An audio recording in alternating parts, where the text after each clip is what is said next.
Hey Bill, what's up? And make sure I got my audio and whatnot. Looks like stream delay's not that bad on my end, but let me switch scenes here and just test around. Because I guess we need to show some, I need to see some gameplay to make sure there's no actual,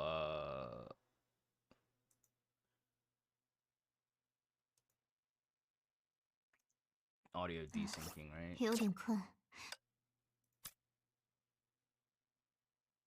I think this is the DPS check.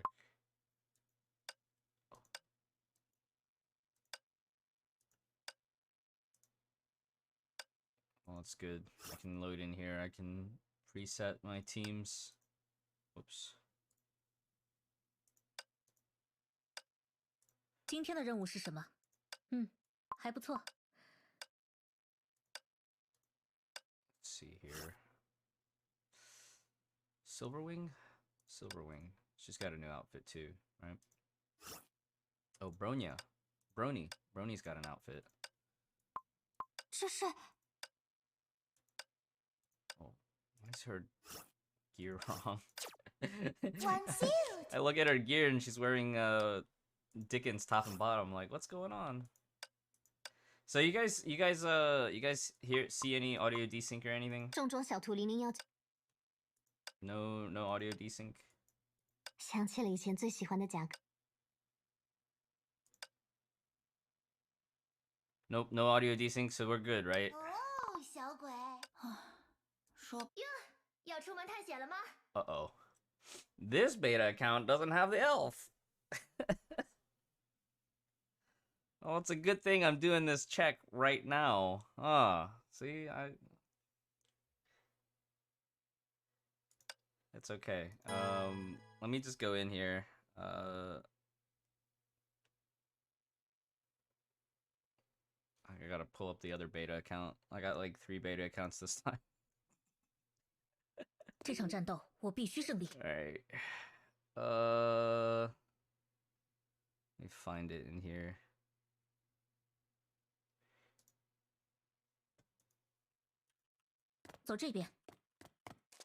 Let's just make sure everything works. 听我指挥。0019，全武装展开。目标进入。 Special effects are great. Hacker story. Time to say goodbye. I don't think this one has special effects, but I know this one does. 心毛助虚。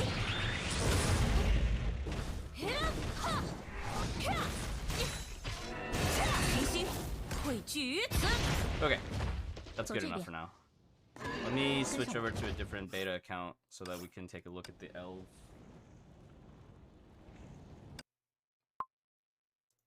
Give me 1 second. Hey, check out my waiting rooms. All right, wait right here. I gotta switch accounts.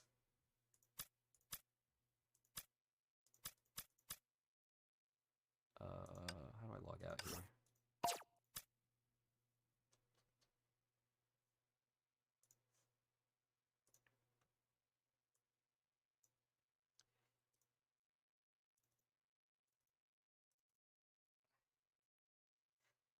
How are y'all doing in the chat? MG's probably gonna go live in about 30 minutes or more. I should be on call with him soon-ish. I'm doing all right. I got a lot of sleep. So yesterday I woke up at 6 p.m. So that kind of puts me on like SCA schedule. We had our watch party of the anniversary program. And I thought that was really neat. Yeah. All right, let me grab this. I probably during the showcase, I don't know if I'll be able to keep up with chat as much, just because like we got a ton of stuff, multitasking and doing all this stuff.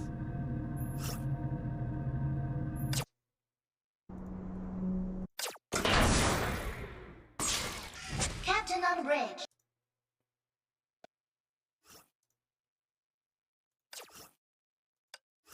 Okay, so this is This is my other beta account.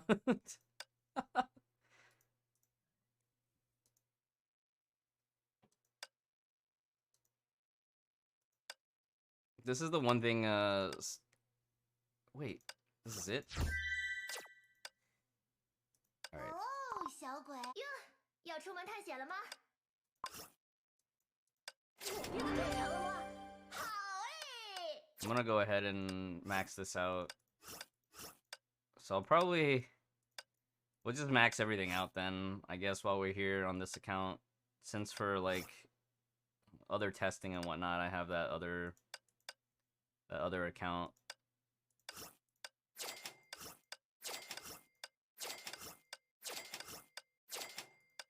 I'm still undecided if I want to go for Elf, but I feel like I might as well, right?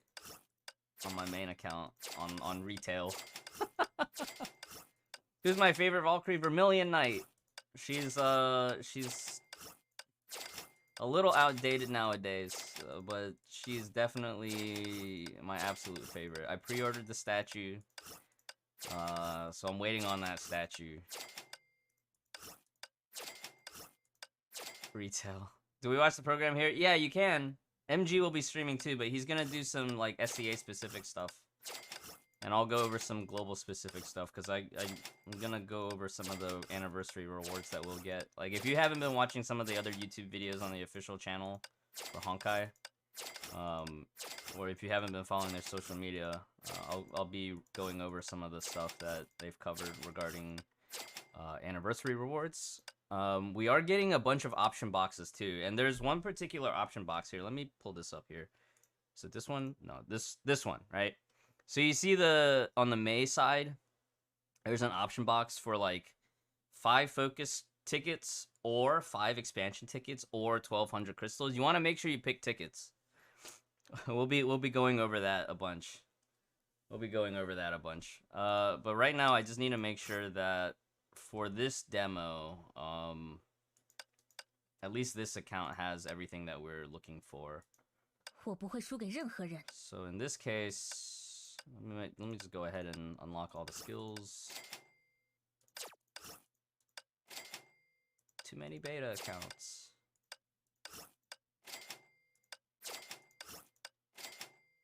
I kind of like that other beta account though, because that one had the triple S Asuka on it.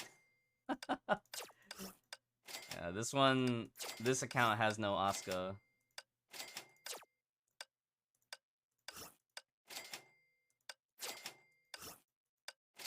MG told me a funny story that on the CN server for Masters players, they run Equinox with the Lance of Longinus.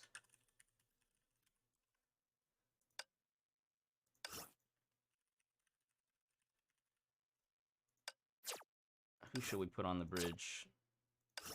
Manual select. Durandal? Equinox. Oh, she has no gear. I didn't put any gear on her. Alright, well, let's... I don't even have any frames. Yeah. I do like the competitor account a little bit more than... Alright. That'll be good. I don't even think this account has bridge options. Speaking of which, for global players, the bridges will be back in the shop. Yeah, look at that. Arc City, making a comeback. Alright.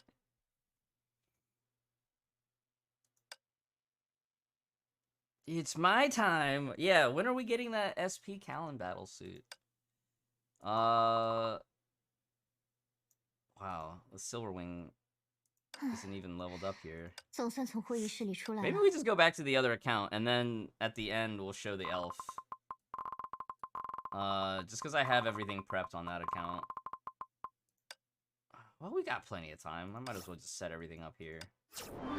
肉眼可见的数值提升，这就是角色养成的乐趣。 Alright, so... 想起了以前最喜。 I guess this is just more or less my warm-up then for today. I can talk through a bunch of stuff, calm my nerves down. How's, how many of y'all in the chat are watching from the Europe side?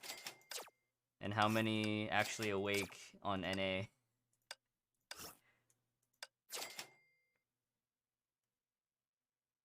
Hey, Deepest Nightmare. How's it going? NA up at this hour. Imagine. Any West Coast players? US West? Canada West? West Coast. Y'all are the real ones waking up at this hour for West Coast. Or did you not sleep?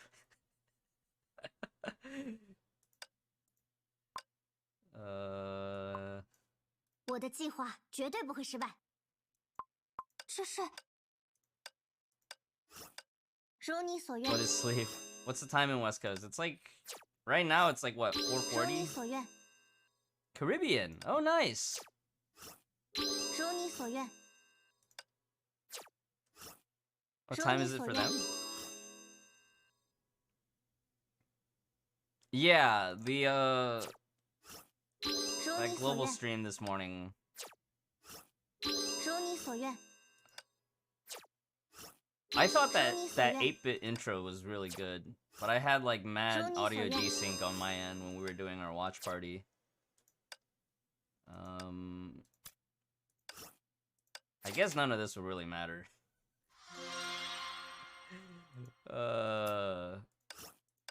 Let me check my notes. At what point am I talking about the elf? Okay, let's see. Rita Showcase, Durandal Showcase. Okay, here's what we can do then. I can just use the other account for the main portion of the show, and I can just highlight over the elf, and then after the code's released, if anybody's still interested, if you haven't already seen the new elf, we can come back to this account. Just so that everything is like not scrambling back and I don't have to worry about all this stuff. There's a lot more stuff that I have to like double check. Okay. It's cool. It's cool.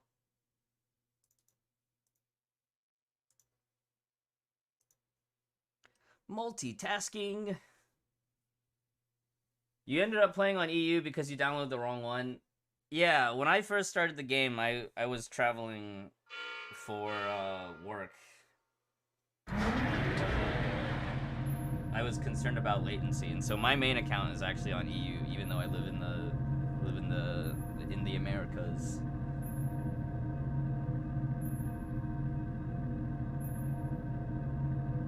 All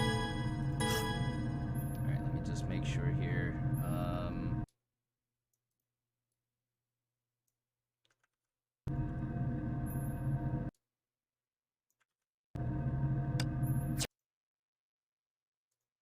Hello, MG. Yo, what's up? Yo, I'm doing my last bit of troubleshooting and whatnot. I just wanted to make sure I didn't have crazy audio desync, so my stream is actually live right now. Captain on bridge. Yeah. When are you going live? When are you? I don't know, like in about 5-10 minutes before it starts. Oh, word.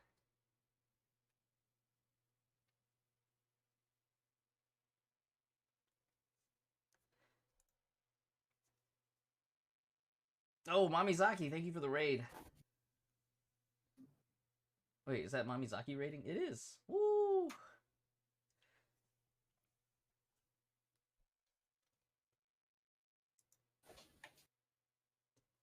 Yeah, I was I'm doing my usual last minute like prep and double check and. Yep. So the competitor accounts are actually quite nice, but I found out just now that the competitor accounts actually doesn't have the new Durandal elf. Yeah, that's what they told us. I'm surprised that they have like all the other stuff, so that's good. Yeah. I'll probably save the elf showcase for like after the codes are given out. Okay. I think we can just link up and do that then. Probably. Alright, let me go do some stuff too. Okay. Checking all the settings. No, I'm still here, just checking all the settings and stuff. Yeah. Is that quality options?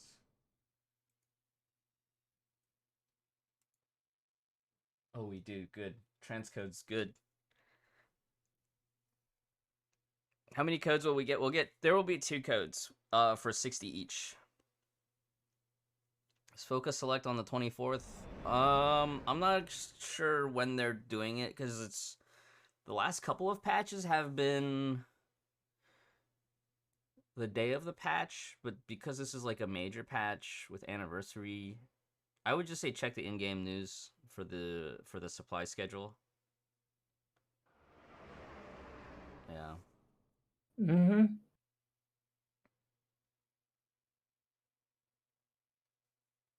Genshin streams have 3 codes. Yeah, Honkai has like 5 different streams over the course of a pre-release weekend. So if you add it all up, we have 3 codes too. 3+ codes. There's actually been so many codes this week, right? We had the Honkai Spring code, which was 200 crystals. Hyperion Lounge, that one, I don't know if that one's still good or not, because that one's usually like 24 hours. Hang on, I'll be right back. Okay, yeah.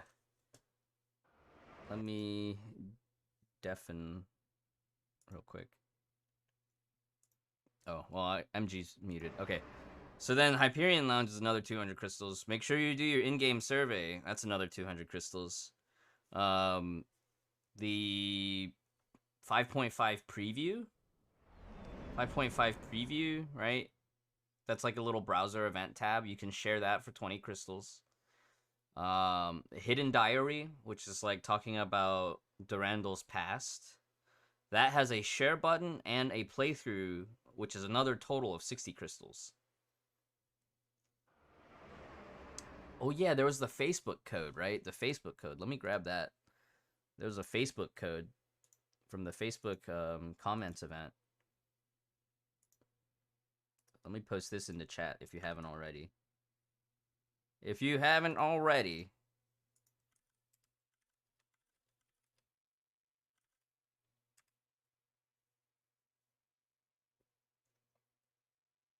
So that's a 60 crystal code.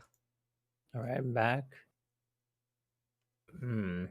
Oh, the new crystals. That was the one that we got back in January, right? 21st.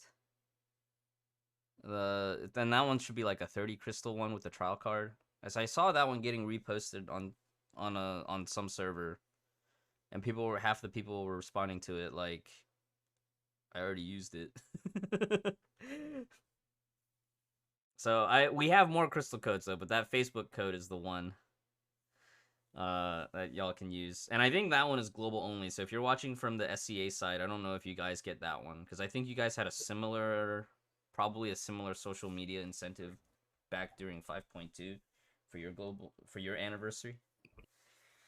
I have no idea. I don't remember anything at all. Okay.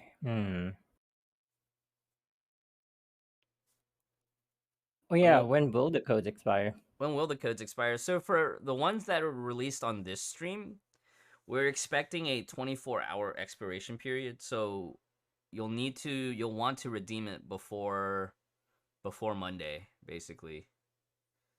That's usually been the case.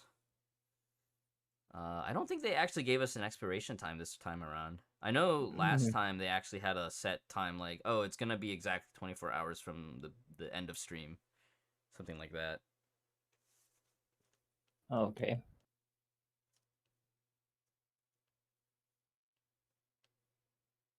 Hyperion Lounge, I think, is usually 24 hours as well. I know in the past they've done more variable expiration times for those codes. Yeah, the first one wasn't so good. The first one was like 10 a.m. the next day or something. Yeah. Yeah, and then they switched it up to like 10 p.m. and then I don't know. The very first special stream was like, it expires in 6 hours.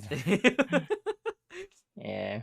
That's still more relaxed compared to the CN dev streams, right? Because I remember you telling me like those you have to redeem before the end. Yeah, once the stream goes down, that's it. You don't have the code anymore. I was like, huh, interesting. I think they've since given it more time, but it's pretty much that, like around that timing. What's this? Okay.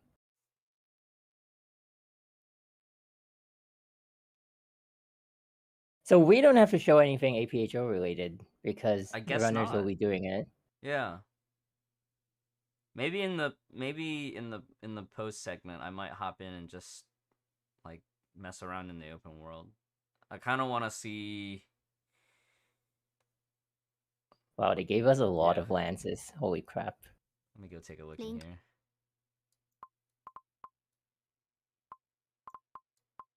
Are you running the battle suits at like S? Mine are still at S. I don't know if I want to like upgrade them or you know what? Just for showcase, maybe triple S would be better. I think I'll just leave mine at S because then I can always triple S after. Okay. It's too much time though. Oh, to click through the rank ups and stuff. Yeah, at least for me. Yeah, yeah, yeah. I generally prefer to leave them at S or whatever the expected target is. Like if it's in SP, the SP suits, right? Those I'll usually have Oh, those those at will triple triple S. S right away. Yeah. Okay, I think I know what I'm gonna do. I'm just gonna I'm gonna intend to play it at triple S, but I'll just leave it at S and then rank it up right off the bat, like when the stream starts, so people get to see like what's double S and what's not. Yeah, I think my Spina is already S2 because I was like, "Where's my damage?" when I was testing it yesterday. Uh-oh. That's okay. S2 is reasonable, I think. I think a Yeah. lot of people will be probably getting the stamps. A lot of the seasoned players, some of the newer players probably. I think they'll have to prioritize between Bright Knight or HT. But I think S2 is reasonable. Oh, I need to check the Elysian Realm shop. So it's 3 stamps this patch and then 3 stamps in 5.6. Wait, triple S is just an upgrade? Oh, unlocks Paradox Spiral, and okay.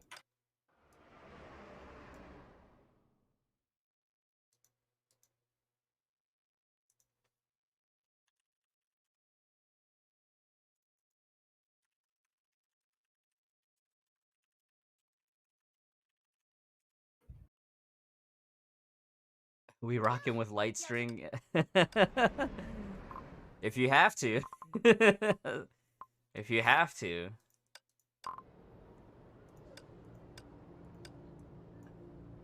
I'll rock with light string if I have to.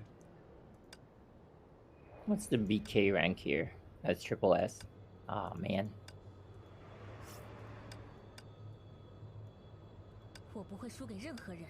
Yeah, so between now and 5.7, do you think there will be a Dea Ancora ADV banner? No, I don't think so. Unfortunately, as much as I would like one. I have a hunch that 5.7 might have Shakespeare Adrift and Sagittarius or Starlance Prime in the BP, but that's just based on like the current BPs. Mm-hmm.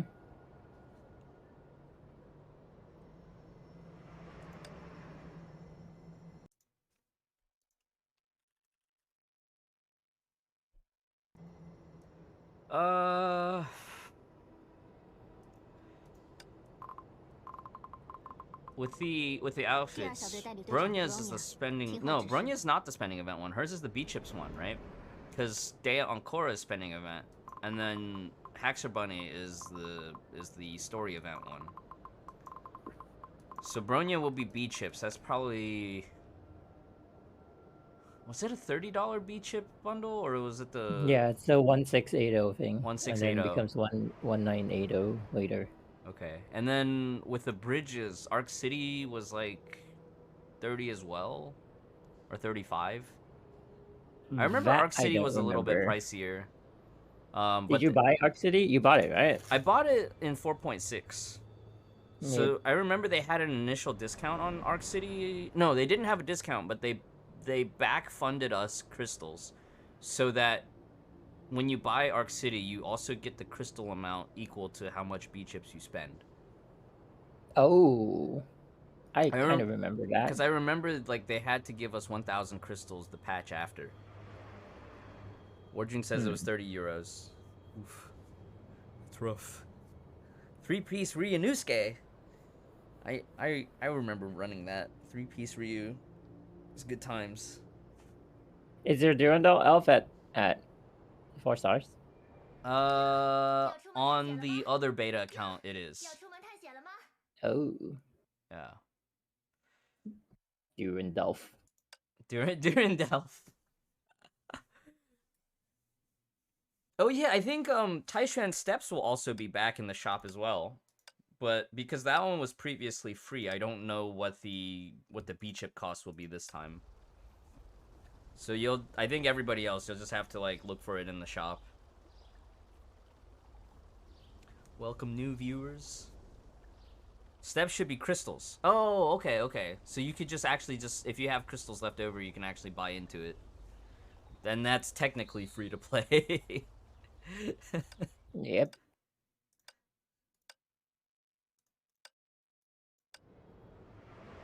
Oh, she gets the switching passive at 2 stars, and she's actually pretty good. Yes. And I think that's great for everybody who doesn't already have Klein. Because now No, it's a switching buff. It buffs Oh. like the. Wait, hang on. Is the ulti one also? Hang on, let me check it out. Passives. Switching team. Oh. Interesting. Yeah. I thought did Durandal also have like the QTE timer reset? Yeah, she does, but it's not written here. That's why I'm searching for it right now.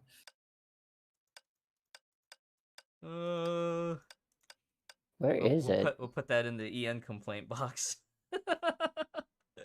It should be Wait, in let the me. ultimate, right? Oh, ultimate also reduces switch cooldown. There it is. It's the last sentence.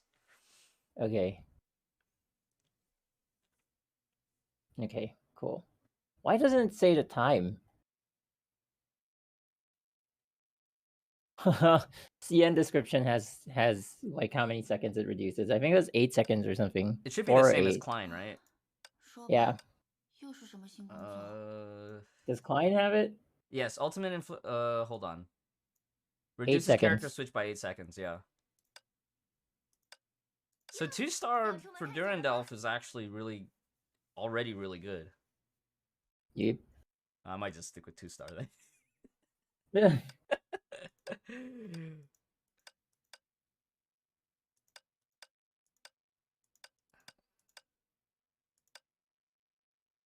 Oh, 3-star would be a sweet spot too. I'll see how much crystals I have left over.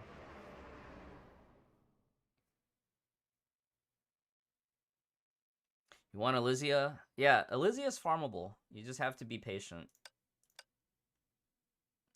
I think the only if you're a FTP or low spender, and you want Elysia, the one thing that you should keep an eye out for is when her gear banner comes back. You want to try to snipe her weapon somehow. Her entire gear, the rest of her stigmata is farmable. It will take a little bit of time, but it's farmable. And then her fragments you can farm weekly as well. But I think when's the earliest that you get legacies? Either option box pre-70, and then once you're in masters, you'll get like a little bit every week. Something along those lines. Oh, it's not just because it's a funny number, Mini. Once you get to 70, everything just gets harder. So staying at that level is like, it only makes sense for like maybe half a patch. Because there's a lot of different theories. Sure, go ahead, Empty. No, it's okay. I found what I was looking for. Oh, okay. My bad. Yeah. Yeah, if you want to farm for Elysia, you should go to level 70. Don't wait. You gotta play MA, you gotta play Abyss, do Elysian Realm. And over time you'll just accrue currency. Are we doing the quiz together or? Initially, I thought we should do it separately, but like since we're having the same one, it's kind of huge. Yeah, we might as well. I don't see any reason not to. Okay. Is starter supply worth it? Generally speaking, no. You can get lucky in starter supply, but generally, the advice has always been to do a specific expansion target banner, because expansion there's no 50-50.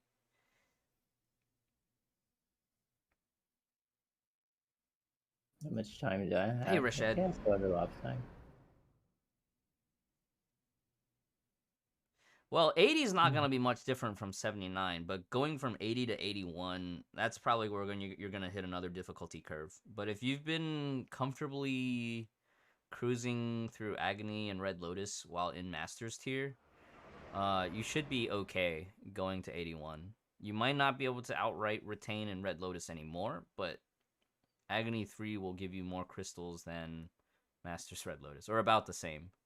So, yeah. 有点困，我睡一会儿。 Hey, 回头 Kucherov. 见。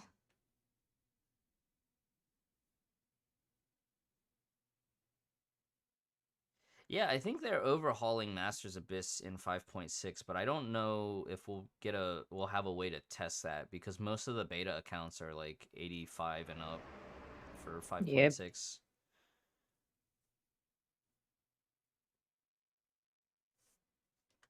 Yeah, if you guys are having issues with the stream buffering, feel free to lower your quality settings. Terrence is here! Yay! Well, Terrence has probably already been here. Is endgame better with HOF or HOS? You want both. So it really depends on what your situation is with your coverage for those specific, like either fire elemental is good or not. If you need fire, then go for Flame Silent first, and if you need more physical, go with Sentience first. Yeah.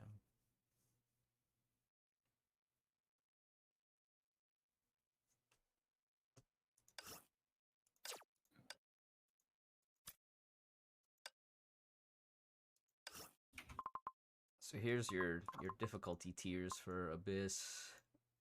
Red Lotus would be second highest. Okay, I think SEA pre-stream has started. Oh, okay. Is it Lucky Ellie again? No, it's on Scout. Oh, Scout. I'm gonna host her. Yeah. Yay, Scout!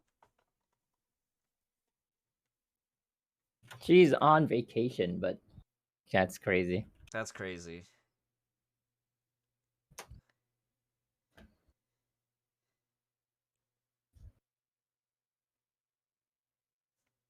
You have Elysia for physical and Silverwing for ice. Rather go for Flame Scion. Yeah, if you feel like going for Flame Scion, this next patch will be a great time to do so.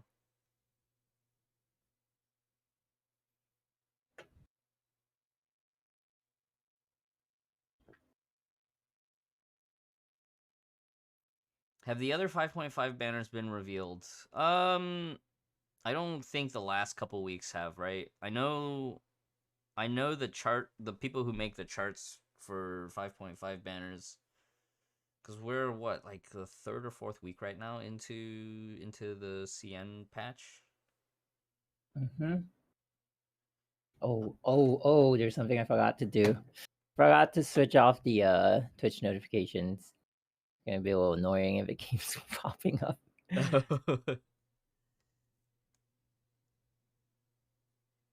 Yeah, Thali, we'll go over all of that.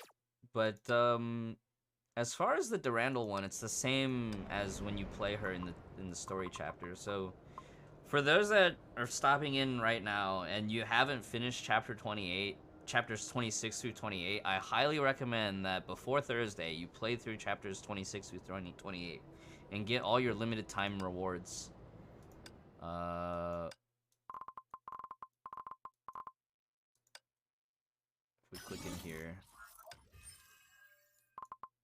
because all the limited time stuff is going away. And you can see here, like, you want to make sure you get your outfits, right? Fuhua has an outfit. Umbral Rose has an outfit. There's 2 event stigmatas. The Gamer Mouse Cannon, it's a laser. But it's a heavy weapon, right? Make sure you grab your Gamer Mouse laser for all your Bronias to insta-collapse. Make sure you get all those rewards before Thursday. Because once Thursday happens, all you get left with is material rewards and a little bit of crystals here and there. Alright, we are done with that. That was fast. Okay. It's Thursday, the update. It's usually like Wednesday night / Thursday. You'll check the in-game. If you go into the news section and then you go to announcements, there's going to be a tab here that says what the maintenance schedule is. Yeah.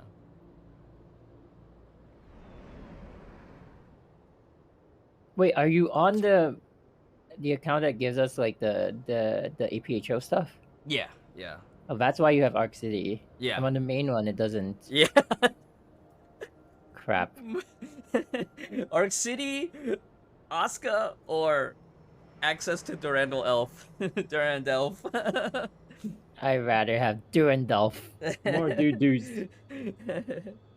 So there's in the chat, MG's going straight for triple S Equinox. Be sure to tune in for that. I'll be on his stream when we do that. It's you're doing that one next Saturday, right? Yeah. So we're not pulling on the day of release. Okay. I'm wondering if I should wait for my pulls too. Just wait a little bit. Oh. You're gonna have to wait because you're doing Spina first. Spina is not on day 1. Right. She doesn't come out till Sunday, right? Based on the earliest for the logins. Yep.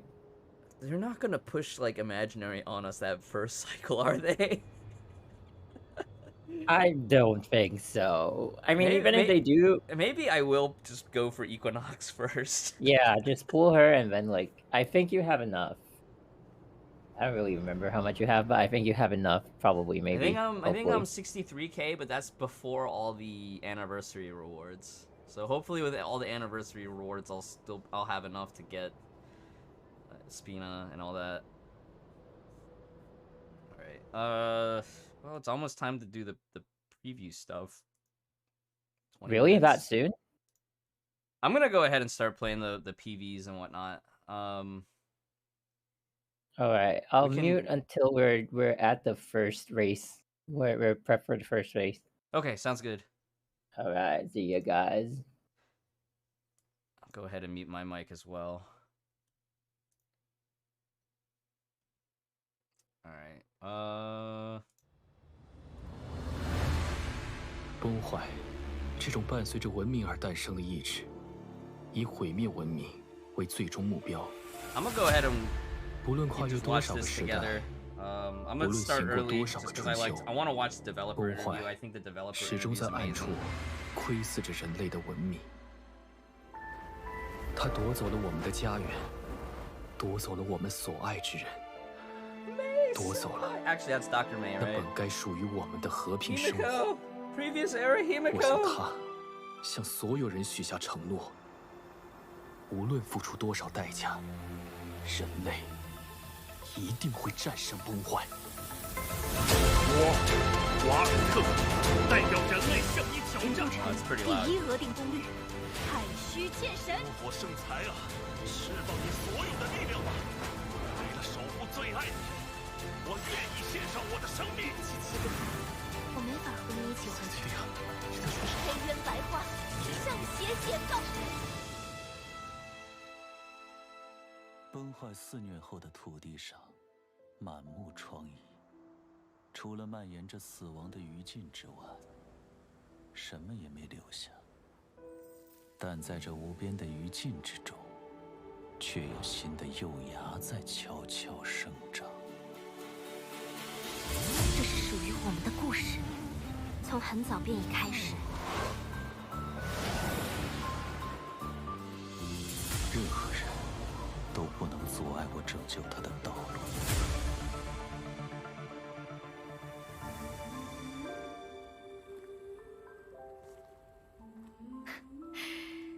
真想再喝一杯啊！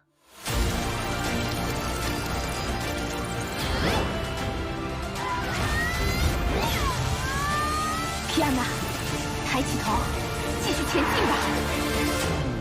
去吧，希儿。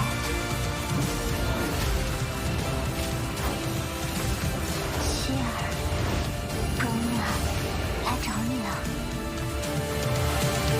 我会把这个不完美的世界变成我所期望的样子。如果拯救你是一种罪，那就让我来当这个罪人。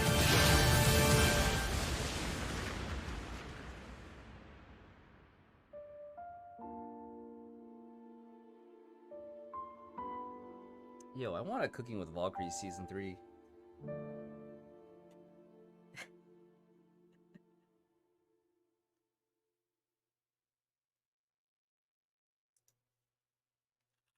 Oops.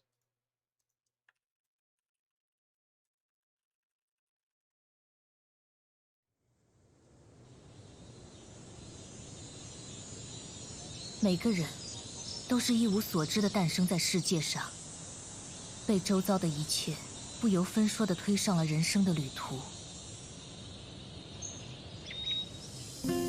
随着时间流逝，我们渐渐告别懵懂，观察、学习，向自己的内心不断确认，此生究竟要做一个怎样的人。有时我们足够幸运，有良师益友相伴同行。有时我们只能独自摸索，沉默地去承担命运的重量。有些人和事，他们无疑地改变了我们的命运。但只要我们还能感受到那一缕萦绕在每个人内心深处的清风，我们就仍然可以成为儿时梦中那个独一无二、心向往之的自己。This video is new. No, Reaper, this one was posted a while back. I think like a week or two ago. 每个人或多或少都会问自己这样的问题：我是谁？我来到这个世界上的意义是什么？对于幽兰戴尔来说，他曾经针对这两个问题得出过一份答案，而现在，他更加坚定了自己的信念。对于崩坏3编剧组来说，幽兰戴尔是一个有些特殊的角色。他是一个开服就存在于背景设定中的人物，但直到今天，他完整的身世才在剧情里水落石出。在准备了5年之后，我们也终于像这样有机会讲述关于他的创作故事。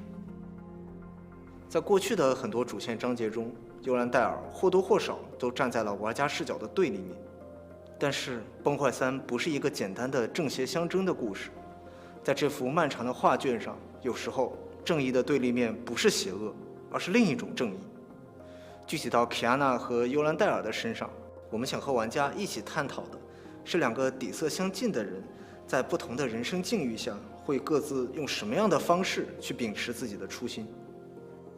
从疗养院直到天命总部，幽兰戴尔的成长环境在一开始就不断强化着他的内驱力，促使他专心一意地努力变强。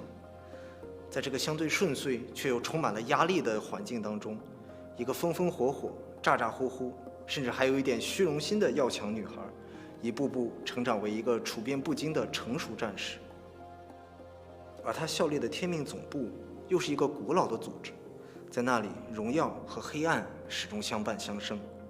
身为这个职场的一份子，幽兰戴尔自然也需要去面对形形色色的这类矛盾。不过无论如何，幽兰戴尔并没有被这些历史问题所束缚住，他始终迈步向前，诚实地接受着关于自身的一切，并把它们悉数内化为最强自己的一部分。今天方案定了呢，我们就可以后面去做3师图了。我们给他引入一个武器变形的一个，要么就是武器和翅膀，这边建议画一个翅膀。要怎么在初期的概念设计中就体现出这个最强形态的内涵？抱着这样的疑问，我们首先要追溯的是这个形态下幽兰戴尔力量的来源。一是卡斯拉纳家族所代表的崩坏兽的力量，二是沙尼亚特家族所代表的圣血的力量。前者意味着强大、破坏，后者则是接纳和净化，就像事物的两极。很快我们就萌发了以一黑一白作为象征的创意。一黑一白两种力量的博弈融合，正对应着围棋当中天元的概念。天元是整个棋盘的对称中心，代表了黑棋与白棋之间的对立和统一。在我们眼中，天元这个词汇恰如其分地传达了尤兰戴尔身上的独特美。在如今的尤兰戴尔身上，两种截然不同的圣痕之力，卡斯兰娜的人为崩落和沙尼亚特的圣血净化，他们不再彼此抵消，而是同时活跃，相得益彰。他正像一名驾驭了烈马的骑士，把每一份力量都统合在了新的共同体之下。我们想让玩家在这套装甲里看到他之前所有战斗方式的影子，而这是一个形态远不足以承载的。在设计的初期，我们先有了做骑士形态的想法，让荣光对应骑士形态的冲锋。月破的盾反玩法给了我们做卫士形态的灵感，星矛则启发了我们将铠甲转换为战马，完成形态的切换。骑士与卫士双形态的概念就此成型了。我们把卡斯兰娜血脉的力量融入幽兰戴尔的盾，并给它设计成了翅膀的造型，这暗示着兽的寓意。翅膀上蓝色的能量，背后尖锐的黑色骨骼结构，也暗示着这股能量的危险和强大。在使用沙尼亚特之力之后，黑色的装甲逐渐剥落，组成了威风凛凛的战马。马的身上还能看到部分黑色甲胄的细节。这个形态其实更具神圣感。它总体由柔和的白金色、轻便的披风、白色的羽毛装饰构成。相较之前的黑色战甲，它显得更加的柔和。当然，柔和并不是弱小，我们可以从白金色渐变的发尾察觉到那股力量的觉醒。吃上吧，克里希娜！要体现天元奇鹰的确切内涵，就必须让这个角色同时拥有2种可以自如切换的战斗形态。抛开工作量翻倍的问题，最困难的是如何让骑士驾驭他的战马。崩坏3是一个战斗节奏很快的游戏，我们既要保证马的生物性，又要适应游戏的战斗节奏和底层逻辑，这是非常困难的，而且几乎找不到成熟的参考。但是退缩不是我们的风格，就像幽兰戴尔将他的历练融汇进了这套装甲。我们一直以来的技术积累，就是为了等待某天新挑战的到来。这一次，我们觉得时候到了。天元奇鹰巨大的工作量和制作难度，对于我们来说无疑是一次新的挑战。这是我们第一次在崩坏3中做角色的4足骑乘。为了让玩家有更好的用户体验，仅仅是骑兵的移动方式，我们就足足做了4种：慢跑、快跑、冲锋和走路。在骑士形态的制作中，我们希望马能够真正的参与到攻击中去，而不是仅仅是代步工具。所以，根据现实中马的特性，我们做了很多富有意思的动作，比如说马力、转身后踢等。又比如，我们也没有用简单的马下落踩地攻击来举怪，而是利用马从空中往下冲的力度和惯性，来增加角色刺出长枪的重量感，让角色的攻击和马的冲刺相配合，来展现出特属于骑士的张力。我们还变革了幽兰戴尔标志性的投击动作，缩短了投击时长，让天元奇鹰拥有更加紧凑的投击体验。小投技突出简洁迅速，大投技突出力量感。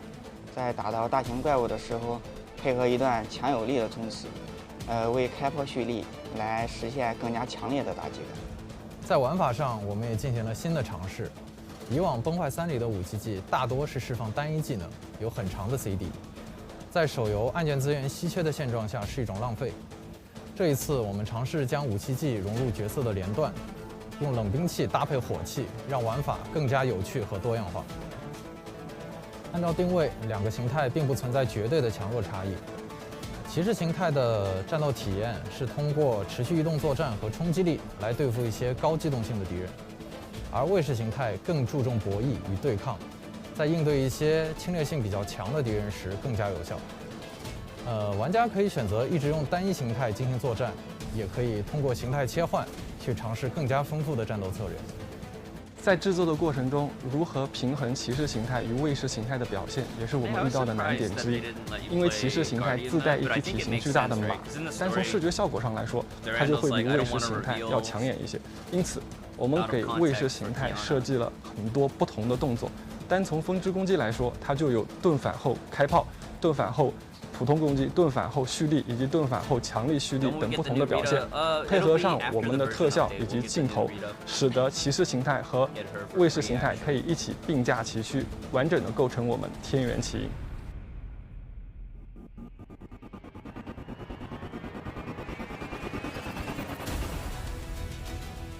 天元之路在此开拓。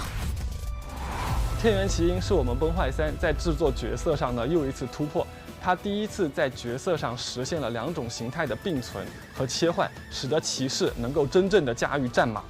她是原本的齐亚娜、齐格菲和塞西利亚的亲生女儿，她更是如今的比安卡，凭借自己的意志成为天命最强的女武神，不屈不挠地走出了一条属于自己的道路。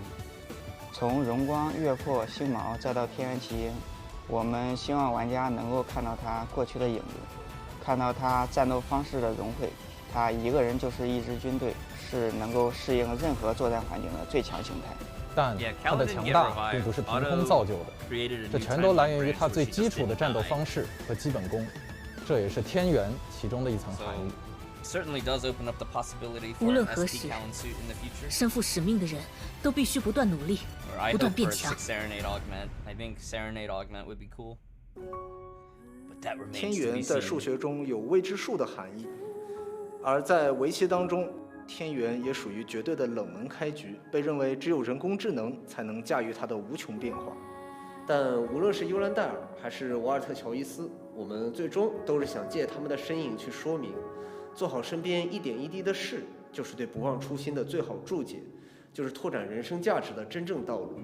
在这条道路上不断前行着的他们，会以自己的信念聚集起身边的同伴，并将这种意志传递给并肩作战的每一个人。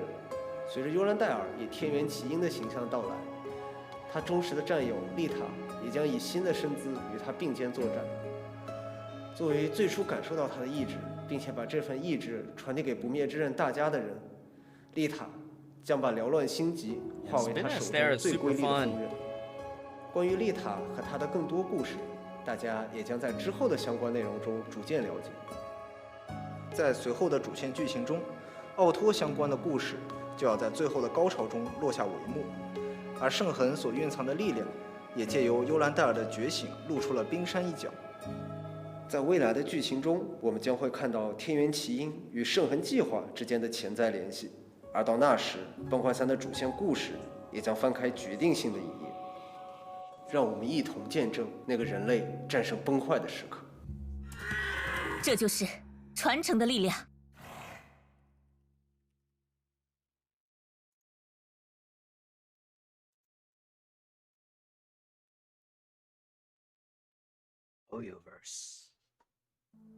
愛しい我が子よ、その力はあなたの罪じゃない。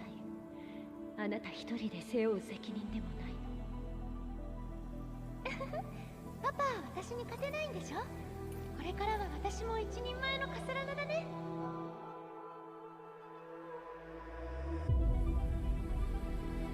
私一人で大丈夫。言うことをお願い。私は誰にも負けません。目覚め、精魂の中の獣。人間こそがあなたの本当の主です。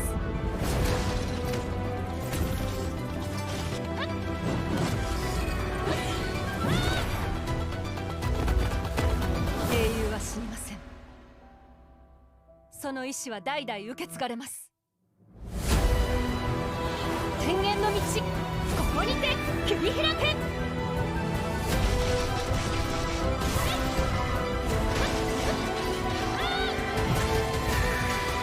走れクリシュラ。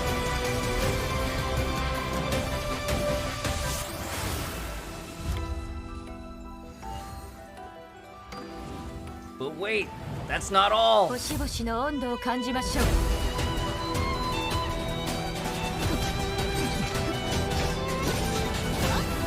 炎よ、踊りなさい。群星よ、ここに集まれ。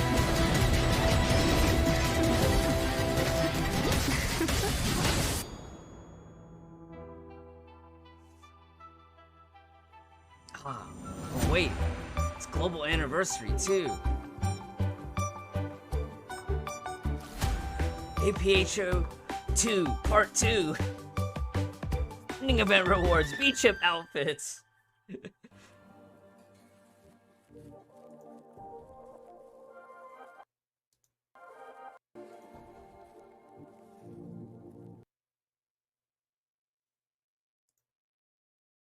Okay, looks like Akayuki's stream is live now. Which is great. Okay, where are we? Where are we at? So we're technically still early. Still 3 minutes before the start of our program.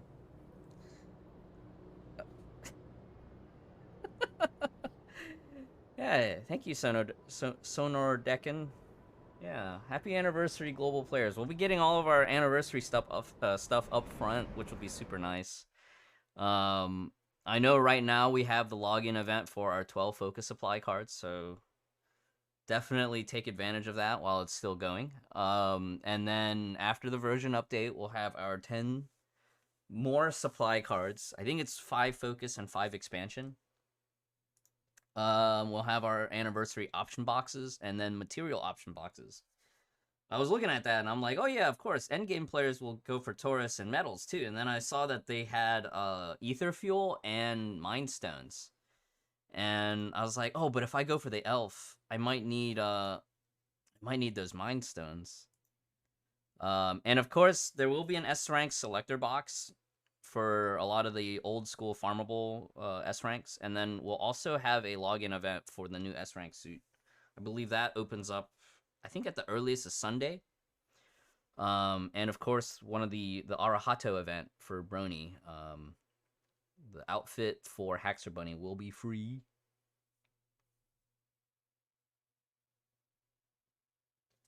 Exclusive Year of the Tiger emblem.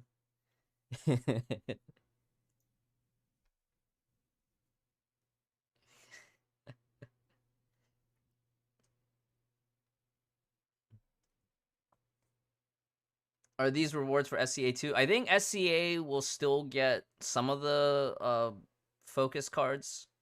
You guys won't get the material option boxes and the crystal card option box because you guys got those in 5.2.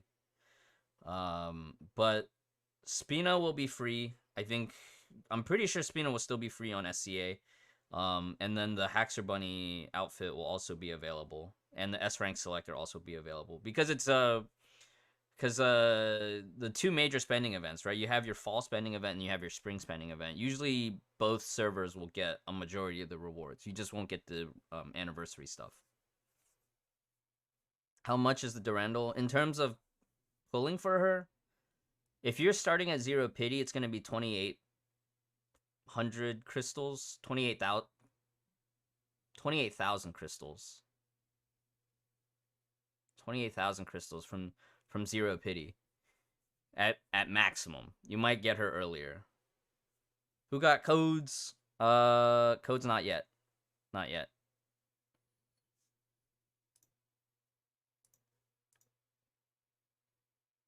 Okay, so today we will have a special program. We're gonna have a APHO2 race demo. Akayuki from SCA will be going head-to-head with Alfira from the French community. They'll be doing a speed run in Stargate, and then they will also do a time trial in Ruins in APHO2.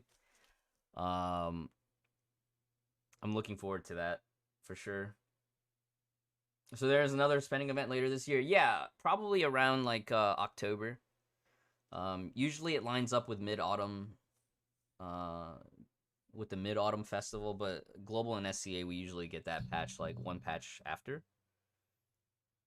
And that'll be when the SCA anniversary comes back. So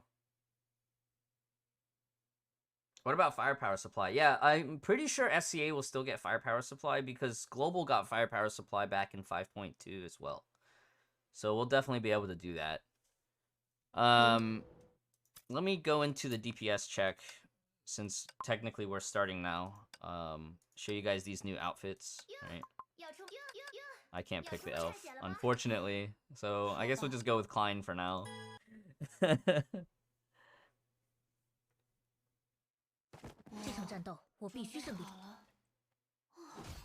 New in 5.5 from the spending event is Dea Ancora's Lunar New Year festival, spring festival outfit. There's a version with her monocle and one version without.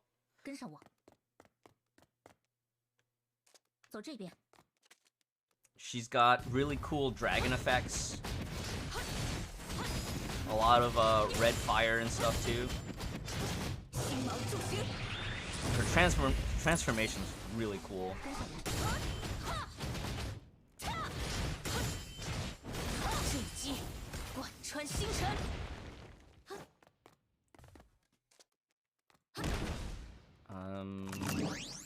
Let's see here. Haxer Bunny. Haxer Bunny outfit obtained from the Arahato event. So this one will be free to play. Technically, Dea Ancora is also free to play if you've saved up enough crystals. But if you haven't saved up enough crystals, you may think about swiping. but remember, gacha responsibly. Okay, so Haxer Bunny, this outfit doesn't have any particular special effects, but that's okay. I think it's really cool. I know a lot of people have been asking for this ever since this showed up in the event last year, back in 4.6. Okay, last but not least, actually one of the really looked forward to outfits is the Neon Qipao for Silverwing. Oh, let me actually switch to a different one. I should have done this sooner for the other one. But this one will have special effects. This one is B-Chips. You can tell here the colors for some of her abilities have changed. Have like a alternating red and pink, or blue and pink, reddish effects.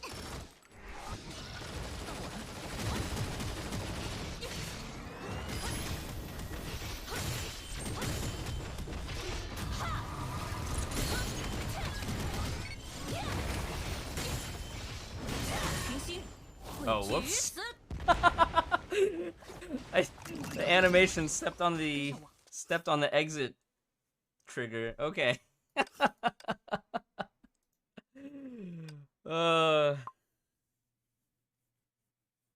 Do we get time capsule week 1? That's a good question. I'm actually not sure if the time capsule will be there week 1. But I hope so. I hope you guys got everything that you were looking for from the current time capsule, especially all the Fuhua outfits. I know a lot of y'all are Fuhua fans. Hope y'all got some of the rustic noir. Huh? Any optional lances for Equinox? That's a good question too. I think if you are free to play, let's go and actually take a look at what options you have available. So Midnight Atagina is the main weapon, right? This is the signature one, but let's see what other options we have.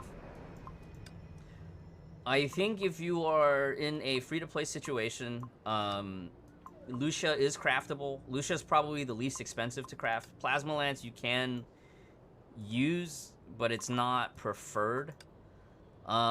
Maybe the Divine Key Abyss would be the second, would probably be the best free-to-playable one after Lucia. But one of the problems is that Abyss is generally a little bit more expensive to craft compared to Lucia. If you already have Abyss Flower and if you already have Alairs, you can use those as substitutes. Not the perfect situation, but at least you'll get a lot of physical damage bonuses, you know. You can make do. Oscar Lance. Yeah, Oscar Lance is actually like best in slot if you're in Masters. MG was telling me the story. Everybody on CN in Masters getting like 0-second kills with Longinus.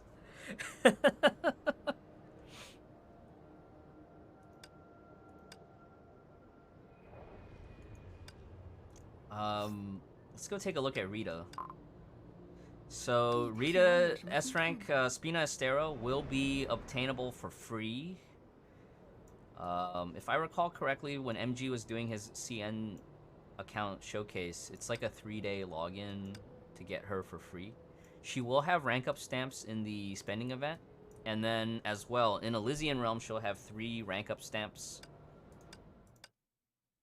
You can take a look here. So she'll have 3 rank up stamps in 5.5 and then 3 more in 5.6. So for a lot of people who have prepped for 5.5, it's very reasonable that by the time 5.6 rolls around, you could end up with a double S Spina Astera. Let's go take a look at her abilities.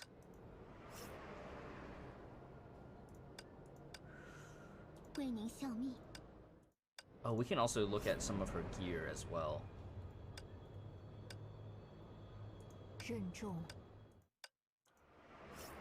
Probably do Raven, right? Her Stigmata set is Ragna. It is quite good to have top and bottom. Top and bottom, I think, is the minimum. I've seen, at least in one case, you can run like Thales M as an alternative, and that works just as well. Obviously, getting full set is preferred. They will also give you an option box for one Stigmata for Spina Astera. So one of the videos that I watched recently, they were like, if you can get at least the top or the bottom and the weapon, then you can use the option box to fill in the whatever one that you're missing, and then you run Thales M. Her gear banner will have refunds though. So every 10 pulls on her gear banner will get you 5 focus tickets back, and that will be quite nice. Very good value. Let's take a look at the non-pri version real quick. Low SP cost, a lot of passives, and it also helps restore her meter, which you need for her charge attack. Yeah. And then the Priarm version, I believe, is just more of the same with 0 SP cost. 0 SP cost, big damage, more passives, big damage. I dig it. I dig it. Is she gonna replace VKE? Kinda.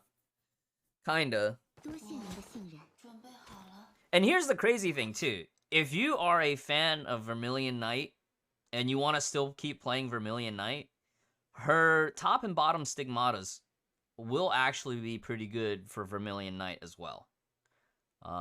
So like maybe if you haven't farmed for Leywin Hook already, and you end up getting Spinostera's gear, but you missed the weapon or for whatever reason, or I don't know, maybe you did get the weapon, you can still run the Ragna set on Vermilion Knight.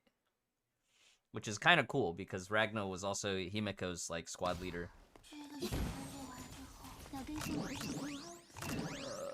Let me see here. I think it's this one, is the bio enemy.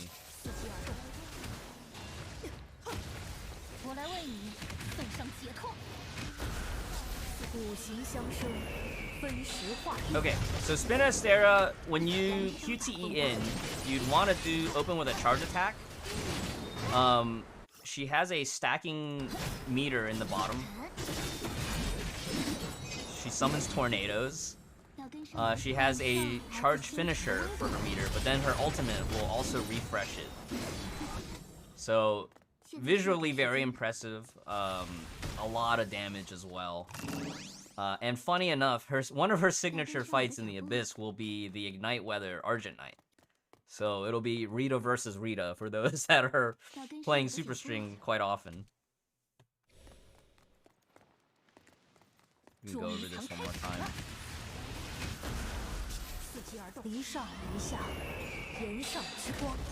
So GTE in, charge, weapon active, enhance the tornado,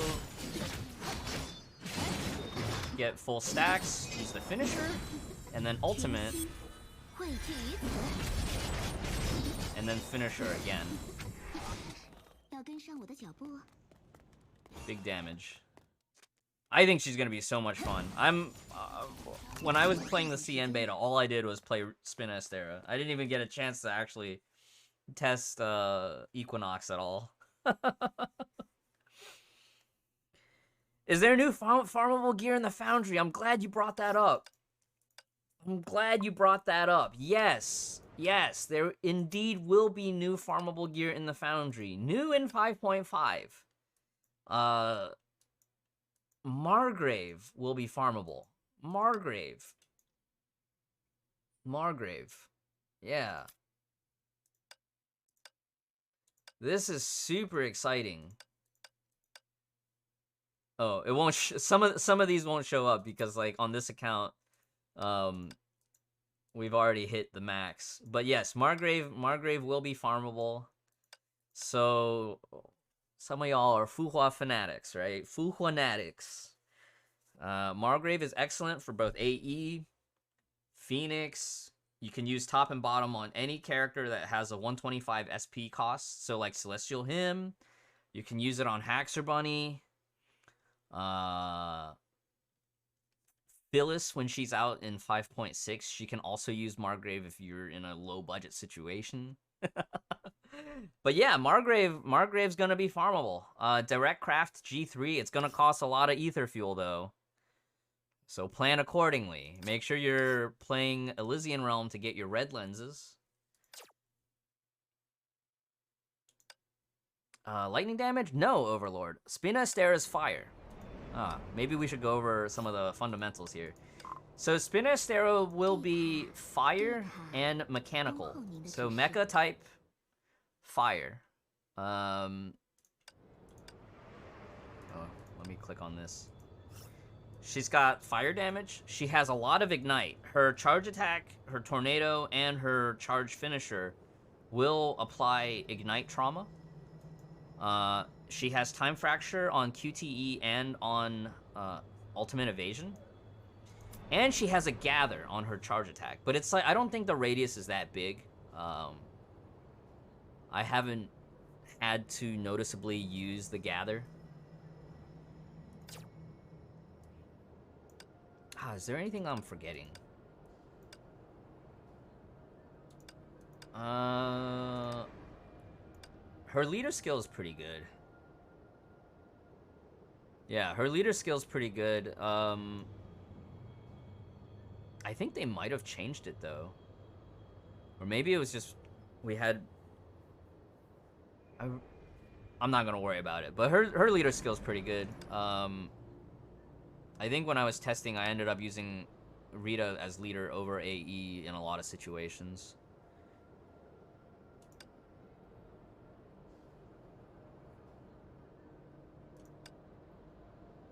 Alright, I think we're probably gonna get ready. So for today's special event, let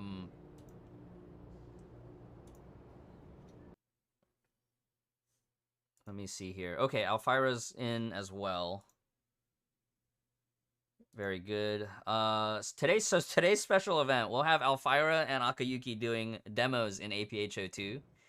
In 5.5, Chapter 2 will be released. Oh, there's co-op. There's a co-op stage? I'm really excited. I haven't done any testing on APHO2 Chapter 2. But in terms of characters, Raiden May and Carol are making their returns.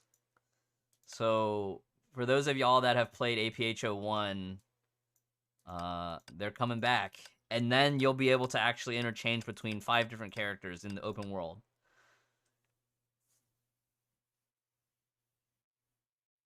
Let me see.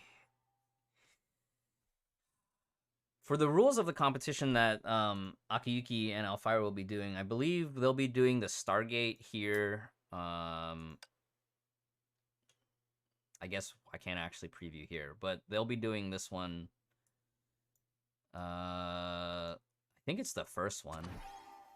Let me actually go and see. Let me back out here.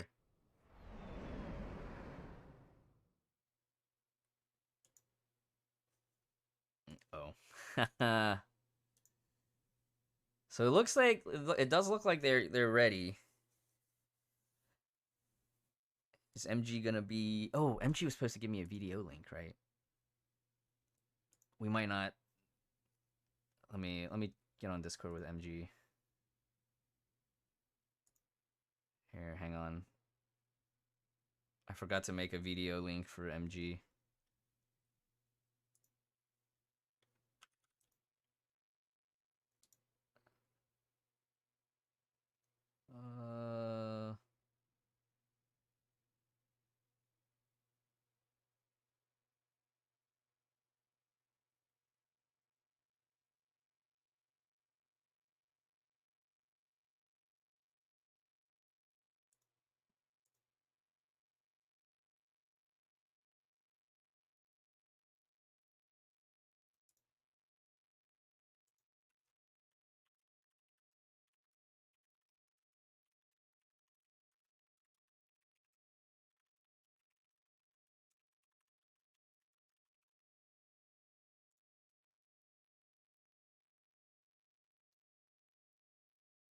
Give me 1 second, y'all.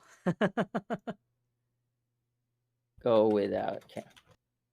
Yeah, hello. Hello, hey, Global MG. Stream. We'll just go without Yo. cam, right? I think I completely forgot we were gonna set up cam and stuff.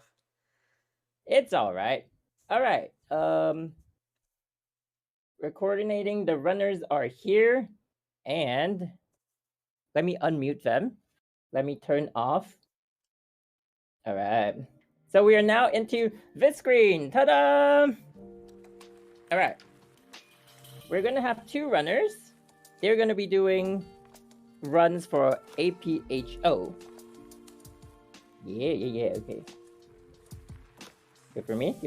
Okay, all good. 5 head strats. So, as you guys all know, okay. Am I talking over Fenris or is No, good? I'm just listening. Okay, as you guys all know, we are having the 2nd chapter of a post-Honkai Odyssey. And so we have some pro players showing us the ropes of speedruns for the Ruins. Ruins is later, my bad. What's this called? Stargate. Stargate. Yeah, so they're gonna do a race. It's basically whichever time, like who gets the best time, but you know, to make it more exciting, we're gonna have them race next to each other. All good? Yeah. Okay, we're getting checks. This is the unprecedented stream, guys. All sides from Global and SEA are tuning into the same 2 runners at the same time. So, however many viewers that you see in your respective streams, that's like 8 times. So these 2 runners are going to be sweating over their keyboards. They're probably going to have to buy new keyboards after this. But yeah, good luck to the runners if you're listening in. So on the left, we have SEA representative, Akayuki. The #1 SEA cheer player. your hardest. SEA. And on the right, we do have Elfira, who I think is a French player and streamer as well. Okay, we good? All good. Let's... I'm excited. Runners, please begin. Wait, let me ping them. Oh, I gotta set up the poll, right? Because we gotta do predictions. Oh, yeah. All right, runners, please begin. I pinged them. Do you want to do polls? Oh, we can do predictions in Twitch. Let me set it up. Yeah, SEA go! Is it latency? Why did I ping them at the same time? But okay. Interesting. So we have very interesting strats. Okay. Shall we go? Okay. Let's see. Yeah. Go when yeah. It's time-based. So go when you're ready. Okay, so very interesting. SEA has brought 3 characters in the party, but Global Representative has only chosen to bring 2. Very interesting strat. Oh. I think What are we seeing Akayuki here? actually had a fumble early on, right? Yeah. Oh no. Looks like Elfira might actually be okay for this. Well. Whoever loses here, you know, they have a redemption arc in Ruins. Ruins we will do 1 by 1, and it's also score based, so you know, whoever clears fastest. So, you know, we all know Akayuki to be a good combatant. Ooh. Yeah. So it's gonna be race versus combat. So it looks like that first round looks like Alfira actually came out ahead, right? He ended at 4-12. And Akayuki ended at 4-1. Okay. First attempt done. Okay, you guys have 3 attempts in total. Okay, 4-12, right? Akayuki. Let me just record your rounds. Round 1, Akayuki did 4-1. Alfira 4-12. Is it 4-12? 4-12 is a little crazy. Yeah, he got 4-12. Akayuki had a fumble in round 1. Oh no! SCA representative, go go go! Ooh, another fumble from Akayuki. Ooh. It's okay, it's okay. 3 tries. 3 tries. 3 tries. Yeah. I guess we could do like best of 3, right? Yeah, that's what we're going for. Yeah, wait, what was Ruins rules again? Ruins, I think, is gonna just be one run. 406. Okay, 406. so Akayuki did a little better in round 2, with 406 ending time, and let's see what Alfira gets. All right, Akayuki's starting. Oh, he's waiting. Oh. Anyone runs these like you know, like your fumble. life depends on it? Go see, go see. Okay, go Akayuki's see. starting his 3rd run. All right. Oh, Alfira fumbles hard. Oh my god. Yeah. Oh, what? He's below the 4-minute marker. Oh, Akayuki as well. Akayuki has fumbled on his 3rd run. Uh-oh. Okay, waiting for Alfira's 2nd run. Not looking very good. We're taking best of 3. If we're taking like a combination of all 3 runs, Alfira's run right now is oh, it's pretty tough. It's run pretty killer. Rough. Okay, that was a 3:32. Oh my god. No. Okay, Akayuki's final timing. Go SEA, go SEA. He might still be able to get 4 minutes. Oh man. 3:59. 3:59. Oof. Oof. All right, now just waiting for runners. Alfira, the final run. 2 for 7. The last shot at redemption. Oh wait, they're going by score? Okay. Oh, by score? Okay, Akayuki has logged in a 247 highest. 247 highest, okay. Okay. Alfira fumbling at the start twice. Oh, yikes. Ooh. What was his first run? Did everyone get it? I can go back into the VOD and check it out. But his first run was a 5:12, so 4:12, you mean? Yeah, 4:12, 5:12. That'd be broke the game. Broke the game. He got an extra minute right off the bat. It's okay, guys. It's okay. Don't worry. SEA will redeem ourselves in Ruins. In Ruins. What does a 412 give us? Are they using controller? I think Akayuki uses keyboard. Alfira, I think, uses keyboard as well. I'm gonna assume. I don't know. I don't know. 238. Okay. 249 highest. Okay. Wow. So Alfira like barely scraped by 1 point. Alfira's first run was the best was 249. So yeah, that was a best record 249, best record 248, but 247 on screen. That was what we were supposed to be looking at. I remember being told that. Alfira 1 point by 1 point. Holy crap. 1 point victory. Congratulations. Yeah, congratulations. It's okay, SCA. We'll get them back at Ruins. full team combat, killing 3 stages. We gotta resume some SCA pride, you know? Yeah. All right, so we're back onto the game. We're moving into the quiz phase right now. And yeah, hang on. Let me just make sure my music is looping. Loopy. Okay. So shall we be doing the quiz together? Yeah, we might as well. I think that works. All right. Okay, let me just Let me turn my music back on as well. Stop live playback. Oh. Okay, so they're done with this one? Yeah, I'm just muting their streams. I don't know if they're gonna leave it running or something. Oh, that's right. I got By 1 point, guys. 1 point. Congratulations, global players. Your global representative has won the first race by 1 point on your anniversary. Yay!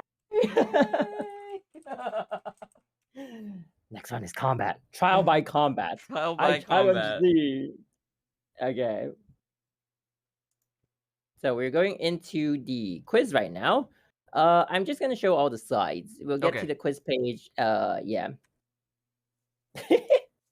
Okay, guys. Yeah, real fast. Hang on. Let me just get rid of the there we go. Oh, and the names. All right, are you in the quiz page? I am. And here we go. I'm now also in the quiz page, guys. Oh wait, has the first code been released yet? No. No. First code is after the quiz. We're going into quiz. Okay. Going into quiz. Okay. So yeah, welcome to today's special stream. What did you miss? You have missed nothing yet. Nothing yet. We're going into the quiz, guys. Quiz. All right. So this is the page that the lovely CMs have made for us. This is what just happened. Stargate speedrun. 2 players will play a post-Honkai Odyssey Chapter 2 training and admonition Stargate, which you have just witnessed. So congratulations on your 1 point win. Very, very clutch, very close fight, guys. The first rounds were like really good, and then the next fumbles were just like insanely like. I wonder if it's like they're like, I'm good, I got a good score, I'll just run the rest for like just for display kind of thing, or they like, no, I gotta try hard now since I logged a good score, and we gotta get better stuff. Whichever one. Okay, time for first code. What? Yeah, global first code is out. Can release the first code. Well, apparently. Okay.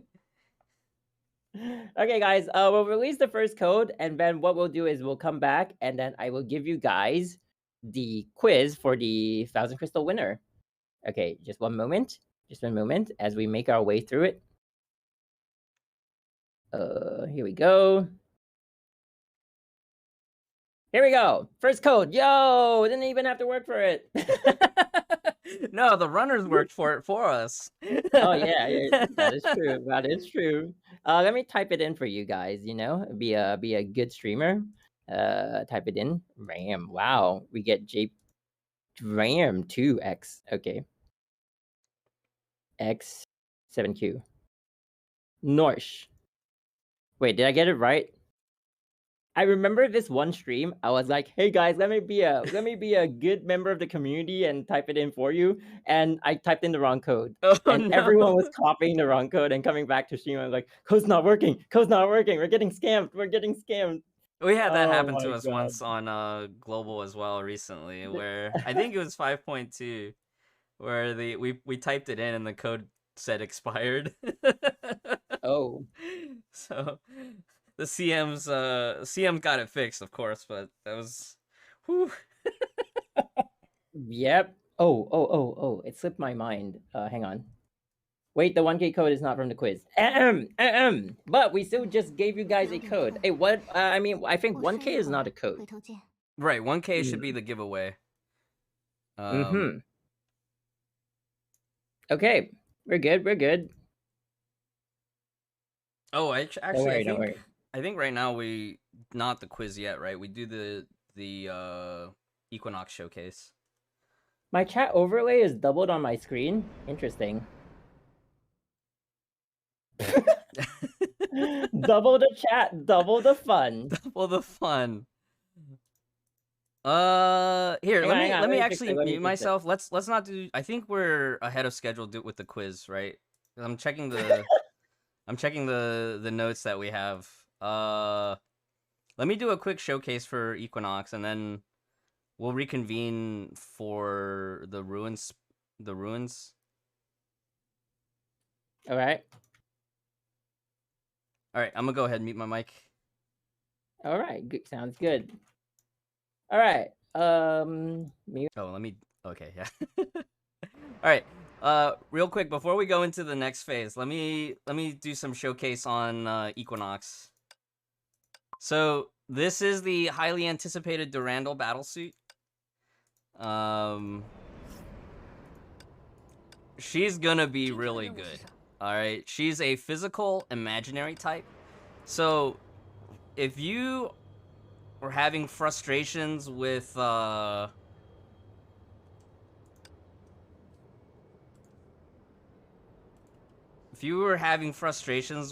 of Domination, especially the triple S Hersher of Domination, or you know, you want to kind of easy clap auto when the triple S False God auto comes into Memorial Arena, she's gonna be your go-to solution.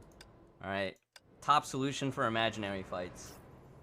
I believe most of her primary supports right now is gonna be Hersher of Sentience for physical impaired, and you can alternate between Carol and Starlit Astrologos depending on the situation that you find yourself.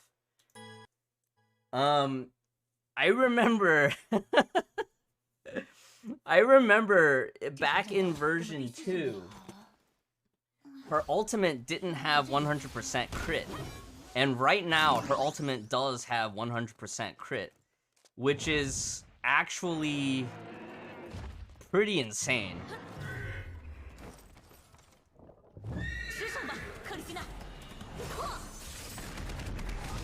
So now you are always going to be guaranteed to crit. While on the horse, you have a charge attack very reminiscent of Valkyrie Gloria. And then your weapon active also does a throw. Tapping ultimate will allow you to return into the Guardian mode.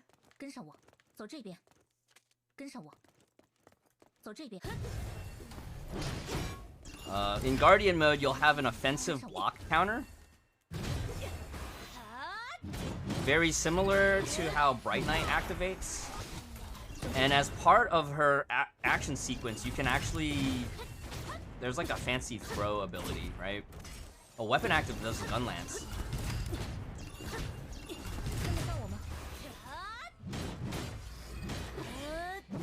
And then Perfect Retaliation gets you the fancy combo.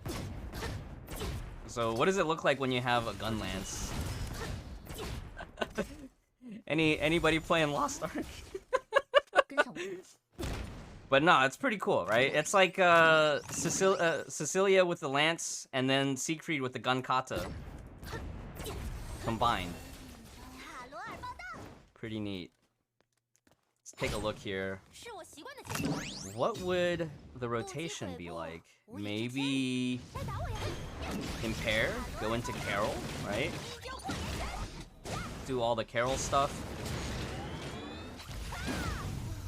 Carol ults, HS ult. I'm kind of making this up as I go, but it seems reasonable, right? QTE in. And big damage. Was that a 1 million crit? Something cool, right? Let's do that one more time.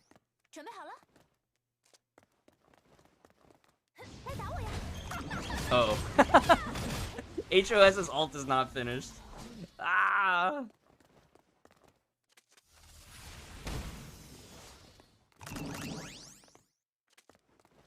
Yeah, and I'm sure as other players figure stuff out, or you know, as more Billy footage comes out from the CN server, there's probably going to be more optimized rotations.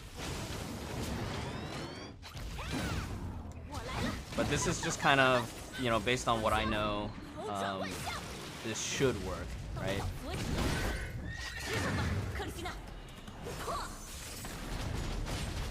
$1 million. 1 million. Now this is S0. I think for most players that aren't playing super competitively, most players that aren't spending a lot, I think S0 is reasonable. I know Akayuki has stated before that she's probably gonna be one of the best physical solutions. Will she power creep Bright Knight? I think Akayuki's verdict before was that on fights where Bright Knight still has a type advantage, Bright Knight will still be okay. But if you don't have Bright Knight and you're lacking physical DPS, I think Equinox is a safe investment. I think that's definitely the case. Kind of want to just go through some of these animations again. So perfect retaliation is how you get the big slam. Gun lance.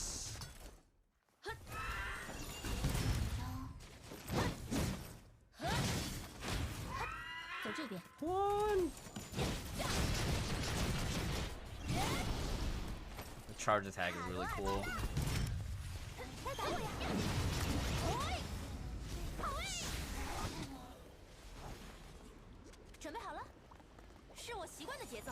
Yeah, I know some of my friends, they said that they might just skip Equinox and keep using Flame Scion to fight her Hershrow Domination. You know?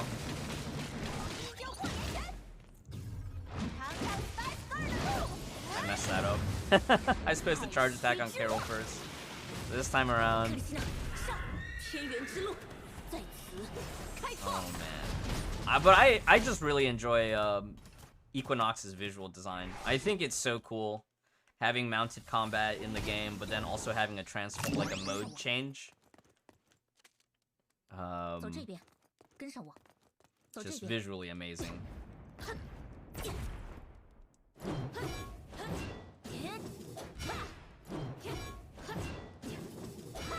So it looks like 5 sequence basic attack.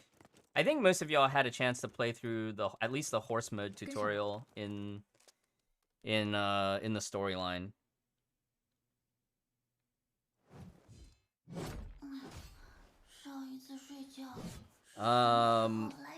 I think she's gonna be wonderful. I can't wait. Next Thursday can't come soon enough.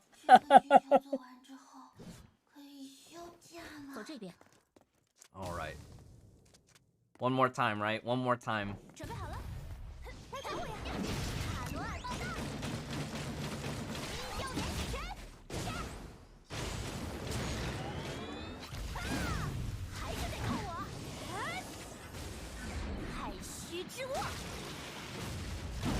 One of the cool things about Durandal, her ultimate will be able to directly damage any imaginary enemy's core. And that is actually super cool as a concept. A little bit overpowered, but she's deservedly overpowered, right?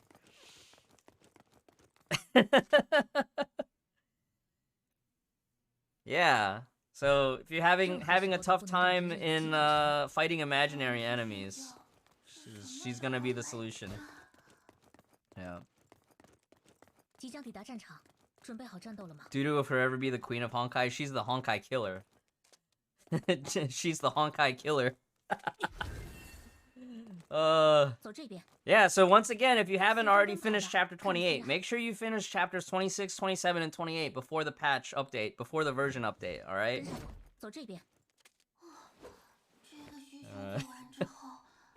Is MG stalling for time right now? Can you make the Dudu outfit in 5.5? I believe it is 3.3k, 33k crystals for the Dea Encore outfit. When will the expo start? I believe it is. It will either be right after version update, or it will be like 1 or 2 days after version update. So after the version update, make sure you check your in-game news posts. Don't just go into the supply and try to pull right away. Make sure you read the in-game news after the version update. Yeah.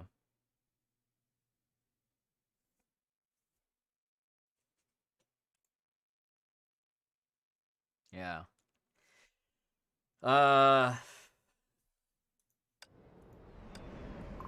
What do you guys want to see? The outfit one more time? With a monocle? Without a monocle? With a monocle? Without a monocle? Yeah. Waiting a week would be safe. 9 deaths, yeah. Is it Thursday yet? I know, right? Sadly, it is not Thursday yet. Also, Neon Chipao will also have a glasses version. No glasses version. Show the belly. Is the midriff exposed? Just slightly. Just slightly.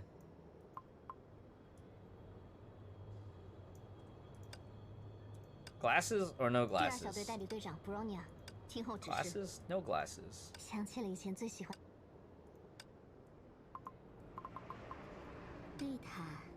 I wonder what kind of outfits they'll give for Spina Astera in the future, though. I think it would be really cool to actually have one that's like more like mecha style armor. I think that would actually be neat. And I'd imagine that in the future patches we'll get some really cool outfits for Equinox as well. I forgot to leave feedback. I wanted to ask them for like an option mode for the camera so that you could see like the alternate modes. Because I don't think you can actually see the Guardian mode here in the interface. Hope Mobius gets a gacha outfit. I want to see Mobius in a pink dress, right? Envy, Mobius in a pink dress would be neat.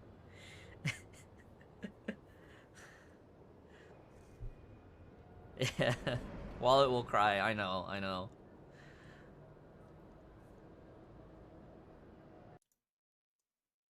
So, first code is out. Make sure you redeem that first code ASAP. As soon as possible, redeem that first code because these codes generally only have like a 24-hour duration. Maybe they might have extended it to like tomorrow afternoon. Post it on Twitter. Share with your friends on social media. Post it in your Discords. Get that code out, all right? Ooh, Mobius in a black... Well, her default dress is already a black dress, right? Technically, it is already a black dress. Black and white with gold trim and green highlights. Can you get 2 S-rank Valks with 50k crystals? If you're lucky enough, mortal. But that's not leaving any crystals left over for gear. And remember, Rita will be free. Rita will be free and you will get an S-rank option box. Yeah. Playable Adam when? In the main game, very unlikely, but APHO2, he's playable. He's playable already in APHO1 and 2. What's the code? It is in the overlay. It is in the overlay. If anybody has it in their clipboard, feel free to spam it in chat too. Oh, I have it in my clipboard.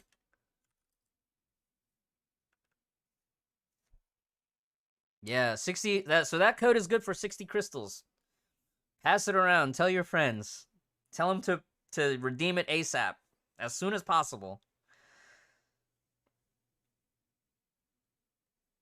Quiz time? Quiz time? I think we have the ruins first, and then after the ruins showcase, we'll do the quiz. Yeah.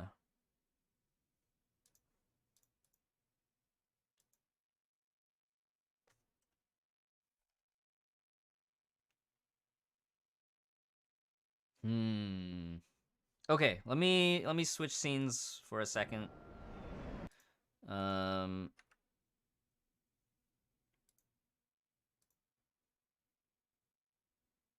Here we go. Give me 1 second. So I think next is gonna be the ruins battle. But I think the ruins might be one at a time, right? So we might not split screen this. Let me see here. Hello, MG. Hello. Hello. Saved. Saved. Hello. Yes. So I think right now we're just waiting for Yeah. Yeah.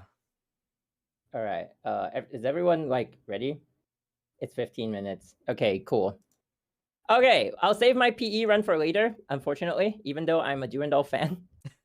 I was too engrossed in the extra quiz that apparently someone actually won. Congratulations. Oh wow. Yeah, so so that's your SCA exclusive, right? Yeah. Oh, nice. You know, people are having an anniversary elsewhere. We got to have something too. True. Yeah. True. Okay.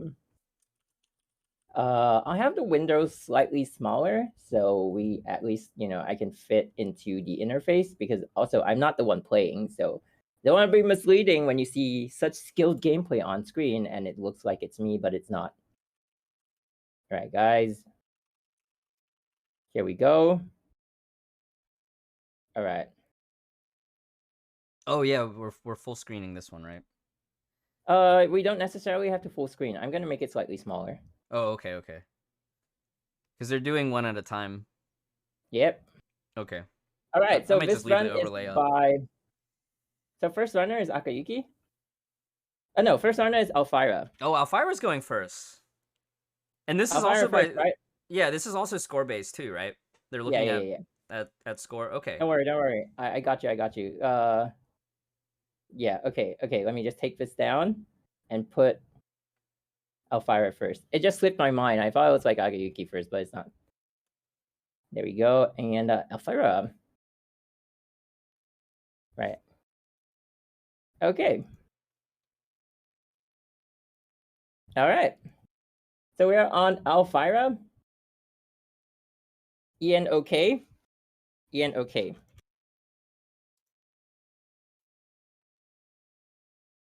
Wait, hang on. Are we supposed... Okay. So for this one, all right, guys, for this one, we get to participate as well. We're gonna have to do a poll. Start prediction. Wait. Even if you can't use points, you can still do predictions, right? Yeah, predictions, you don't have to use points. Start prediction. Who will win the Ruins speedrun? 1 is Alfira because he's going first. 2 is Akayuki. If we're in SCA, guys, you know who to support. I'll give you guys 2 minutes. 1 minute. 1 minute. Start prediction. Prediction is running. Please vote. Already. We're all ready, guys. So on screen right now is Alfira.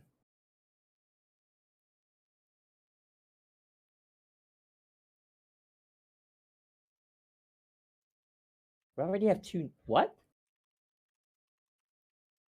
All right, chat. I'm going to put you up there. There we go.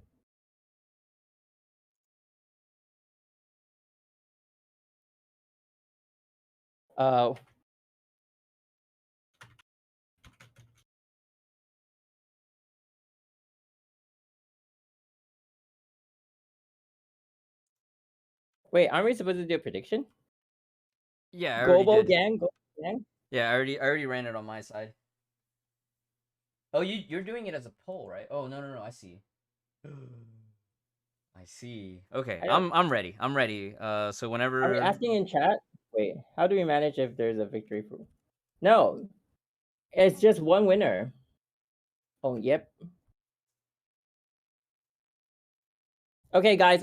I need you to do me a favor. Even though you're voting, type the person you're selecting. If you choose Alfira, type Alfira in chat. If you choose Akayuki, type Akayuki in chat. This is the 1,000 crystal question. So please get it right. Please. Oh, SEA coming in strong for Akayuki. Yeah. That's the spirit. Yeah. My chat is full of both a lot of Alfira and Akayuki. Uh-oh. Yeah, SEA pride.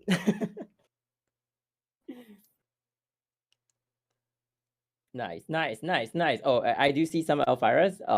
Apparently some people are just waiting to get banned. I mean, Good job also supporting global. Yeah, that's the spirit.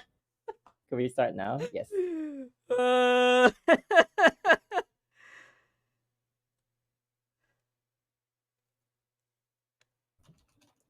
Go.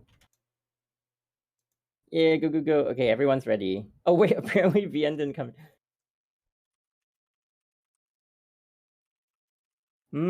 Interesting. Apparently.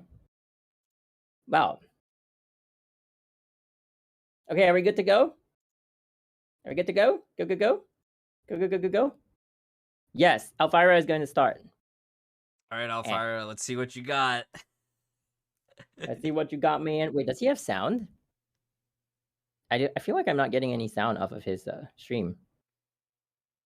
There's no sound.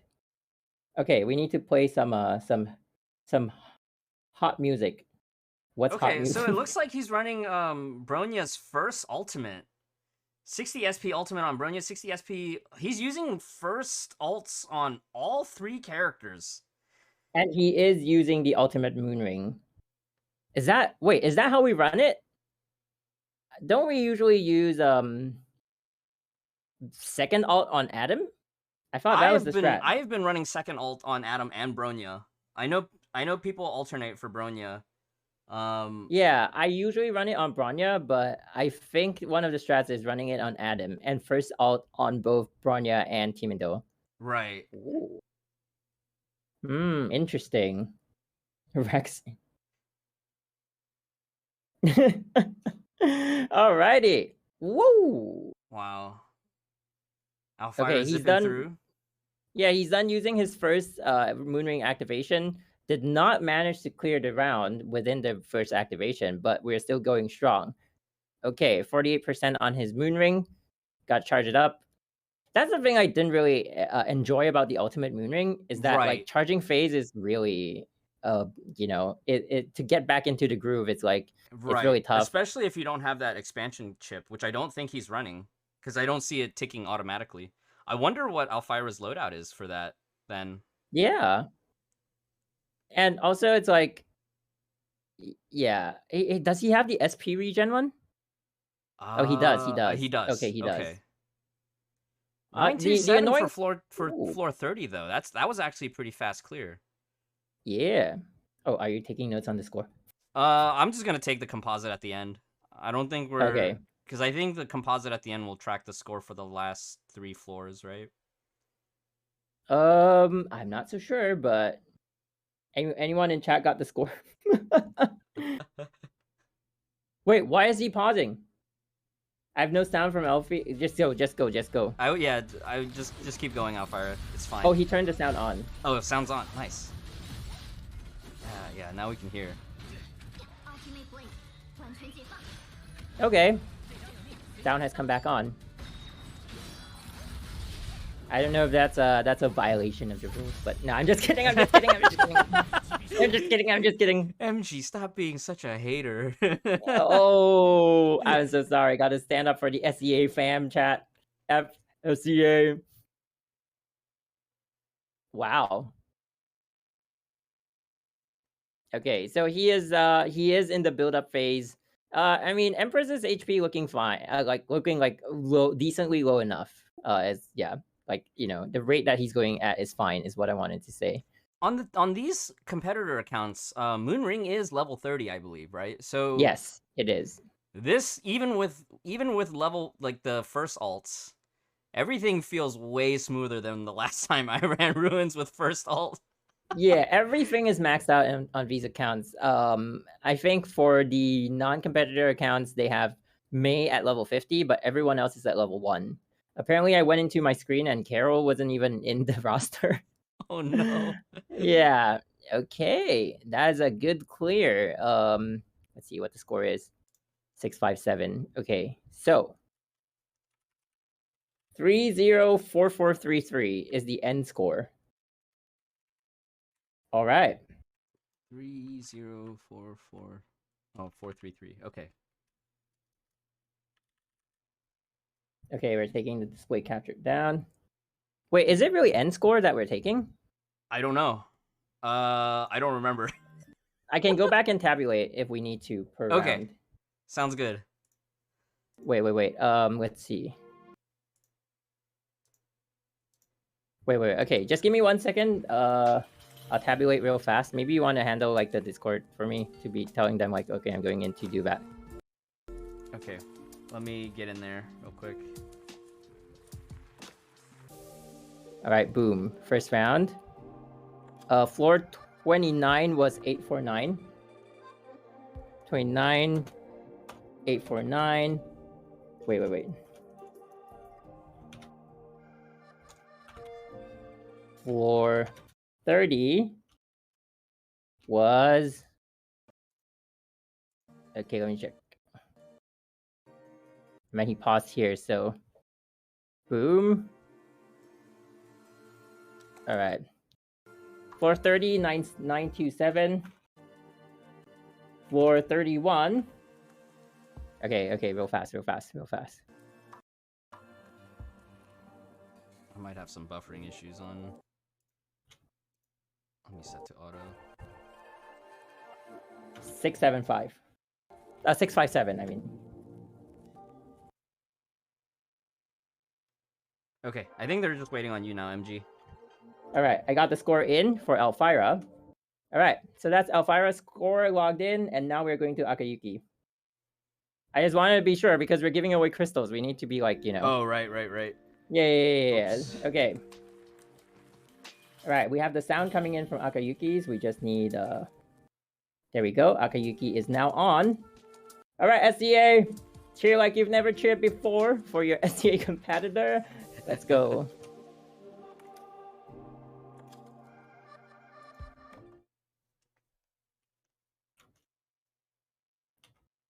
Sea gang! Yeah, we're in the sea of Quanta. Sea of Quanta, yeah. Alright, what Akayuki is going for first ulti for Bronya as well. Interesting to see that neither of them use Mei or Carol. Yeah. Okay, maybe sound here. So. Oh, second ulti on Adam. Okay. Second I'm having a ulti little on bit Adam. of buffer issues on my side. Okay, no worries. Boom. Okay, first ulti out. Moonring activated. Sorry, guys. My stream is stuttering. Whoa! First round cleared. 905. Holy crap. First round cleared at 905. Ho. Okay, round 2. I believe Adam's ulti is really strengthened against like multiple enemies. Round 2 cleared at 959. Oh, not looking that good. Not looking that good for Elvira. Zobo. Oh. Yeah, I'm getting a lot of stutter on my stream.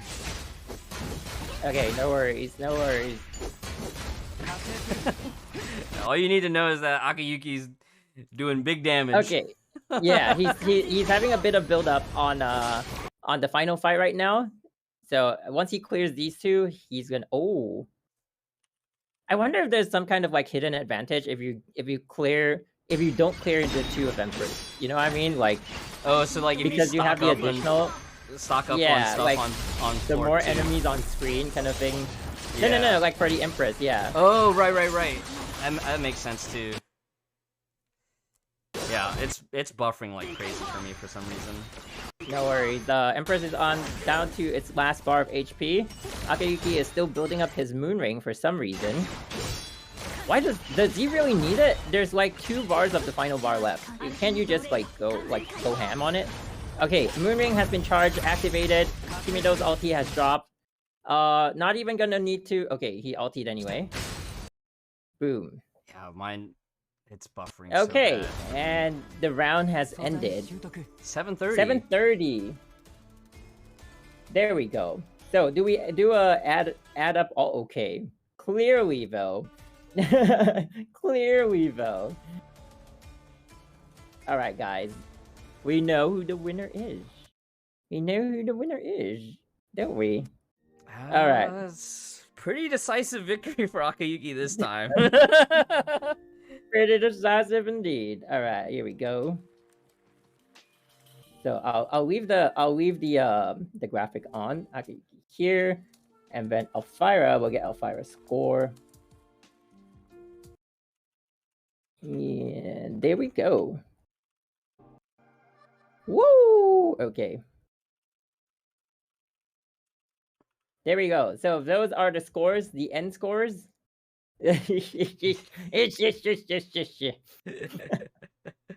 Congratulations on the runners. Thank you for your contribution to the stream. That was a lot of fun. Okay, now. All right, let's go back to Foodway.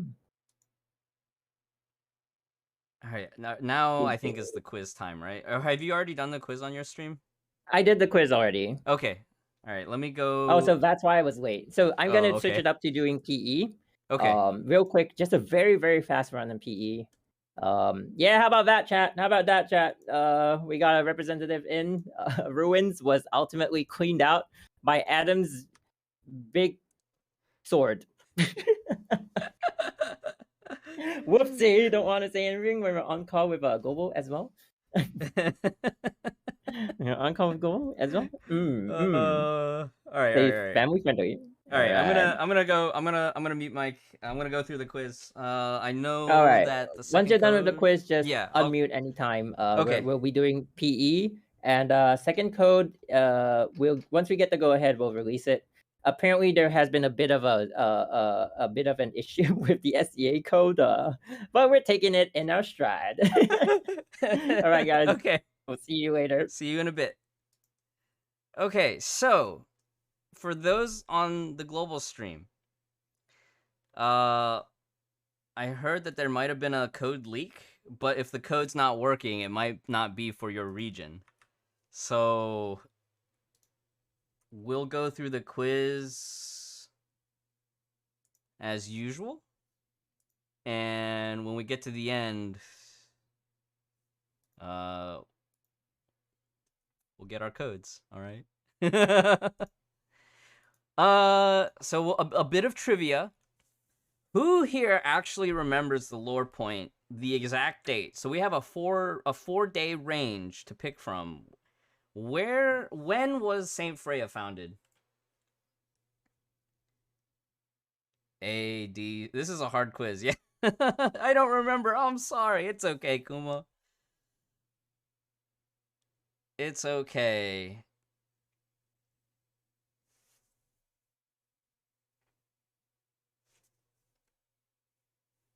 A, D, A, D, E. All of the above, right? A, D, A, D, C. A, hopium. It is indeed A. Some of y'all know your stuff. I didn't even remember this part. All right. Quiz question number 2. In the year 2007, Ragnar rescued Rita at the florist? The cafe? Shixel headquarters? Saint Freya? I think this was in one of the manga. So, for some of y'all lore junkies, you might know. Lots of A's, a little bit of B's, a few C's. It was in the VN as well, huh?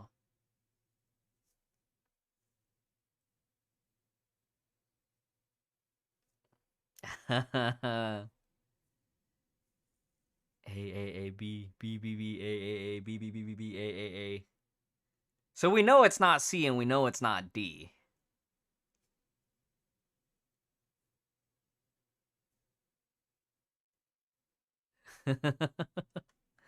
It's on her stigmata. Yes, it is actually. It's in the B piece, right? It's on the B piece. It's like a Fuhua combo. AAAB. BBA. AAB. ABB. Trust in C. Are you sure about that? It was in fact B, the florist. Tata Wachaha, yeah. All right. This was actually in chapter 28. When Rita first met Durandal, what was Durandal going to do? This was in chapter 28, act 2, in the flashbacks. Who remembers? You need to write out the whole answer, complete sentences. Entrance exam? Was it the entrance exam? Valkyrie administration entrance exam? Valkyrie entrance exam? I believe that is the correct answer. Yeah, she's on her way to the admissions test. Very good. Okay, y'all paid attention during the story stage. Y'all not story skipping, huh? Good. Very good. All right. Congratulations. Congratulations. You have earned your way to the crystals. Winner picked. Okay, good. DM me the details. So the second code, if you're on SCA, this is also the SCA second code, but I believe that is already out there in the wild.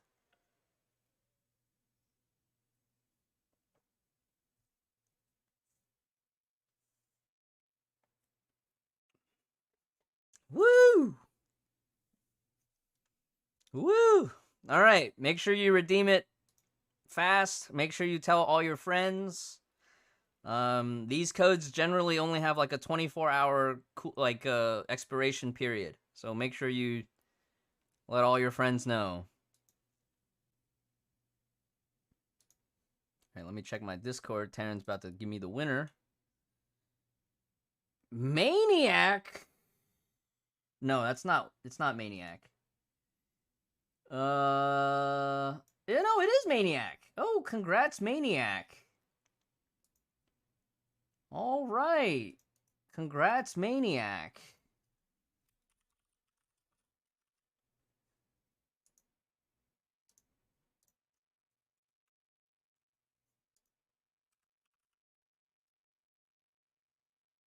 Maniac's not SCA though, right? Maniac's actually global.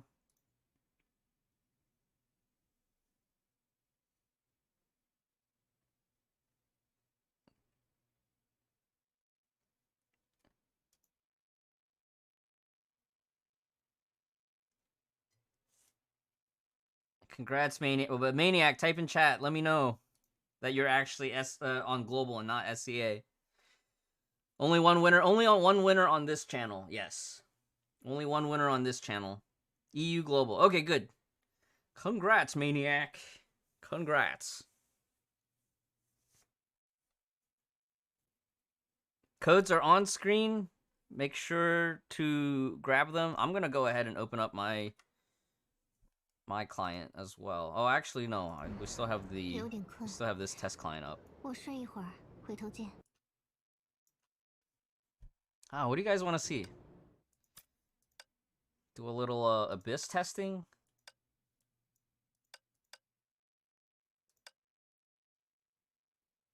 Can you use Lucia on PE as a replacement? You can. It's not the best option, but it's probably the cheapest, okay option. You could probably get away with using Plasma Lance. Plasma Lance might be cheaper than Lucia. Phyllis gameplay, we'll have to wait till after the event is over. Well, technically the event is over, right? We went overtime.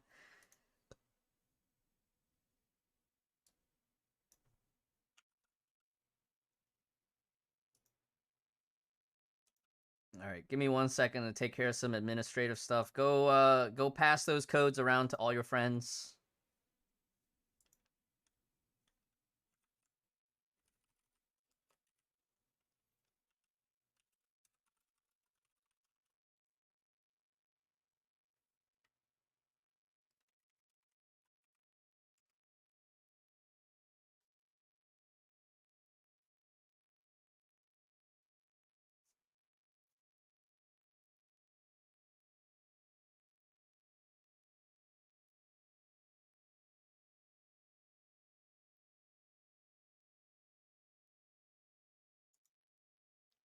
Global code is not working.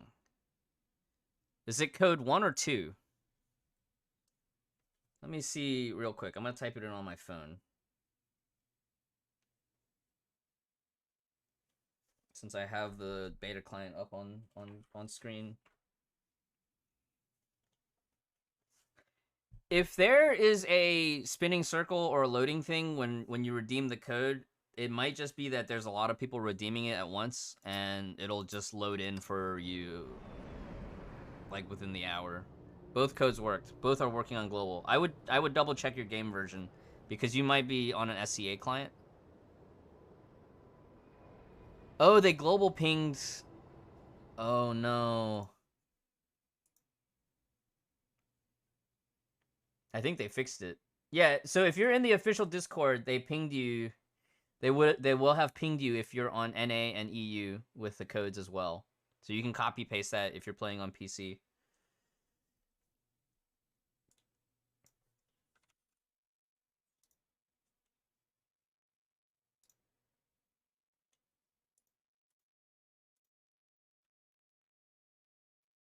Oh, thank you, Terrence, posting it in the Nubskate Discord too. Appreciate that. Heck yeah. I see Zetsu posted it in Lumina. Nice. Zetsu, don't forget to, I guess, tag one of the Lumina mods to repost it. Let me check Cafe Quanto.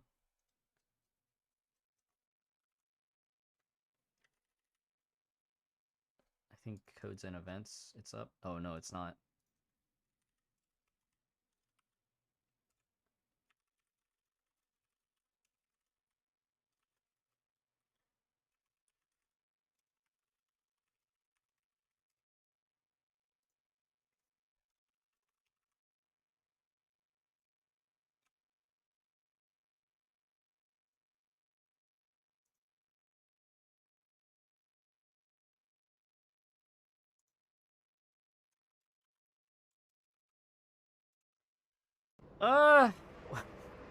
Both codes work for Immortal. Well, if you're Immortal, the assumption is that you have a credit card you can just swipe, right? You might not even need the codes. Ire, hey man, how's it going? Sati's Immortal. Oh, that's right. I have new artwork from Sati. Check this out. Hold on.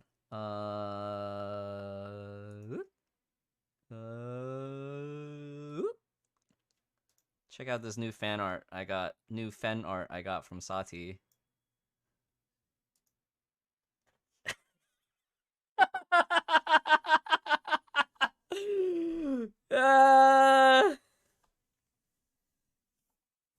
That is so cursed. I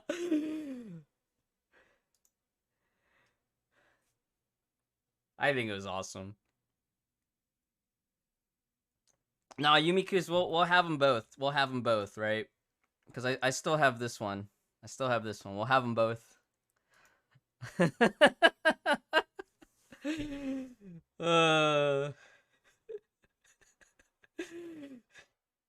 Shave my leg tomorrow for this drawing, maybe? Bianco. Fen Randall.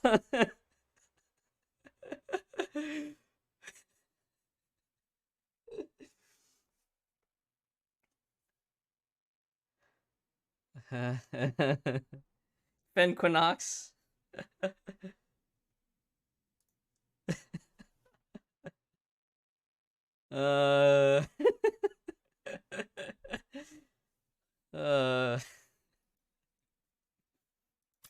Maybe I can use these as a PNG tuber in the future. Doo-doo risk.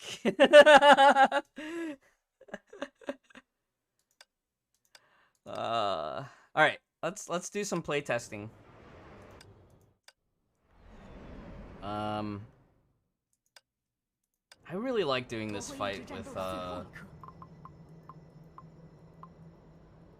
Vermilion Knight. I remember in CN beta I did a lot of testing with Vermilion Knight support. This was really fun. Oh, I guess I can unmute for MG here. Hang on one second. Oh, well, no, let me...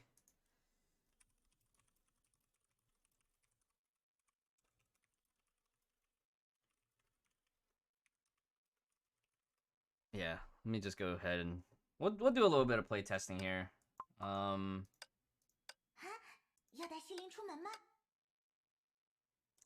I have the ability to rank up? So no, it's just S3 here on this beta test. Are you late? Well, you're just in time to get all the codes, but you missed all the fun. Alfira actually edged out Akayuki in the Stargate run by 1 point. He beat out Akayuki by 1 point, and then Akayuki came back during the ruins. If you guys watching the stream now, y'all got other stuff to do. Codes are out. Y'all are all free now. This is the after party. This is the after show. But I appreciate you all stopping by the stream. I stream weekly. Monday, Tuesday, Thursday, and Fridays. Sometimes I'll stream on the weekends. Sometimes we'll stream on Wednesdays. But feel free to stop by, ask questions, get answers to questions about the game. We can discuss a little bit of lore. We can talk about the latest fan art that got released. We could talk about the ships. Some of y'all are into shipping. I am becoming a multi-shipper. I love the story and the lore, but I'm starting to become a story skipper as well, because every time the CN story gets released, people be spoiling on social media. So I try to avoid spoilers. We will be doing beta testing as well, so maybe if you stick around later today, we might hop on the 5.6 beta. We'll look at the new Valkyries there as well. But I am honestly super excited for 5.5. I remember, what was it, Friday when 5.6 beta released. I couldn't even think about it. I was like, let me just get through the weekend first. Let me get to 5.5 first, you know. And then afterwards, we'll deal with 5.6. But a lot of good stuff coming down the pipeline. Make sure you are all logging in and getting your login rewards for the focus supply cards. There's 12 focus crystals from login rewards, all right? I'll go over the slides one more time, right? 12 login focus rewards right now. After the version update, we'll get 10 cards, 5 focus, 5 expansion cards. Lots of good freebies. There will be another login event for an option box. Make sure from this option box, from the May banner on the left here, make sure you are selecting tickets. Because if you select tickets, the crystal value is 200 crystals more than if you pick raw crystals. Okay? And global exclusive will be the anniversary option box for materials. Now, for most players that are 81 and up, highly recommend Taurus and SC metals, depending on what you need. If you're below 81, I would just leave it as an option box until you get to 81, personally. Now, if you're a high spender and you're going for the elf, maybe the Mind Stone is more valuable to you. Some high spenders, they have a lot of weapon dupes, and Taurus is no longer an issue for them. But if you're, F2P or you're a budget player, Taurus is actually quite hard to farm sometimes. So, just keep things in mind. The general rule of thumb that's a safe way when dealing with material option boxes is you leave it in the box until you absolutely need something from it. So that's the strategy. That's the play. And of course, Spina Astera, Rita Roswai Spina Astera will be free from a login event, I believe. And then we will be getting an S-rank selector box with all the stuff from like HOV, CH, Molotov, Cherry, I don't know if Vermilion Knight is in there. Maybe not. Vermilion Knight might still be considered. You might need something else for. But it's all the stuff that you'll find in the War Treasury, right? All the War Treasury S-rankers will be in this option box. So like on my alt account, I might be picking Black Nucleus to get those Dorn buffs. VKE is in there. Awesome. That's awesome. Some of y'all might be trying to get your, double S rank VKE for Dorn buffs, or, getting VKE for the first time.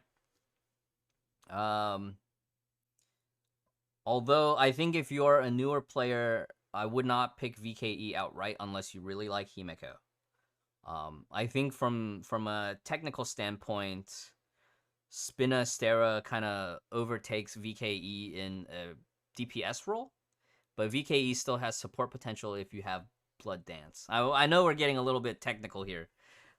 Make sure you do your research, or you could just go with your heart. I like this character, therefore I'm gonna pick it.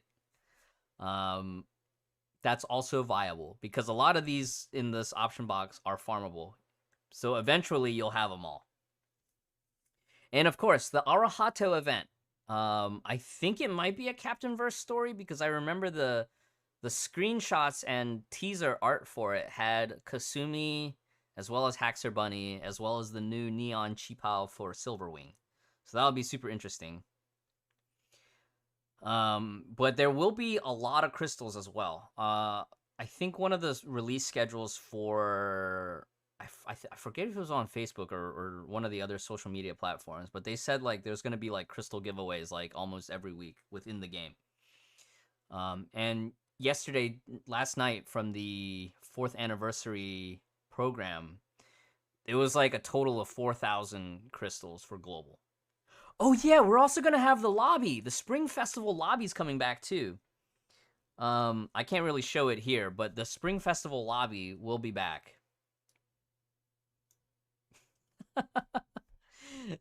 So make sure you participate in the Spring Festival lobby and play those dailies too, because I'm sure a lot of crystals will come from there. There's going to be a lot of material rewards for those of you that are farming materials and stuff.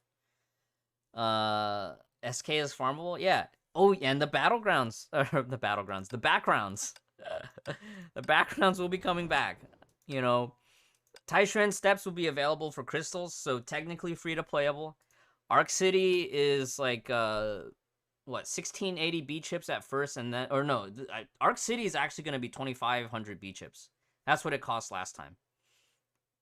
So Arc City is going to be a little bit more expensive, but you will get full crystal value for the B chip price in addition to the theme. And you know, there's a lot of stuff. There's a lot of stuff in Arc City.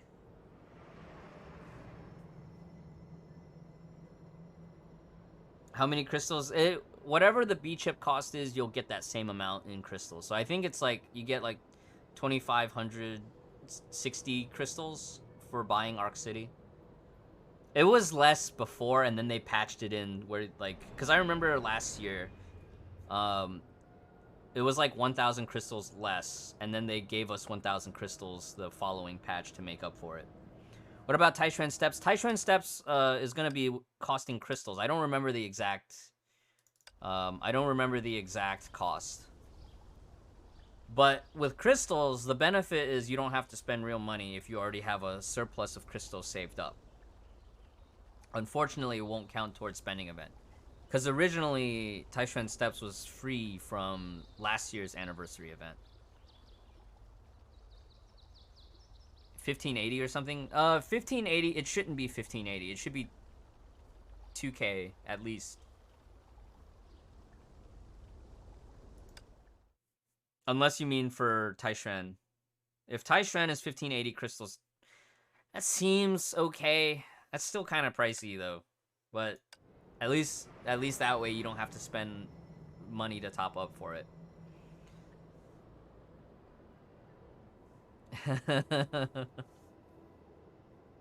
Yeah. Yeah, let me just do a quick Abyss run on Argent Knight Rita with Fire Rita. And then I'll probably go take a restroom break, and then I guess I'll just play my regular account. Just do my dailies and stuff.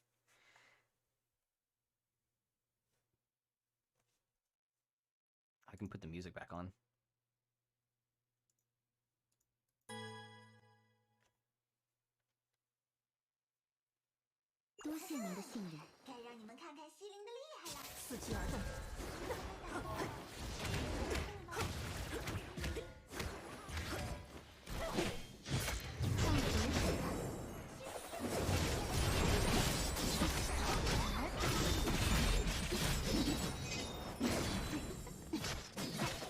I'm short a little bit of damage. It's okay.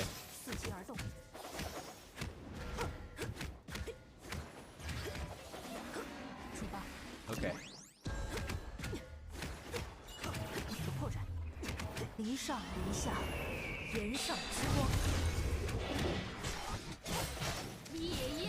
Hello! Hello! Let me unmute. There's MG. Hello, sir. Hello, MG. How's it going? It's good. We're going to, we're all going over to your stream. Let's go. Am I getting raided? All right. Is this the raid? Are we over? Oh! Welcome, viewers from the SEA side. SEA raid.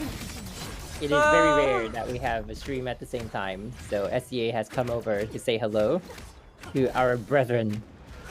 SEA raid. And yeah, we see a cursed image on screen, not creepy at all. Yeah, Sati very graciously provided this fan art. Fan art. Fan art. Only fans. SEA raid. SEA raid. I'm doing a very. Did you hear my giveaway question? What was the giveaway question? It was a troll question. Oh no. Okay, SEA raid. So I was like, you know, there's already 2 members in the APHO squads that have been hearing, you know, that have hashtag cores. Right. And they, so, you know, and they've heard the call of the cores for a long time, but they've never, like, responded. So later on in the story, May responded to the call, you know, and, like, accepted her power as the hashtag Thunder. Mm-hmm. And then, you know, Bronya recently accepted the power as the hashtag Reason. And I was like, do you run around and read the notes, you know, that are scattered all over the city? And I was like, one more member has been hearing a call ever since he was born. Yeah, and I was like, you know. So I was like, what call has Lyle been hearing since the day he was born? And Chad was like really guessing. They're like soulmate, gay call, whatever. He's been hearing sniper calls. He has a calling of a sniper. He's a good marksman. And I was like, the answer is, since he was born, Lyle Collody has been hearing the call of these nuts. And we got a winner. Apparently, SCA, you know. Wow.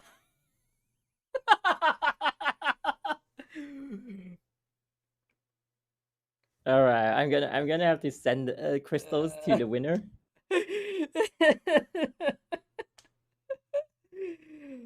Man. Okay, let's go send. There we go. Wow, I have many. See, Mamizaki, I don't know if staff even knew what the question was gonna be. And MG usually they just give he has a free pass to. Ooh, I don't know if we should let people know that. Oh yeah, he doesn't have a free pass, but you know. Homo. So, for those that are coming in from the SCA side, if you haven't already heard about it, and those that are still trickling in from the global side, MG will be streaming his Equinox polls, not this week during the weekday, but next Saturday. After version update next Saturday, I will be joining him on his stream. It will be streamed on his YouTube channel. Yep. On his YouTube channel. We'll have more than one guest, but we haven't confirmed like everyone in yet. So. Yeah, I'm excited to hear that announcement. Yep. He's waiting for like a few more. Like, are you free on that day? Like, is that okay? Is the timing okay? And then we'll just fix it up. And yeah. Yeah, I'm looking forward to that. So MG will be going all the way for Triple S and 4-star Durandelf. Yeah, 4-star. I don't remember if the elf banner is like available right off the bat. I think probably. It's 150 per poll on elf banner, right? Yes. Okay. I think I'm all set for like elf plus Triple S. And the Rita equipment and the Durandal equipment, yeah. What would be your assessment of elf priority for budget players now that Klein and the new Durandal elf have the cooldown switch, the switch cooldown reduction? I'd say it depends on your inventory, like which team is already stronger just from naturally like randomly pooling. Mm-hmm. Yeah, and then if you're like naturally built towards lightning, then just go for Klein. But if you're like, you know, if you're like deciding to all in physical, then just go for like Durandal as like the only 4-star elf that you have then yeah, Durandal is a good choice. Yeah. I think on my alt account, I was able to get 2-star Klein from last spending event, so it was 5.2, which was SCA anniversary actually. Ooh. And then I think on my main account, I'm gonna just start farming elf fragments from the supply fragment shop from now on. Because I know for a while I would hoard those materials and I'd be like, oh, I need these for affix mats. But I think from a long-term standpoint, maybe going for elf fragments could be good for me, especially if do we know what the actual supply battlesuit fragment elf is? Do you remember from the CN server? Supply battlesuit. I mean, I could log in. Yeah, if you don't mind. But you know, it's been a while since all those banners have come up. I don't know if like I'm gonna have the answer to your question, but let me go in and check stuff. It should be. I don't think it changes for the patch though, right? It might still be Bella. If it's still Bella, then it might not be. Oh, okay. Let me go in and check that. But if it's Siren, I need Siren fragments. I need Siren fragments so badly. Oh, I don't need. I gotta remember now. I had this discussion with Morphine. SEA and global codes are different. Yeah. So just look at the Discord. I think they're announcing the codes on Discord already. So just go in there and claim your codes. Yeah, let me put it up and let me make a new overlay for SCA. Gotta go send the crystals to the winner. The winner of these nuts.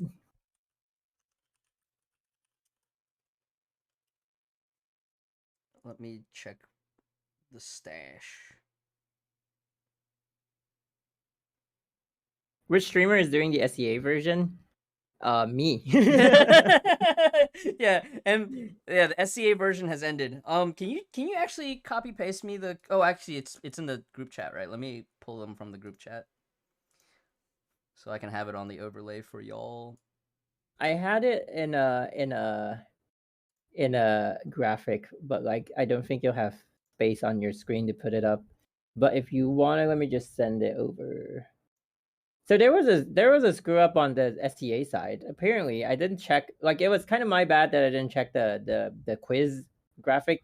Oh, the last slide. Yeah, the last slide. They put the second code, and then they told us that, you know, because like they always put the first code in, and then they put the second code, for us to like just dispense later, right? So in the thing, whoever prepared it should put the first code instead of the second one, but they put the second one in. And so the other streams released the first one, and then I released the second one, and so everyone got all the codes already. So what did you think in the end? Because I know like we had a lot of discussion off stream and behind the scenes of like going into this event for this version's update. Like, what did you think in the end? I felt overall, I felt like it was really rushed. Yeah, I did feel like it was really rushed. It's kind of hectic when you have to take note of like what the other streams are, like what's going on in the other streams, and like time is like very like, you know, very there's no freedom of the time. Yeah. So, but other than that, I feel like it wasn't as hard to coordinate as we thought it would be. Right. Probably. I had that's kind of how I felt too. Is like I had the sense like, oh, this is actually going very smoothly.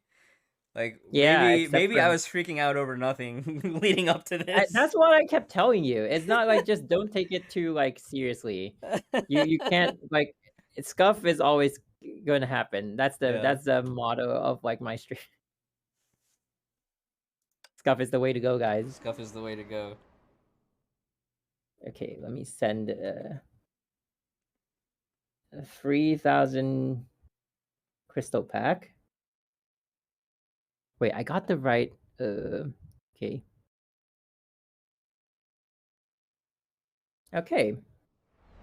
Just stream from the imaginary tree. No time there. Yeah, make sure you play the G game. It was funny. Okay.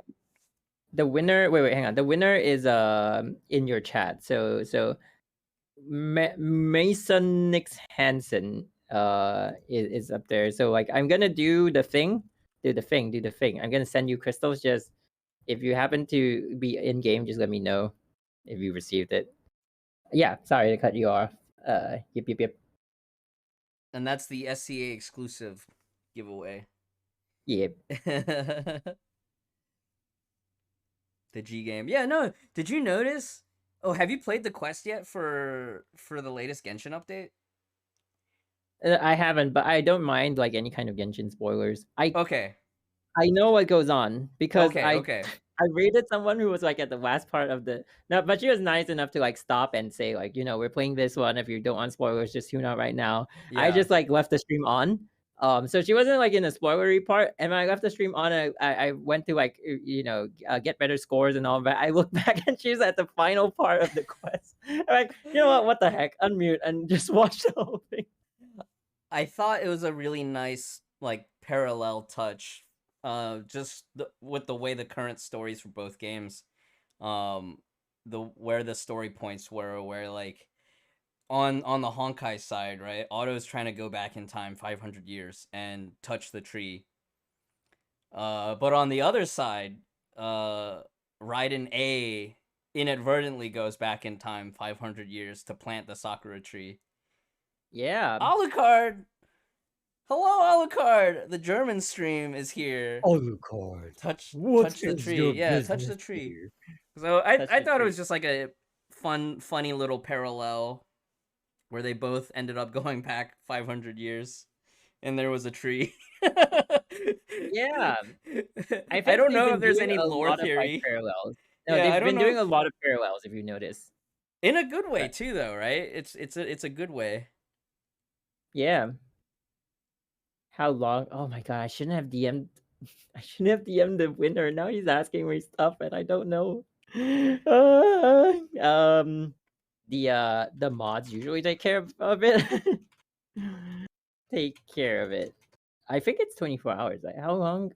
Usually within a day or two they'll have it, because I think for you Harvest probably already posted the contact info, right?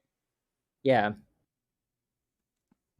I think for the SCA winner of the 1000 crystal giveaway, just make sure that they also send Harvest their UID, their in-game UID, in addition to their Discord info.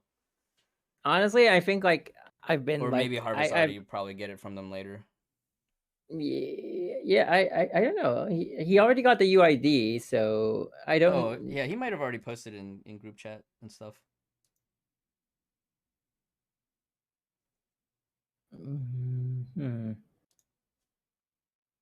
Wait, did they post the same one?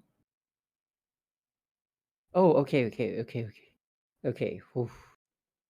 Interesting. Global codes. Okay.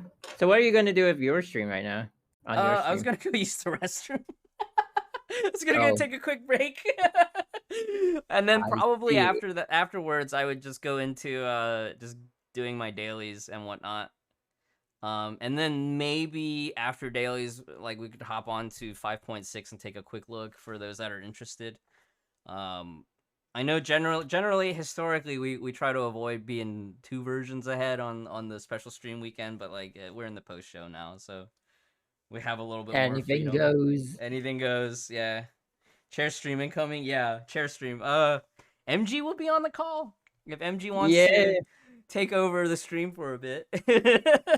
I'll be right back. My CN is just loading up. If I could like share my screen on Discord so you can like put it on the stream. Yeah. I can wait. My CN is still loading up though. You know what? I'll just share it with you, and then I just I don't know why it's taking so long. Yep. Hello chat. Now this is my stream now. Oh, it's coming up. Your main streamer is on break. Sub streamer will take care of stuff. Let me make sure I have the... Ooh. Holy crap. I know what that was. Is that audio cracking on my end or on your end? No, that was my end. Oh. Yeah. Yeah, now there's a little static coming from your side. Oh, it's fixed. No. It's fixed. Okay, cool. Oh, it's picking up from the game audio, I think. I think that's where the cackling is coming from. Yeah, the game like stuttered for a bit. I don't know what happened. I mean, it is the CN client, so we're not connecting from CN, you know, in CN to CN. So expect scuffed. Scuffed is the motto. Hang on 1 second. I'm just gonna copy the Discord screen share and bring it into the other scene. Whee!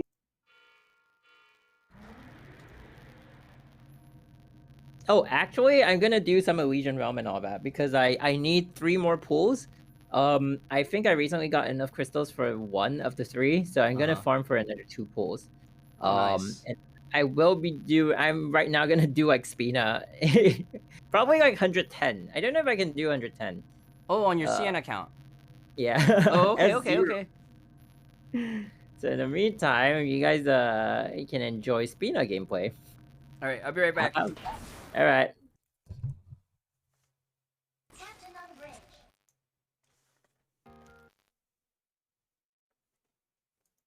Did you know what? Oh, I forgot to do the Abyss. Typical. Okay, never mind.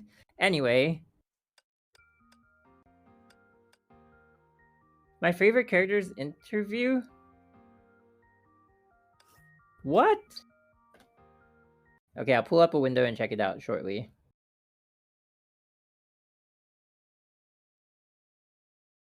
Wow, okay.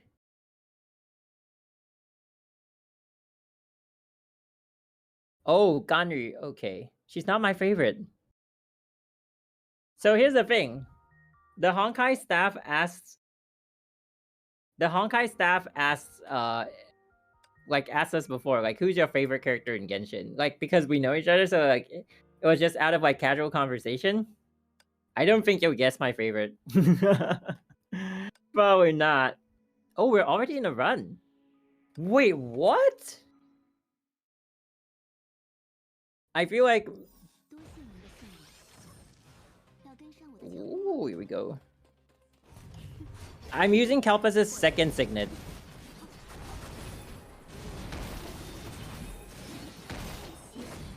Woo!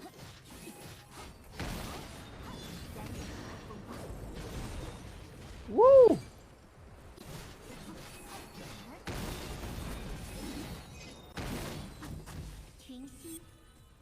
Who's your favorite? And why is it Hu Tao? Okay now. Okay now, we need to talk. I don't think you guys will be able to guess my favorite.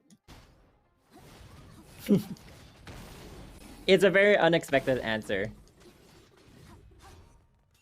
At least for me. When I gave it serious thought, when I was like, okay, let me actually think who is my favorite. When I thought seriously, I was like, okay. Close, that is close, that is close. So Alice's daughter, Klee. Klee. Oh, you're back. Welcome back. I'm back. I'm doing Kalpas's second signet. Mm-hmm. Second Nexus signet. That's why my HP is kept at like 30%. Okay. Yeah, Klee carried me through the first few months of Genshin. I will always be grateful for her existence.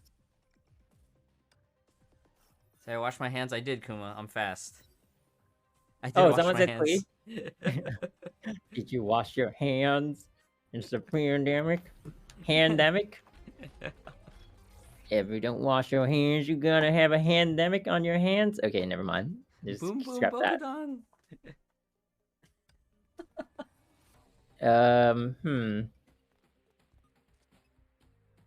Yeah, my Klee is C2, by the way. It's not too bad.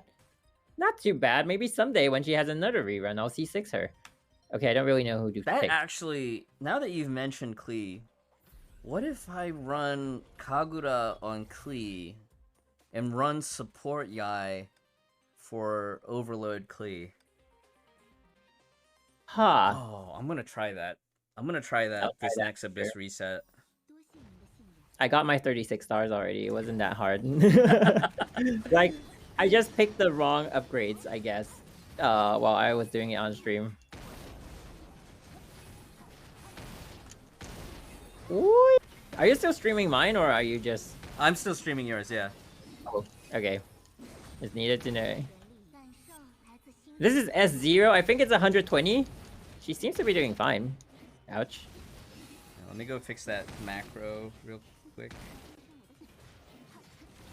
Yeah, I'm sorry about the camera share. I completely forgot about that. Yeah, I was like, wait, I think I kind of forgot too. So I was like, oh, we have to do this. And then, nope, we don't have to.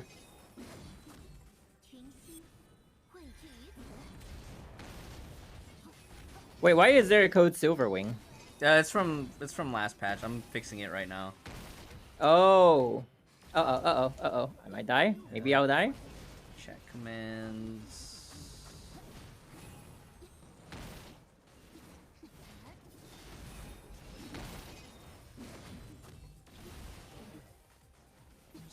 Woo! This is kind of dangerous.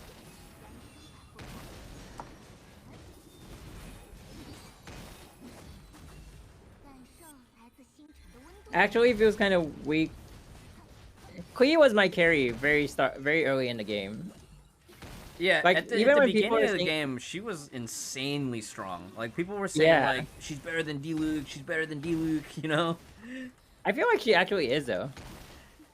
Like, people say, like, she's clunky. I feel like D-Luke is slightly clunky. Yeah, no, actually, they're almost the same clunky. Is in a way, yeah. Yeah, in a way, they're almost the same clunky. Maybe D-Luke is slightly easier to use, but I don't know. I kind of am so used to using Klee already. And they're like, oh, you can't use it on mobile. Mobile is like really scuffed. But I'm okay with her on mobile.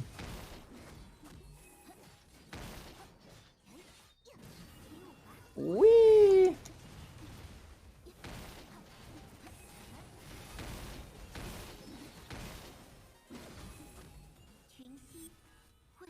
Klee over D-Luke. Yeah, actually, yeah.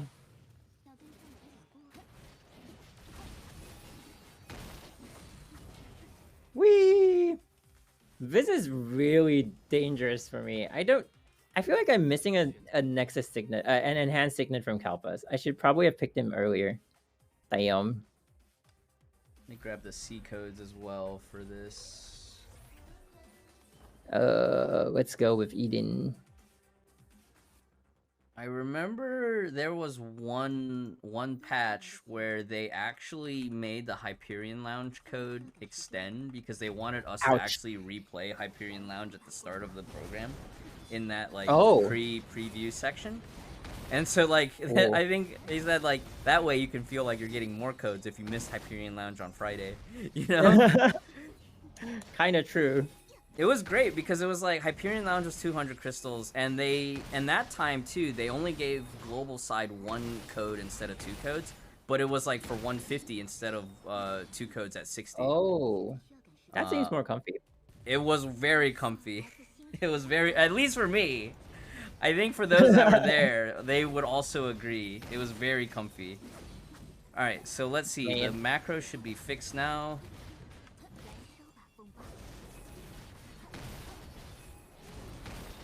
Okay, let me go ahead and post this. Oh, whoops. Hang on. Don't worry, I'm still entertaining gameplay. Entertaining gameplay exists. Let me try one more time. Because I think the second code blurred into... Okay, there we go. Alright, let's do 1.5 per second. Alright, let's go to the shop. I wanted the Kalpas one. Ah, damn. Kalpas is right there. Please give me a Kalpas. Kelp ass.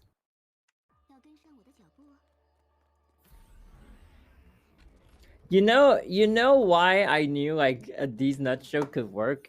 Because Banana on her pre-stream also read. That's right. Oh. How could I have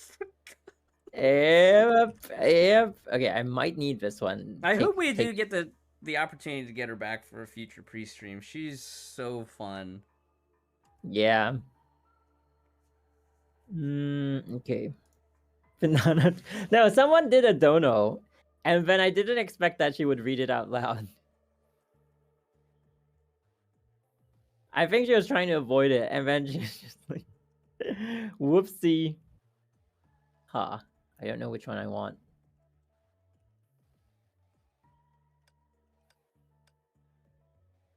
Right, there we go.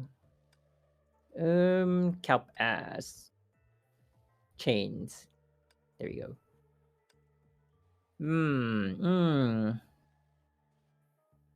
Should I do AE or LE? I think I do LE. I need DSP. All right.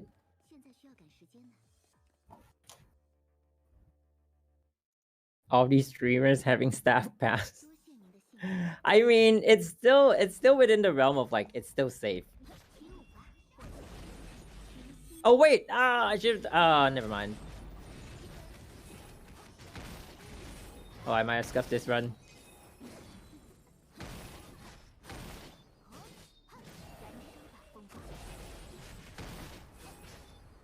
That fourth basic attack that pulls everyone in is so insane.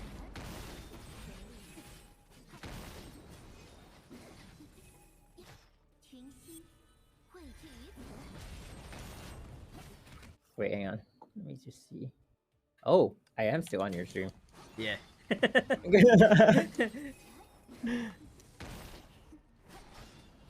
Stay long enough, we might do a gotcha stream. Is there anything left for you to pull on CN? I guess PE. there is, right? PE. PE. Are you gonna be able to have enough? There. What's the pity count at right now? I 50 for the S rank, but 3 away from the next 10 from the next A rank. So there's a possibility. There's a possibility. That's why I'm farming this. Aside from the fact that you should actually do Elysian Realm weekly, but yeah.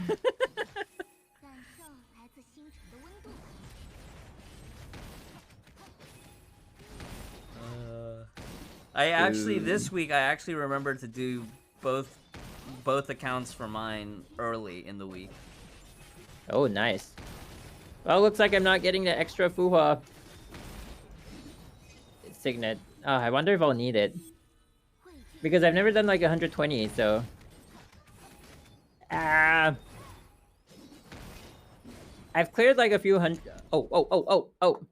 Was that a restart? Okay, yeah. I'm playing a little scuff. Okay. It's time to get serious. This is standing in the way of my PE. I think if I get this, I'll right away get like PE. I mean, not right away get PE. Whoa, that's a little misleading. I'll right away get enough crystals to do the remaining 3 pulls on PE's banner, and hopefully get PE.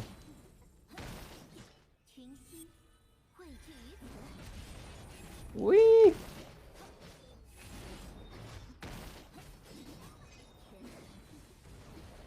All right.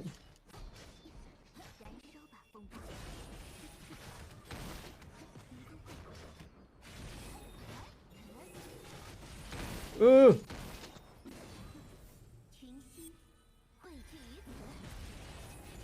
The thing about like Spina on Elysian Realm is that she's really versatile with the signets that she gets. So it's not like, oh, I must get this or I must get that. It's like whatever comes your way, you can just build it up.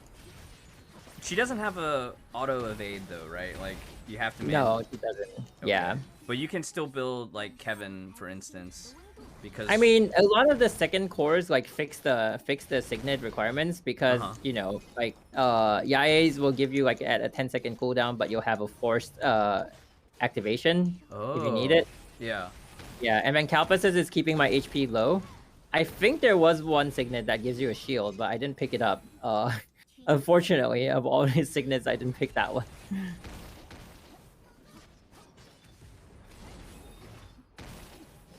But yeah, so all the second cores kind of make it usable, except for Kevin's that makes it less usable, funny enough. Oh yeah, because it's like, it's either... Kevin Core 2 is like, you either have to be a burst mode Valkyrie or a multi-hit alt, like, officials. Yeah. So, they are switching it down to like 45 instead of 50 hits. Okay. In 5.6, I think. 5.6.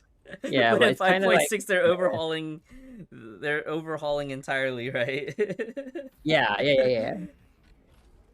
So there's gonna be like support skills, more support Valkyries and all that. Alright. I remember from your stream, like, it looked really cool with the Because there was gonna they added more support Valkyries, right? It was like Haxor Bunny and Raven. As support Valkyries now. Yeah. Ooh, I think damage is looking okay. Type disadvantage though. Ooh, but it should be neutral then if it's disadvantaged because the diverging paths kind of negates it. Kinda. Oh, I don't think I don't know if I can do this. Don't die. Wow, this is so bad. Die. That is so scary when you're like, when you have full taint and you're playing Kalpus. Oof.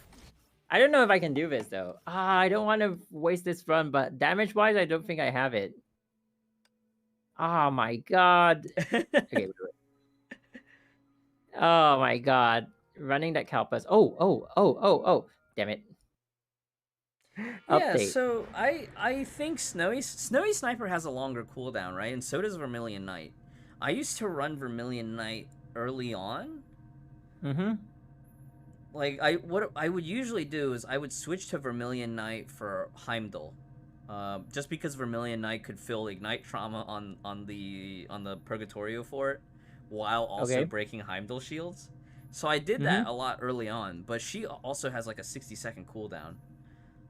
So eventually I switched to Durandal, which seemed to be what most other players were doing if they needed the trauma for Heimdall. Yeah. Durandal's break is very comfortable because it instant breaks, plus it she chases the enemy so it doesn't miss. Like I used to do Vermilion Knight, but Vermilion Knight has to hit like every hit. So there's a possibility that like when Heimdall's dashing around, you could miss a few of them, and then you don't fill the trauma gauge properly, and then that's it. You don't, and then you have to wait the whole minute. You just have like that 20% trauma gauge waiting for the next cooldown, which is 60 seconds. So it's no way.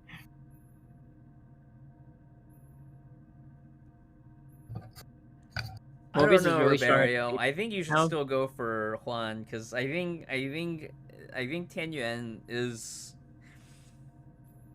I would at least wait till 5.5 Herbarium and try the tutorial stage and see how you like the Guardian mode. Because I think Night mode in the story, it doesn't really give you the full picture. I don't know if that was your experience, MG. I felt like in the story mode, she was kind of clunky to play because like the horse controls it's weren't a that tough refined. version. Yeah, and of course like you can't switch to the other mode because story implication, right? She doesn't want to reveal to Kiana that it's a Kaslana gene yet. Yeah. I might DC a little bit. Okay. So to increase my download speed on CN server, what I do is I use a VPN and connect to Taiwan. So much faster. I think that's what I had to do something similar when I first got access to CN beta, where I had to VPN to Hong Kong. Yeah, I don't know if Taiwan is faster or Hong Kong. I just thought like geographically, I think Taiwan is closer to China. Is it? I know I've been to Hong Kong from China before. No, because Taiwan is an island, right? Taiwan is an island, but Hong Kong is like a closer so I island. should be connecting to. So what happened was like we took my friend was getting married in Shenzhen. Oh wow. So we took I mean they live in Shenzhen, so like they're got Chinese, the got money side of China. Crazy rich Asians level, right? Yeah, so they had like 2 cars with us and 2 chauffeurs. Wow. So they're like just driving us around. And so like for the days because we were that was my first time there. So I was there with my family because my parents know like this friend as well. They used to like they're like parents and parents are friends kind of stuff and all that. And it's like my mom is a bit of like a second mom to them, or like godmother or something. So yeah, we're all pretty close. And so like when we went there, they were like, if you don't have anything planned, we'll just have the chauffeurs like show you like nice places and all that. And then they're like, oh, do you guys want to go to Hong Kong?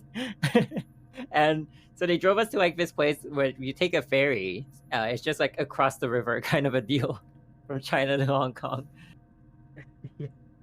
So now that I'm thinking about it, I'm like, but I don't know. Let me check Google Maps. Is Taiwan closer or Hong Kong? Geography lesson with MG right now. Taiwan. Oh. So Taiwan is actually north of Philippines? The Philippines. Wow. I never knew that. Where's Hong Kong? Hong Kong is like right at the southern tip of China. Hong Kong. Oh, Hong Kong is nearer. Okay. Hong Kong is like almost like inside China-ish. It's next to Macau. Interesting. Taiwan is not that far, but it is like separate in the like geographical sense of like it is indeed an island. Okay. Heckling a little bit. No people. The Philippines. Antisocial. I don't think we want to broach that topic right now. While I have all the. Oh, no. Yeah, we don't do politics. We don't do that here. We can't touch that subject. I don't think we touch those topics ever. Yeah, I don't think we like, should. Yeah. Personally, okay. So here's the thing, right? When it comes to politics, I don't think I know enough to comment at all. Like, you know, I feel like when you want to talk about something, you need to be like on top of the topic. And if you're not like anyone in like the politics circle or like industry or whatever, I just don't feel like we should be bringing them up. Yeah, and that one in particular is kind of a sensitive topic depending on who you're talking to. And so like while we still have official overlays up, I don't want to cover that topic ever, to be honest, because it's too sensitive. Yeah, there's a lot of sensitive topics that we just can't go into. Geography, on the other hand. We could talk a little bit about geography, yeah. Let me switch my VPN to Hong Kong.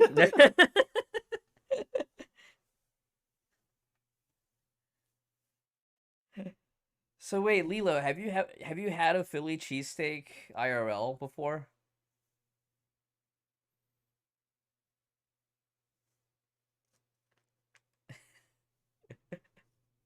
Oh, we're back. Interesting.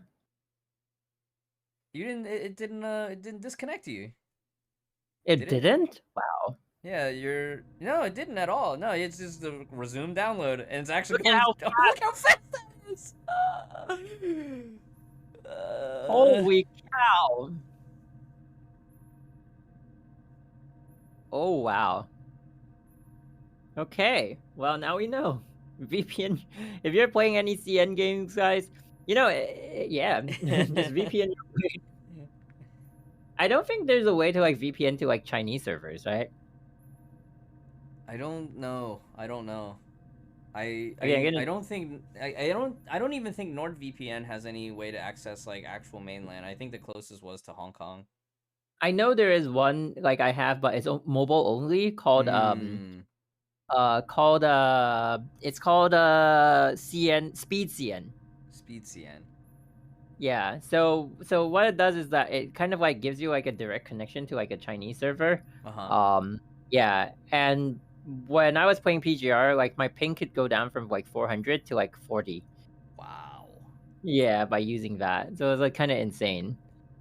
But it's like it's not like a NordVPN or Express. I use Express, but you know, we're not sponsored by any, so who cares? But yeah, when it's not like that kind of situation where you can choose servers. It's like a direct connection to like CN.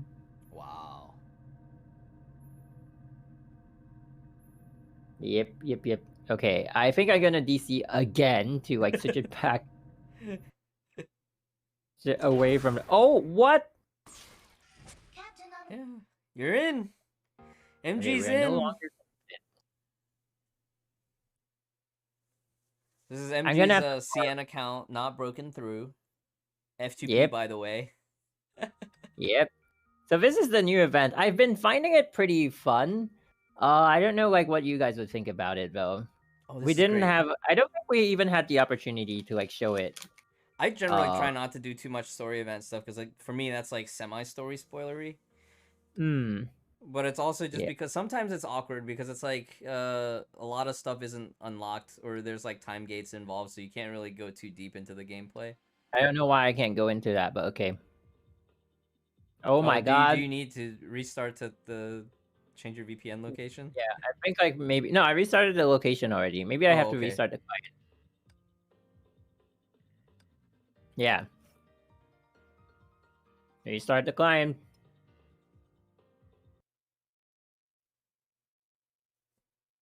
You're going back in. Yeah, I mean, I could farm it, and if you want to like come back and like see what I pull for, we can. Apparently, I had 380 crystals, so I need like how much do I need? 180 more. 180 more. Yeah, so if I do you clear the Elysian you have any more of Valkyries that haven't completed at least once? You could just do the easy clear for the 100. Oh, that is true. I think I have a few. Oh, it's getting me to log in again. Holy crap, I don't remember. No! Password manager time. I know you have it saved written down somewhere. Okay, it's my friend's CN CN mobile number, so I'll just have to access my phone and check his number.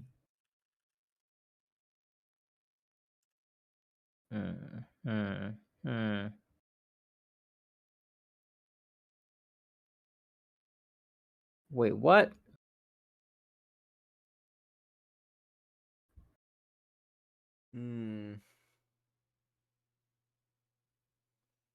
Oh no! I don't know where it is. Oh god, oh god, oh god. Oh god, oh god, oh god. Oh wait. I think I know where it can...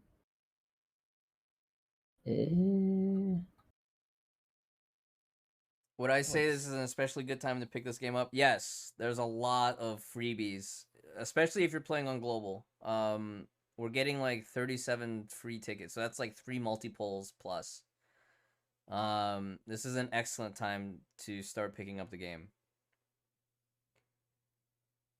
This is an excellent time to start the game. Oh, I'm back. You're back? All right, let me know. Let me know once the screen share is back up. Oh, sure. You're not gonna play yet? No, I don't have anything else to do. Like, I want to see the polls. I want to see you get your at least to the next character. Potentially, you got it. Potentially, yeah. What can I do for more crystals? Oh, right. Go in and check it out. Okay.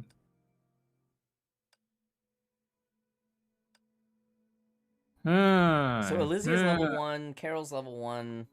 Oh. VG level 1. Yeah, I don't have any like fire stuff here, so it's really hard. You could you have Ozlog? Yeah. You could just run Ozlog on VG. I don't have a lance.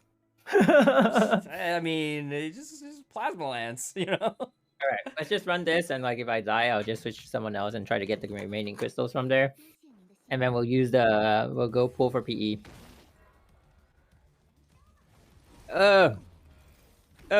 What? Okay, never mind. Yeah, Calpus is definitely one of those high risk, high reward signets. Yeah. All right, let's go for an easy run. You know what? We should just go for... How long does it take to get from 13 to 15? Depends on what difficulty, right? I think maybe if you do at least like 60 or 80, maybe like 3 runs-ish. Let's do 100. 100, I'm pretty sure I can just clear it off. Okay. I don't even remember like what signet is good for her at the start. I think it's the ultimate cooldown one. Do Elysia easy run. I don't think his Elysia is built at all, Chris. That is correct. My Elysia is not I built at all. on that Valkyrie select menu, it's like level 1 Elysia. Oh, okay. It's a 30 SP and then cooldown thing, right? I don't know. I haven't played too much Raven. I just remember the few times that I did play Raven, I was like, oh, I'm getting animation locked on her charge combo animation. Ooh, Kalpa's right off the bat. He's like, what did you say about my signet? He said, kill Honkai. Kill. And then I think the next one is like the enhanced explosion. We're pulling for, well, not me. MG's gonna be pulling for Equinox on his CN account. So CN is like half a patch ahead right now. Yeah. So they've already had 5.5 for about 3 to 4 weeks? 3 weeks? 2 weeks, About 2.5? that, I don't usually remember. I just like, oh, the update's here. Okay, let's go play. I don't know that Raven necessarily needs a buff. Her party buffs, her team buffs are actually insane, Radovan. But I get what you mean, where it's like you're so conditioned, and I felt the same way, like muscle memory from playing Fischl. When you do your weapon active, you just wish that she had the auto QTE on weapon active. I feel that, but in terms of does Raven need a buff, I think she's actually quite strong. Yeah, I do think so. She has a passive where it's like depending on how many feathers you have on field, your team deals bonus fire damage. Her Stigmata is insane for buffing fire DPS. And then her ultimate itself is like it sucks to farm the SP, but when you get that ultimate out, it lasts so long. So it's more about managing how you like divide up her farming time and her ultimate timing. Free HP regen. Pick up the coins. The fake coins. I do feel like, though, and to that same vein, though, like, if Raven did have that QT on weapon active, it might make for, like, the solo play in Elysian Realm a little bit more interesting. They could have added it. Like, you know, they have, like, random additions for, Mobius can do, like, self-trigger ultimate evasion and stuff like that. Oh, yeah, they could have done it as, like, an Elysian Realm specific thing, where it's like, yeah, by the way, when you weapon active, you get a free QTE. And she is, like, a member of the World Serpent, so, like, it would make sense that they give her, like, some kind of buff. Yeah. 100 is really comfy, though. Oh, that's good. Yeah. Good. 100 is, like, what, 300 crystals? I think so? I honestly don't remember.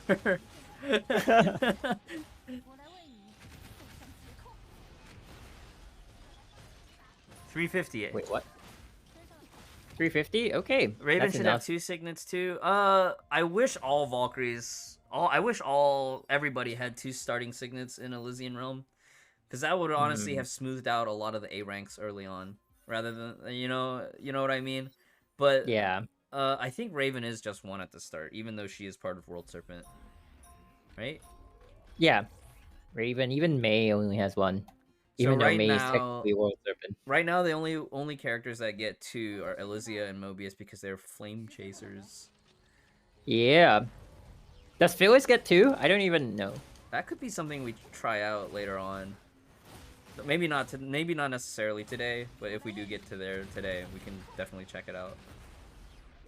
Oh, Ziazis is confirmed. Yes, she does. Okay, that's great. Oh, nice. So any flame chaser will get 2. So eventually, when they add Shadow Knight after us asking for it, yeah, maybe that's why they're holding off on like Sakura and like Shadow Knight. Maybe they'll get to like the lore part, and then they'll be like, "Oh, here's Fuwa and Sakura." I cannot wait. Yeah. Maybe they'll have something like speculation point. Speculation point. I want chat's opinion too. When they finally do release a G4 Ice, do you think that G4 Ice Stigmata will actually be good for Sakura this time around? Because I know Ana was like, it was okay, but not that great. I don't think so. You don't think so? I don't think so. Sakura's playstyle is very like it's very hard to match with like sticks. Yeah, it has to be very specific. So I don't think like we'll see that anytime soon. Zulian, lore-wise, sentience would count as a separate entity, right? So like in terms of Flame Chaser, Hua battle suit would be Shadow Knight. I think everything else wouldn't have been her Flame Chaser equivalent. Holy crap. At 100, she just looks like she's so powerful. And depending on how technical you want to get in the lore, Sentience is her own, like, separate entity in a lot of ways from Fu Hua. Like, yes, it's a Hersher who is Fu Hua, but at the same time, it's a Hersher consciousness. Yeah, she's technically not Fu Hua. She just took her form because she took the body in the first place. Like, and inherited all the memories. Yeah.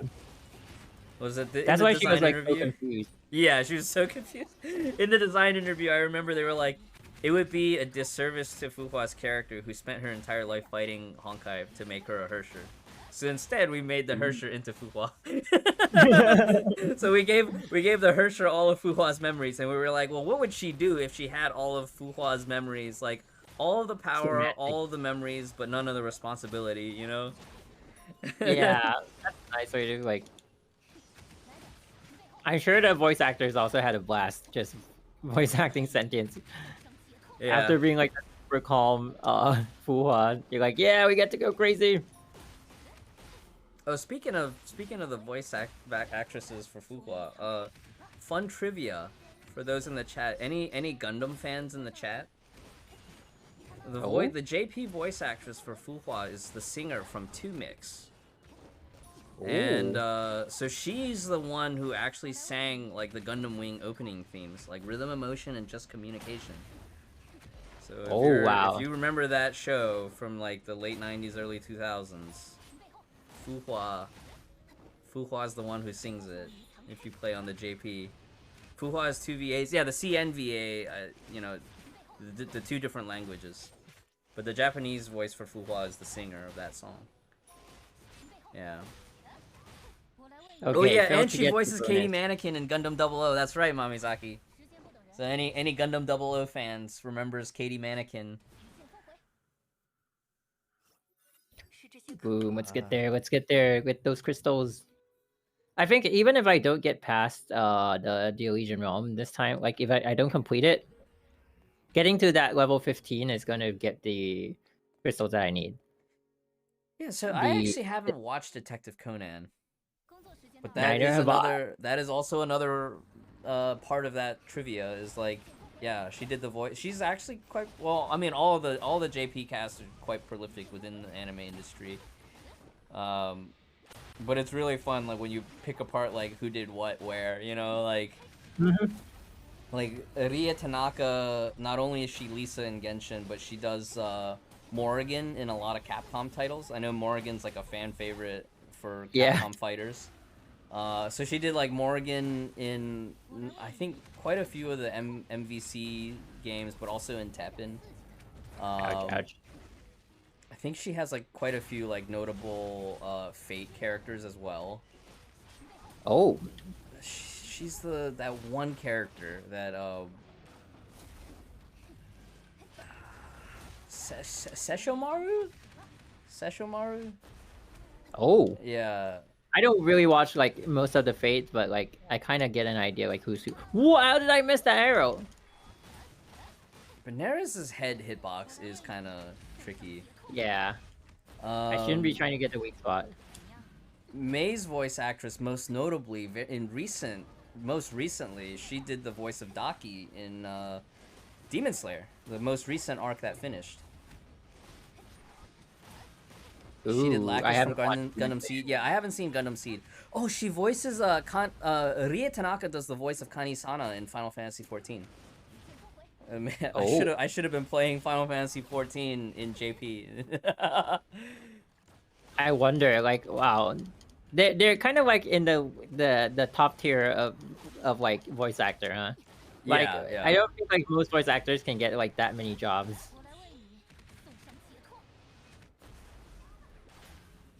Emiliance's voice in FF14. What expansion does that character show up in Princess City? Because like I haven't gotten that far. Like I'm still stuck in post Heaven's Word. I finally unlocked the dancer job class, I was like, this looks really cool conceptually, and I want to play ranged DPS. And then I got to setting up my hotkeys, and I was like, my muscle memory is still set to Dragoon, so I actually can't play Dancer. I'm way off. Okay. They need to do an anime? They do. It's called Cooking with Valkyries. Available on YouTube. Both in CN and JP dub. 2 seasons. Nice. Oof, okay. I'm so glad though that Cooking with Valkyries is such a lighthearted show compared to the main storyline. Elf Academy is hilarious too. Okay, what do I go for? What do I go for? Wow. I guess we can go for Hua. Hua's quite nice right now. I know Clef most recently finished a 130D run using basic attack HOT, and I remember she had like 8 Hua signets on the current patch, so it's like 5.4. I know HOT was struggling for quite a while after they nerfed Infinite Breath. Yeah. I find a lot of difficulty using HOT. I've never used her in the Elysian Realm. I've only started recently because I want to EX15 everyone, and I'm like, wow, I have no idea how to use her. I like that headcanon princessity. Is the main timeline? Oh. Yeah, maybe Honkai Impact is a game that Bronya developed or Velt developed inside the Cooking with Valkyrie timeline. And they're playing the game with us. I remember for season 1, my headcanon was actually that, like, the entire... For me, I feel like Cooking with Valkyrie takes place before all the main events start ramping up. Ooh, Alicia again.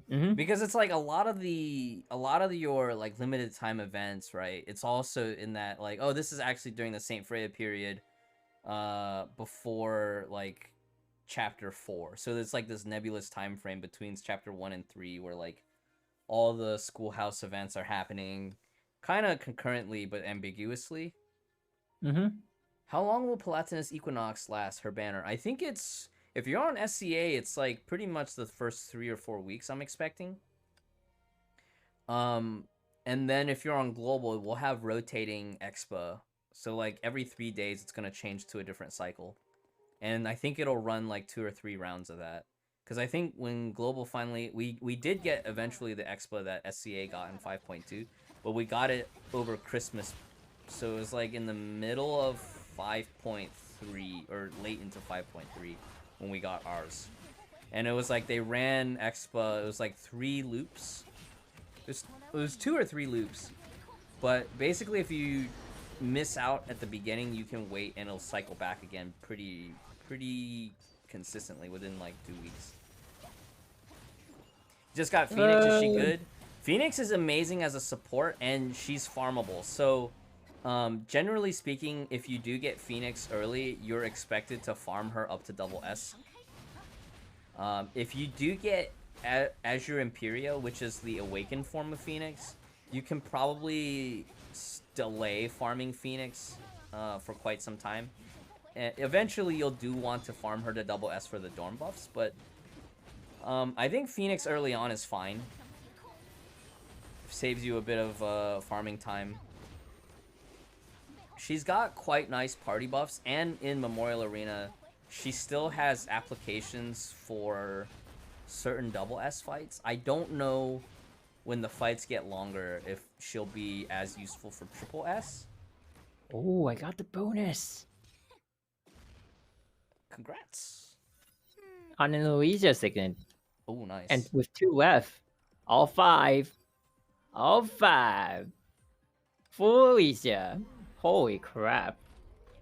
Yeah, Ire, which support skill did they change for Phoenix? Because I know Phoenix, the only thing you're missing is like the bonus damage from enemies for elemental damage, right? The Oriole skill is double S, but she still gives like bonus damage for party at S rank, and you also have SP pack on demand at S rank.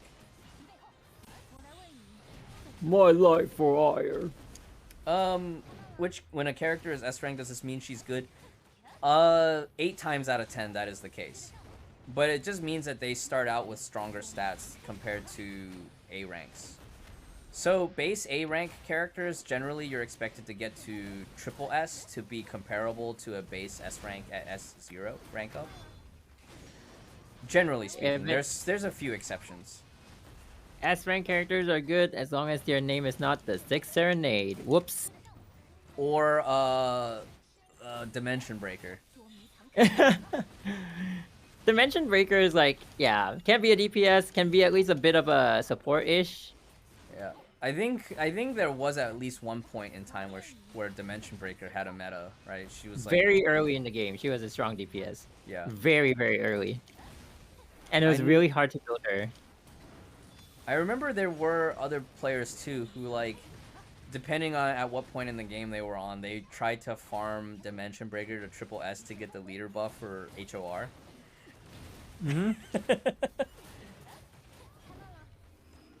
Black Nucleus actually is more viable than both Dimension Breaker and Serenade. Yeah, she had her period of the 0-second kills, 1 second kills. And actually with Paganini, she has made somewhat of a niche comeback, like depending on how tryhard you want to be with that suit. I know Gelly 2 on EU has been doing a lot of Dimension Breaker strats, or not Dimension Breaker, Black Nucleus strats whenever the chance comes up. And I know Fem on the Korean server actually posted a 7-8-6 versus Callan using Dimension Breaker, or not. I keep saying Dimension Breaker, not Dimension Breaker, Black Nucleus. But nowadays, like, you can do some crazy stuff with Black Nucleus using Paganini. BN had a cap on Asaka in MA, didn't she? Yeah, at one point she did. At one point she did. She was the first 0-second kill. Wow. Was that with Quantum Destroyer, or was that with the first person mode weapon? Star Destroyer 19C, no, right? it was with Flint Sonata. Oh, wow. So we needed Flint Sonata to increase... Oh, this is very Raven. That's so Raven. Because she needs to stealth-kill. Yeah. Stealth kills. So we needed Flint Sonata to increase the charge attack speed so that we could like get it within the 0 seconds. It was very, very, very, very tight. The release timing had to be exact. Like Ben ran, like I think he took like 1 or 2 days to actually get the 0 second. Wow. Nowadays we're like, oh, we spent 3 hours. We already lost too much hair, or like 6 hours or 8. I remember there was one point yeah.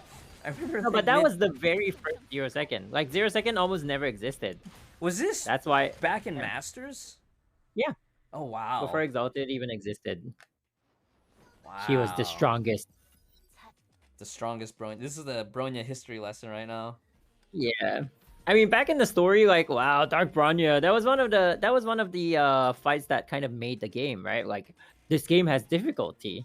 Like, people early in the game were struggling. They're using like White Comet and all that to like fight Dark Bronya. Wasn't Dark Bronya storyline wise? That was like, was that at the end of chapter 1 or chapter 2? 1, I think. They were asking for like the password, right? And then she didn't. Like Kiana didn't want to give her the password, and then Mei was like, "Oh, that's her. Here's her birthday. Go in, like." Oh right, and then she goes in, and then Cocolia hacks her brain. Yeah.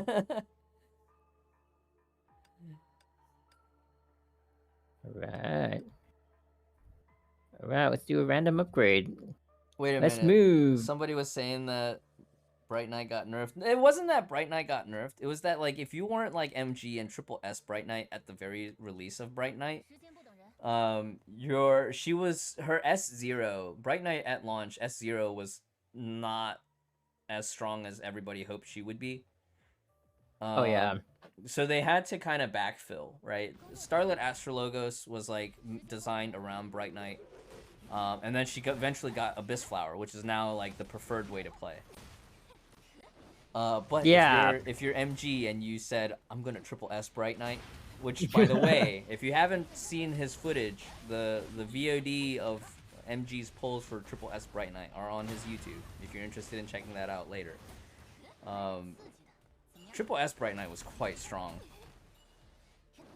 It wasn't like even initially it wasn't strong. Like we had difficulty like trying to even find use for her. Was it? And then like her SP only cost cap was the issue, right? Like building up SP. Her only cap score was Jizo. She only had like I think like she only had like one useful Memorial Arena fight, and the cap score was below the already existing cap score from Twilight Paladin. Wow, I'm having so much difficulty taking out this. S rank is still okay, and eventually I'm sure there's gonna be like opportunities for rank up stamps to get her to like S1, S2 eventually. I would just continue to just be patient. S rank on who? Bright Knight. Oh. I think I'm only at S1 right now too. Like I think I might pick up Bright Knight stamps from this upcoming spending. Yeah, this upcoming spending event will be a great opportunity if you're interested in ranking up Bright Knight. Her rank up stamps will be available in the spending event shop.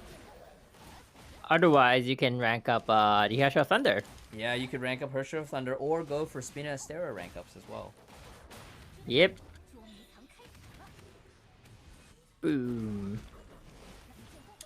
Back in the day when the experience chips were by type, yeah. If you maxed the type, you got more experience for leveling up your Valkyries.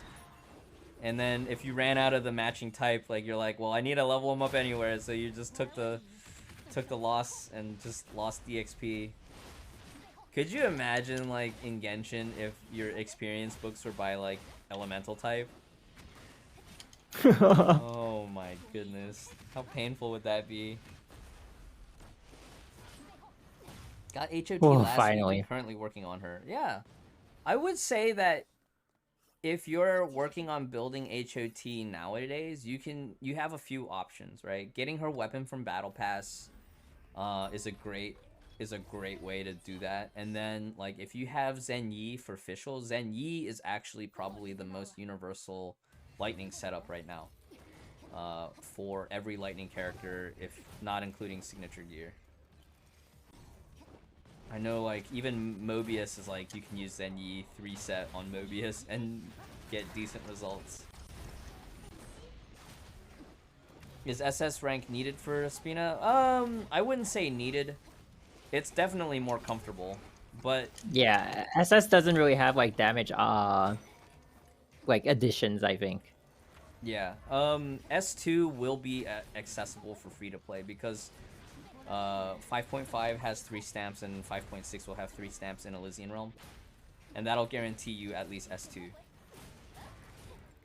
A great FTP stigmata for HOT. I would, if you're below level 60, I would just use 3-set Edison. Just because that's the most, like, that's cheap to craft. And you don't need to micromanage mechanics, right? Like, Darwin's more expensive to craft, and overall, for, like, what you gain from Darwin, it's not worth the cost in materials. But Edison is very, like, beginner-friendly. I think Keepster recommended it in his, like, his quick start guide. And then later on, depending on what your fuel requirements are and, like, what you're building on later on, like, if you get desperate, Monet top with Goemon MB is good. You could also do, like, Monet top and bottom if you don't want to farm all the way for Goemon bottom. Just don't upgrade your Monet T. Monet is, like, probably the best, like, valued, craftable lightning stigmata in the current. But if you can somehow get Zen Yi for Fischl, Zen Yi top and bottom is great for, like, every lightning DPS. Doesn't outright replace Benares, but it's like a situational thing where, like, if you need to rush SP for ultimate, Zen Yi has a slight advantage in certain rotations.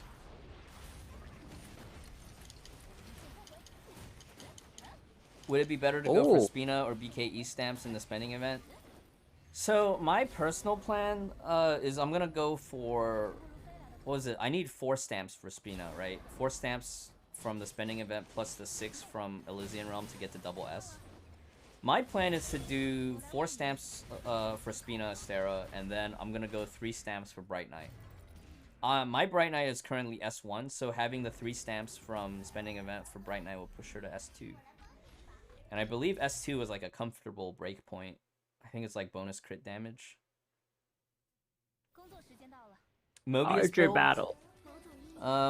Same thing. If you have Zen Yi for Mobius, Zen Yi is good. But if you only have Linnaeus B, I know on my alt account, my low budget alt account on NA, I run Monet T with Goemon MB.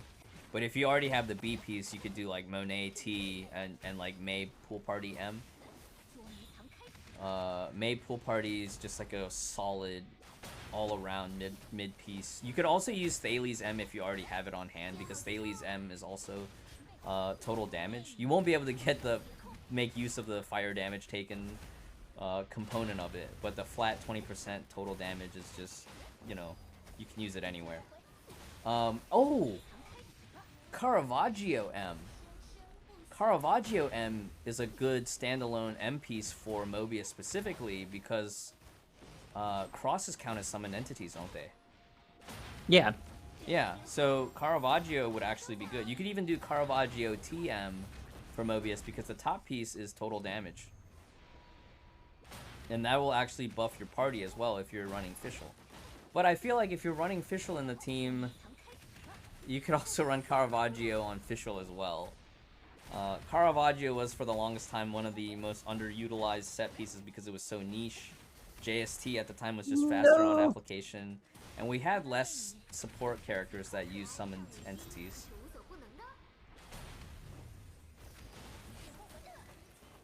Whoa! Should I be destroying these towers? You can. I think it might be an issue of like, in order to survive, you need to, because otherwise they're gonna nuke you with that laser beam. I'm gonna die. I'm gonna die. It's okay. It's okay. We already It's got okay, what we needed. You already got what you needed. Yeah.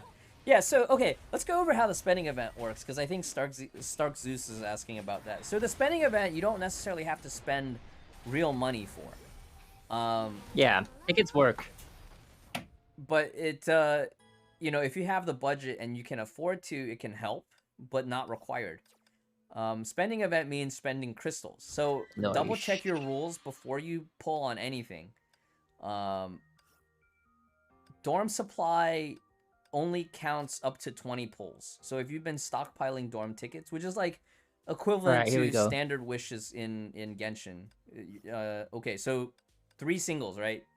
3 singles on MG. So MG's about to pull on 50 to the S rank. And 3 singles to the next 10 pull guarantee. So, all right, first one. Okay. That's not the Durandal we're looking for. No, it's not. All right, the next one is a guaranteed battlesuit card. Oh. All right, all or nothing. P-E. No! Oh my god. So how much time is left on the banner for your CN account? 4 days. Impossible. It is what it is. I'll take it. I'll take it. Ooh, Durandal. 1 pull luck? Nope. Never do that, by the way. That's just for fun. Could you show us the spending event interface? Oh yeah, sure. I was about to do that. Wait, hang on. There we go. Okay, cool. So you'll have different benchmarks that you can achieve based on how many crystals that you spend. And you get event currency based on the number of crystals that you spend. Wait, I can almost get her costume. Holy cow. Boy, you better grind. You better grind. Oh, how far am I away? Oh my god. 1K-ish. Wow. Yeah, so these are the stuff that you can get. Generally speaking, for newer players, I think going for a character card, either Hersher of Thunder or Bright Knight, would be generally good value. If you just started playing the game, I think character cards would be better value over going for rank up stamps. Rank up stamps would be the next best option, and then I think if you don't need the rank up stamps, then you can go for if you have leftover currency, I think the S rank fragments would be good. I think I would never go for boosters, asterite, or option box because those you can farm from Elysian Realm. This is the whale option. Yeah, every whale is gonna be going for if you're a big whale and you already have everything covered, the affix lock material is okay. But you again like affix lock, you can get that passively through other means. I would even say Mind Stone might be more important than affix lock depending on your situation, and that'll be very situational. I feel like this is the screen. Okay, yeah. Yeah. Talk about this, MG. So there's a screen that like you can choose these. This is like an S rank box. It gives you like the imaginary reroll affix and all that too. Everything in here, Molotov Cherry, Hash of the Void, Celestial Hymn, basically everything. Shadow Knight, 6 Serenade. Who else? Yeah, Argent Knight, Celestial Hymn is in. Oh yeah, I'm reading, so it's yeah. It's almost everyone is in ones here that are in the treasury, right? This one costs more points. This is. Oh wait, where is it? No, wait, is it already done? I remember, but it's like a farming thing. There's a, it might already be done. Oh, is it that for the to unlock the Rita? Yeah, suit? it's like a milestone thing. Like just go in and do all your stuff, do Memorial Arena, do open world tasks and all that. The Rita one, the one that they give you the card in the first 4 days. On the 4th day, it's enough. So if Thursday is the update, farm the Thursday one, Friday, Saturday, Sunday, you'll get it. Yeah. Free card. Why is Stygian Nymph not in the S rank free box? She's probably too recent. Yeah. She's in a weird spot now where like she's in dorm, but she's technically you can't farm fragments for her. You can only farm rank up stamps for her. Oh my god, I got to clear my stuff here too. Hoarder everywhere. You still got like S rank fragment boxes from like 2 spending events ago, probably. I have that box here though, so this is that box earlier. Oh, the good stuff. Yeah. I just don't know who I want to pick. As long as the boxes don't expire, like one day if I need them, I'll come back and get them. But in the meantime, I'll just let this account chill. Because, yeah, for an FTP account, getting a character is a huge deal. Getting materials is not as easy. Yeah. I mean, that's the same for whale accounts, but it's just, I don't know. I feel like it's because you're pulling so many pulls, like all the random stuff that come out of the banner, you also get. It's like slightly easier. I'll have to farm for this one, I guess. Oh yeah, so this is the Arahato. Yeah, I've already set aside some time to do it, but it does have 17 days left, so you know, I can get it whenever. But I guess I should speed it up because there's like 500 crystals here. Yeah. 500 crystals. Wow. There's 600 actually. I claimed 1 already. You already claimed 1. Wow. Yep. And then the like an oriented reroll option box. That's exciting. I could show you the gameplay because I was trying to describe it to you yesterday, I think. I don't think there's any story implications, so let's just do. This is supposedly the Arahato game that like they're talking about in APHO. So this is how the map looks, and then you build stuff on whatever buildable terrain, and then you can do ×2 speed or ×1. So the Arahato will keep like generating blocks, and then like all these things on the side, they'll just give you upgrades and all that. So the moment you have like this thing, it will summon Valkyrie to like run around the field. So now we have Lilia running around, and then so there'll be enemies spawning around this area, and then they'll go into fights. It's kind of funny. In the meantime, like try to build whatever building is like useful. Okay. I wonder if they'll ever do like an actual. So do we actually get to see Arahato at some point, the mech itself? Not really, no. It's like these kind of like comical like depictions of it. Very like old school Pokemon Yeah, style UI. it's a really scuffed version of it. And there you go, and then yeah. So then I think on different maps it will summon like different Valkyries, but usually it's always Lilia. I think they have Sentience and the Ancora. I would love an Arahato model kit. Oh, that sounds cool. That would be so cool. Or if they ever manage to do the licensing for a either a rerun of Honkai Cross Eva or a sequel to it, I would love if Arahato is a playable mech instead of Wotan this time. Oh, or maybe even like you upgrade Wotan into Arahato. You know? That would be funny. Is Arahato like it's canon, right? It was on the moon, right? I think so. Yeah, it was canon because Welt took it with Siegfried to the moon at the end of the second Eruption manga. Wow. And then and I remember in the storyline like Siegfried was geeking out because he's a total Arahato fanboy. You know, like that's the thing, right? Like Siegfried is like a straight up like shonen otaku. He loves ninjas and he loves mech. So he loves watching Naruto, Gundam, and Evangelion. Cool.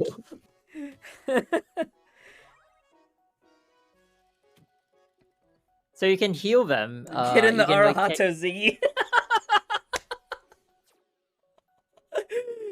Oh my god. So you can put them like to rest, and then you can have like the. Oh, so it's like they have like a deployment period and like a recovery phase. No, you can you can choose to put them in a recovery phase. You can also like increase the rate, like instant revive by using these things, the chips. I kind of like this. This is like very like macro or macro management type of simulation. Yeah. And then you can also like re-roll your cubes if you want to. Like they'll ask you like, "Oh, do you want to re-roll?" And then there's also a shop to buy stuff. Oh, interesting. Yep.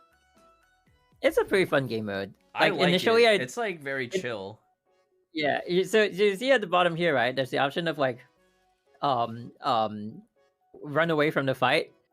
Initially, I wasn't reading it, and I thought it was skip battle. So that's why I was like, oh, obviously, look for it, just skip. I kept skipping, and my Valkyries kept dying. I was like, why is this game mode so hard? Who's gonna be able to play it? And then like I was like, okay, on the day I wasn't really rushing to do it. I was like, okay, let's read it. Oh.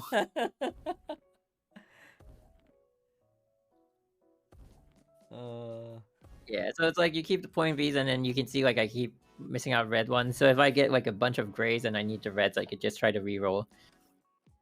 Or you could like sell them for like more of the chips. Quite interesting. I don't know. I don't know how many people would enjoy gameplay like that. And then the boss is here, so you have to click on it. Otherwise, it'll keep striking lightning on your like main base, and then you can choose like the Valkyries that you bring instead. You can assign like a full team, right? Or is it just pick one?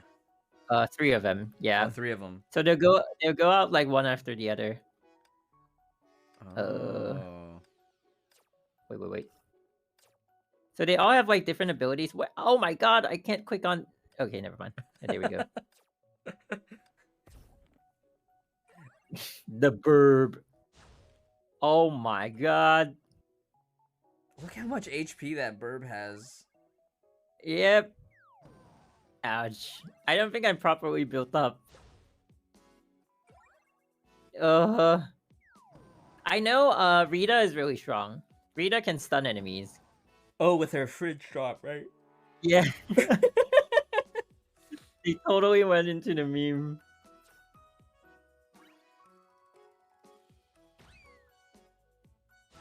Yeah, it's a really chill game mode. I imagine like I'll have to, but the thing is that it's a little time consuming. So I'll probably like have to like, find a day to like put aside some time just to sit down and be like doing this. Did you notice any like particular time gates, or does it feel like if you had like 1 or 2 days towards the end, you could get everything done at the same time. Yeah, I think if you have 1 or 2 days towards the end, you'll get everything done. It's open for like a month. Oh, okay, okay. Yeah. I still would recommend captains in the chat to try to space it out so it doesn't feel as overwhelming. Yeah. So who's the last one? Rita. Okay, Rita can definitely you take got this. this. Rita's gonna close out. GG easy. Yep. So otherwise, it'll keep like standing there and it'll keep striking. You doing lightning strikes on your base. Oh, Rita. This one will just self-destruct and like, oh my god. It's gonna take Rita out, is it? Ooh, stun it. There we go, stunned and then kill. Norsh. Rita clutch. Clutch. Okay, I think we put Rita to rest. Holy crap. So everyone's resting now, no one's on the map. Just build, build, build. Yeah, I mean, I don't know. What do you think about this game now that you're seeing it for the first time? I'm excited. It looks like something relaxing that I can just like run in the background. I know like sometimes the board game style of like limited events is hit or miss with me, because I remember Gemina Arcade felt a little bit sloggy for me. I can't really think of the other ones now off the top of my head. I wasn't there one time there was one where we had to like go around the map a few times. Oh yeah, that one was kind of a bore. Yeah. It's like initially it's fun and then later on it's Was that like HI3 Cross Genshin Proposal 3 or something like that? Yeah, kinda, yeah. It kept making you like run around and like doing stuff that, and then I appreciated the puzzles and all that, but it was also like after a while it gets kind of like, oh, it's a chore to get it done kind of thing. Yeah, because I remember at least in Gemini Arcade, the frustrating part was like you had to upgrade your arcade things, but like if you didn't land the right dice roll, your character would like miss it. You would miss either the point where you could build your arcade towers, your cabinets, or like you would miss out on like a Homu node and you couldn't build like a buff or whatever. Yeah. And so that part did get frustrating. So like seeing this where you can construct basically freely on the map wherever you want, that alone, like having that creative freedom feels much better. Yeah, I don't know if I'm managing my cubes well, but you know, I'm just like unga-bungaing my way through this. Like, because you can sell the cubes, and then I'm wondering, like, if I sell the cubes and buy all of these stuff, like, I don't even know what they're for. Yeah, Gemini Arcade, Mjolnir, it was like the summer 2020 event. And then, like, at the end of that event, the two twins get lost through the time portal, and that's how they end up in Honkai Kingdom 0. That's how they land in the cave. So you see at the top of the screen, there's a timer. I think that's the timer to, like, oh, next boss spawns. Oh. The initial phase is the initial stages is like it's just one boss per stage. I think later on they have like more. Ouch. I feel like the boss is gonna kill me though. I'm doing so badly against like these normal enemies. It's so bad.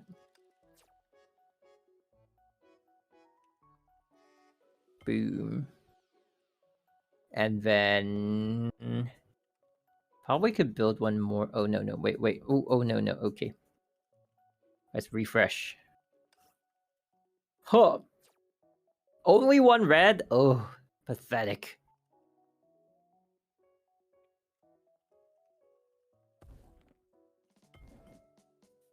Yeah, I would say so Radovan was saying that they've been trying to get Stygian Nymph, and I feel like nowadays Stygian Nymph, she's good to have, but not mandatory.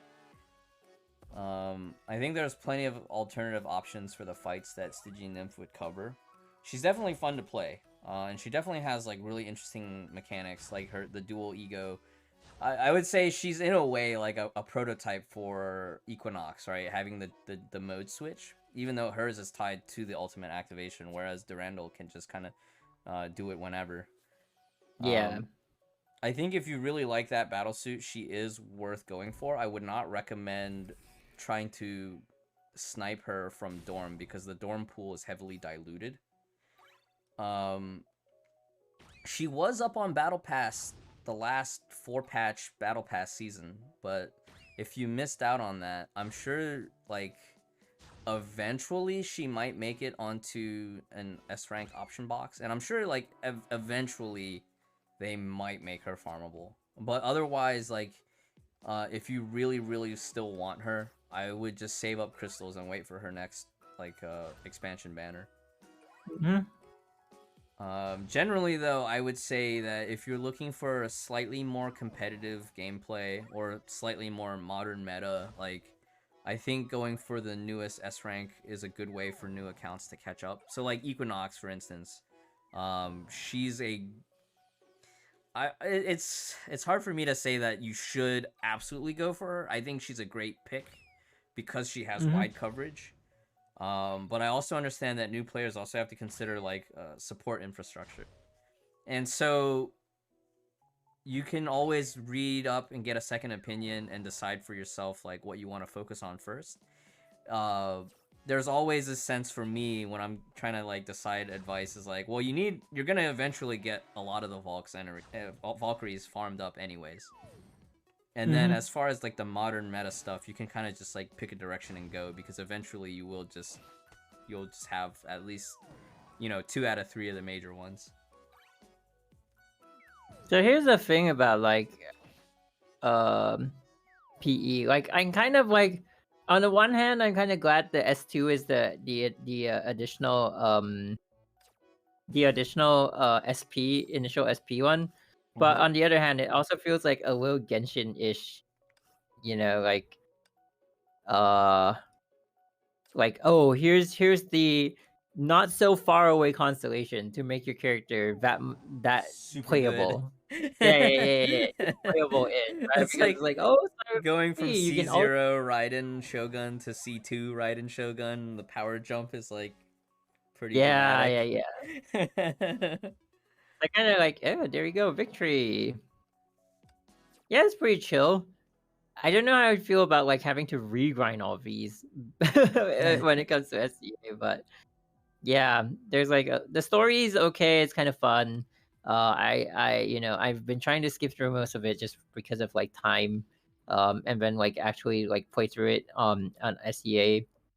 But it's just very casual, like. Yeah, obviously, like, this is... Carol and Timida. Carol's, like, showing off about Arahato. Yeah. Carol's a huge Arahato nerd. She's So a this is huge the Arahato nerd.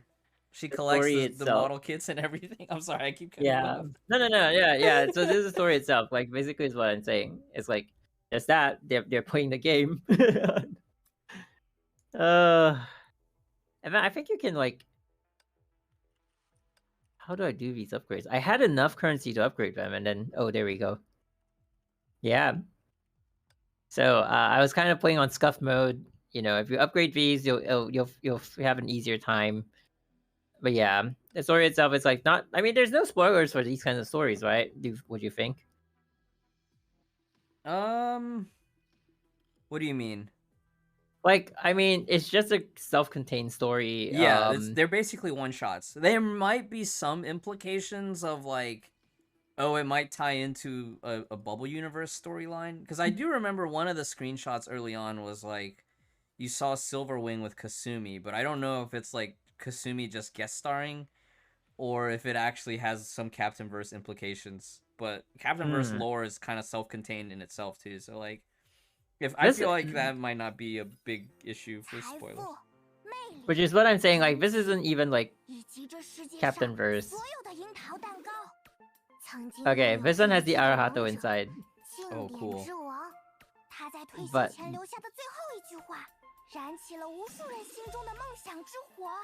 it's the scuff version.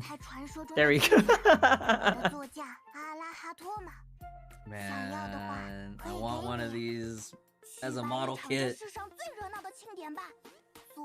Maybe I should pitch that in the community manager group chat. Be like, hey, I get an Arahato model 无数 kit. 少年少女 There you 就 go. 此启程，踏上了这场漫长而又危险的逐梦之旅。经典之战就此开幕。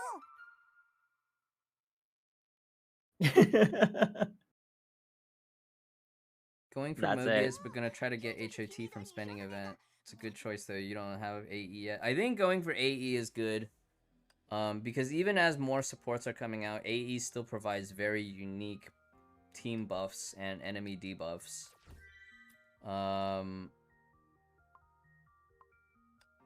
The 1K giveaway has already ended, no dog, but the codes on screen are 60 crystals each. I think if you're specifically targeting Mobius, you might not need Herrscher of Thunder that urgently unless you're specifically going for collection.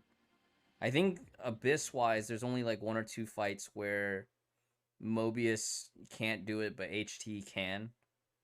But if you feel like you need more physical... I don't know. I know there was a question earlier too about like whether to go for Flame Scion or Sentience first. I think they're both really good picks, but maybe with Rita, with Spina Astera, like it might decrease your urgency for Flame Scion, just because she can provide general fire coverage. But one other thing to think about too is that Sentience and Flame Scion, in terms of support gear and whatnot, as long as you're able to get their weapon, you can kind of get by without having their signature gear. Signature gear is preferred for sure, but if you want to be conservative with your pulls and try to get that Turgenev, which I think at least Turgenev top and bottom, is that enough? I'm just gonna go for S2. I think that makes sense for me. Because she's my strongest fire DPS now. Yeah. Yeah. Oh wait, I have to use it. Okay, wait, hang on. Because I have to select. Sorry to cut you off. No, this is good. This is good. We finally get to see what it looks like to use the option boxes. Yeah. Wee. S2. F2P S2. Yo. Yeah. More comfortable in the Elysian realm now. Yeah, I will unlock account reviews tomorrow. I didn't want to have any of the channel point redemptions going on while we were doing the special stream. Imagine getting spammed with like, oh, run a 3-minute ad. Well, we're in the middle of like doing the quiz or the showcase run, you know?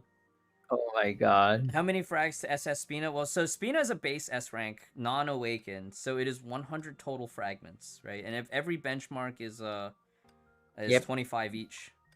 So 25 times 4. Is 5.5 coming today, or did you misunderstand? 5.5 is next Thursday.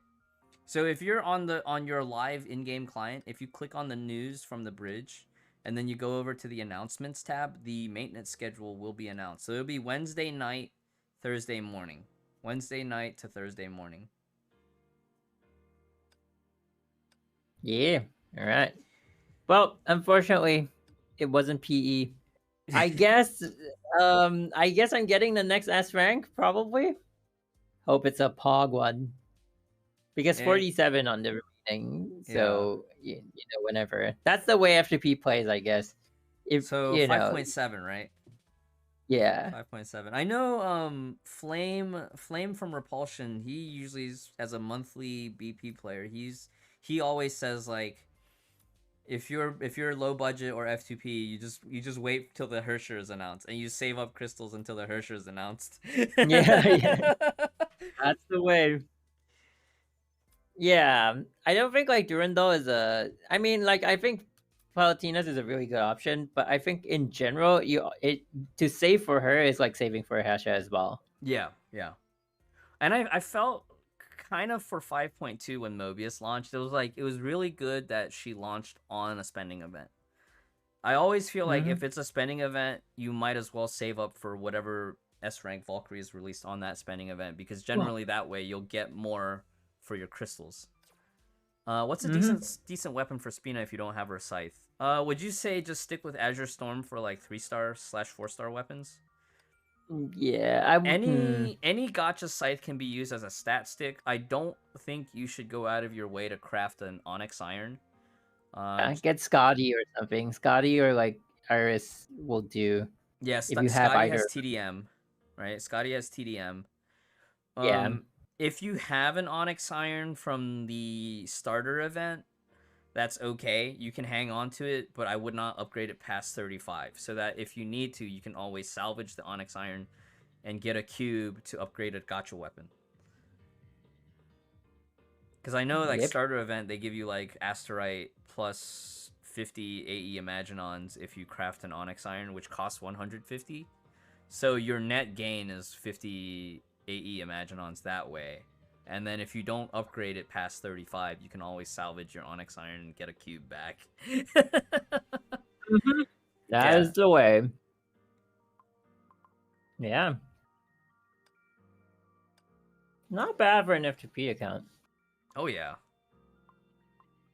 Yeah, if you all have questions about account building, feel free to check out the directory.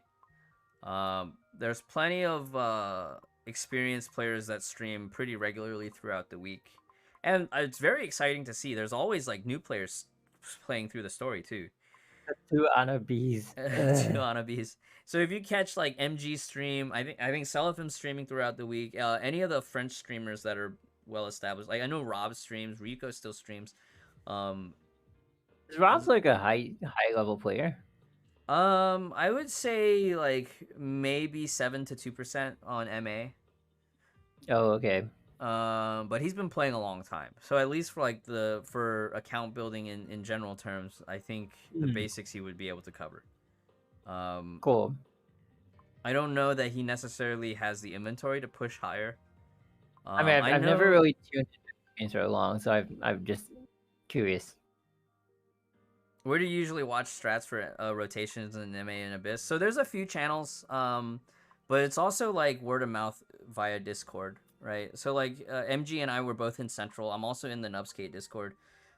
If you ask in the official Discord under gameplay help, I'm sure there will be quite a few high-level players that can either send you a reference link. Rhino is a channel that I like to go back to because Rhino usually will do like crazy high scores with like low gear, medium low gear. Keepster has an excellent library of F2P and low budget for double S bosses. I don't know if he's going to do a series for triple S because low budget for triple S fights in the current state of triple S is kind of rough, but also because modern F2P expectations are higher because like there's more stuff that's farmable, but it takes a longer time to get to.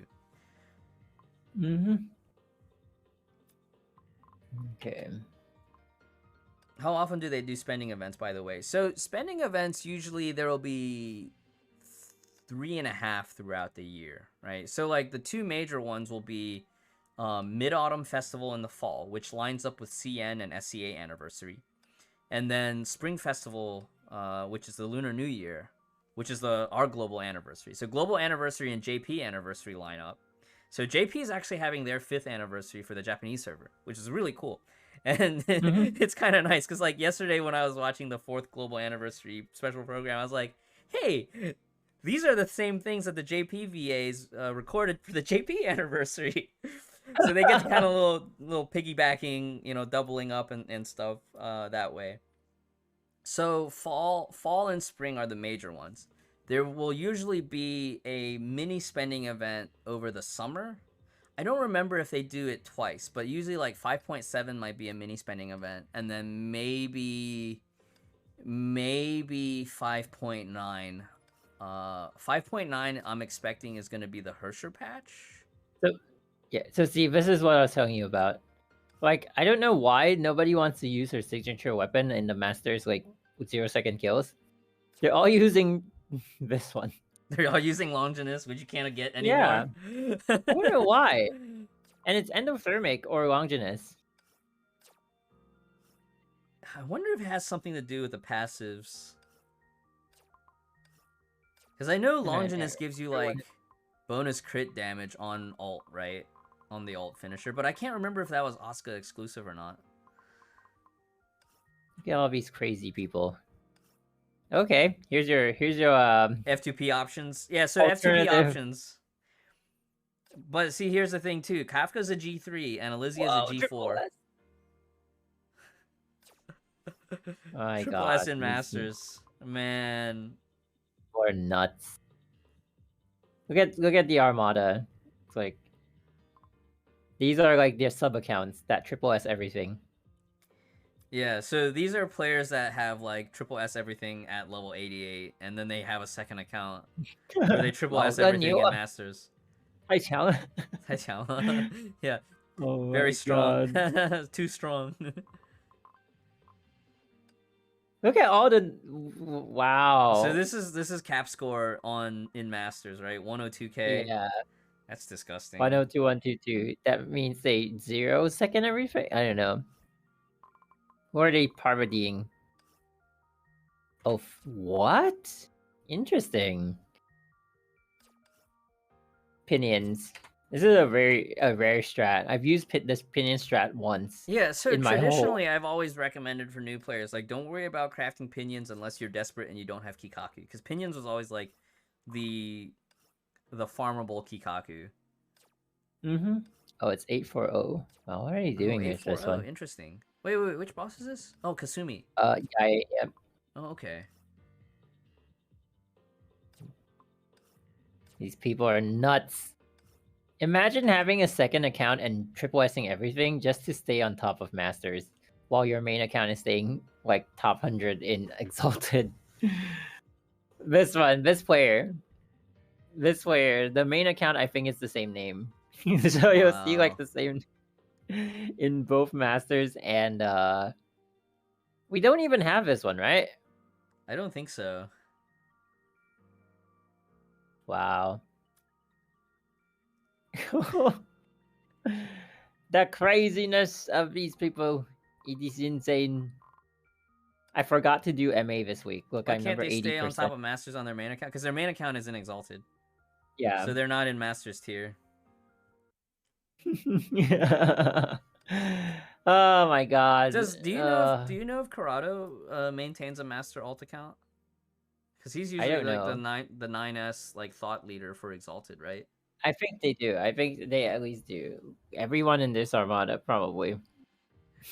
Not everyone, but like I think that Armada has a lot of like the is a Masters Armada. Oh, okay, okay. Yeah. So it's like the sister Armada to like the main one.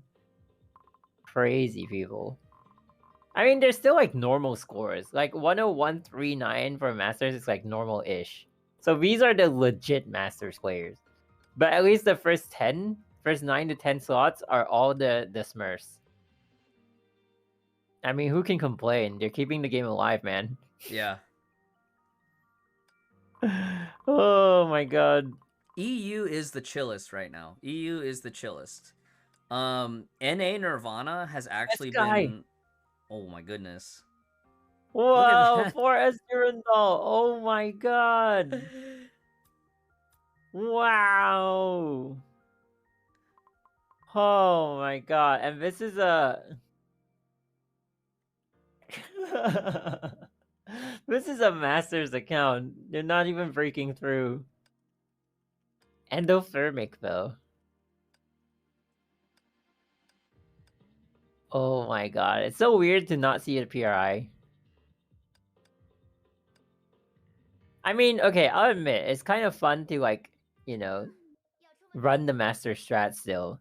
And to see, like, how these new characters, you know, push the Masters meta so much... To the limit. Yeah, like, to the extreme. In comparison to, like, the older battle suits. But...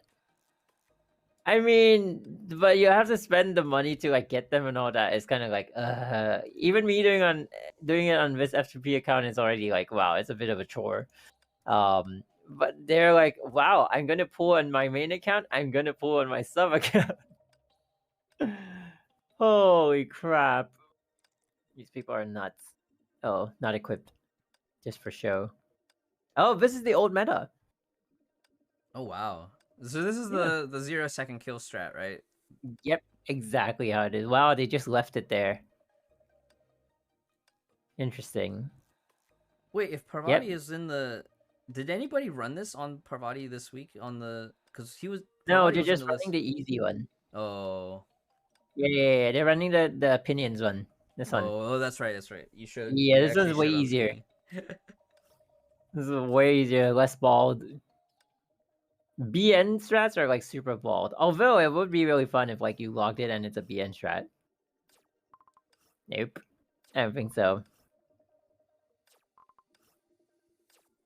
If you check like these are all like 4-star clients too, right?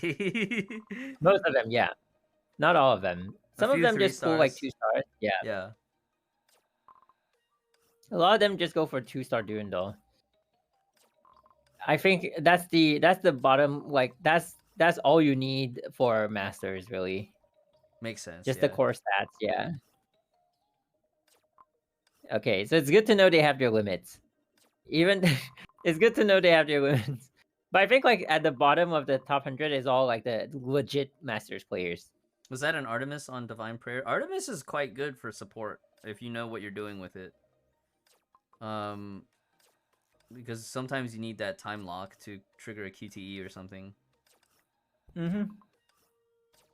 Yeah.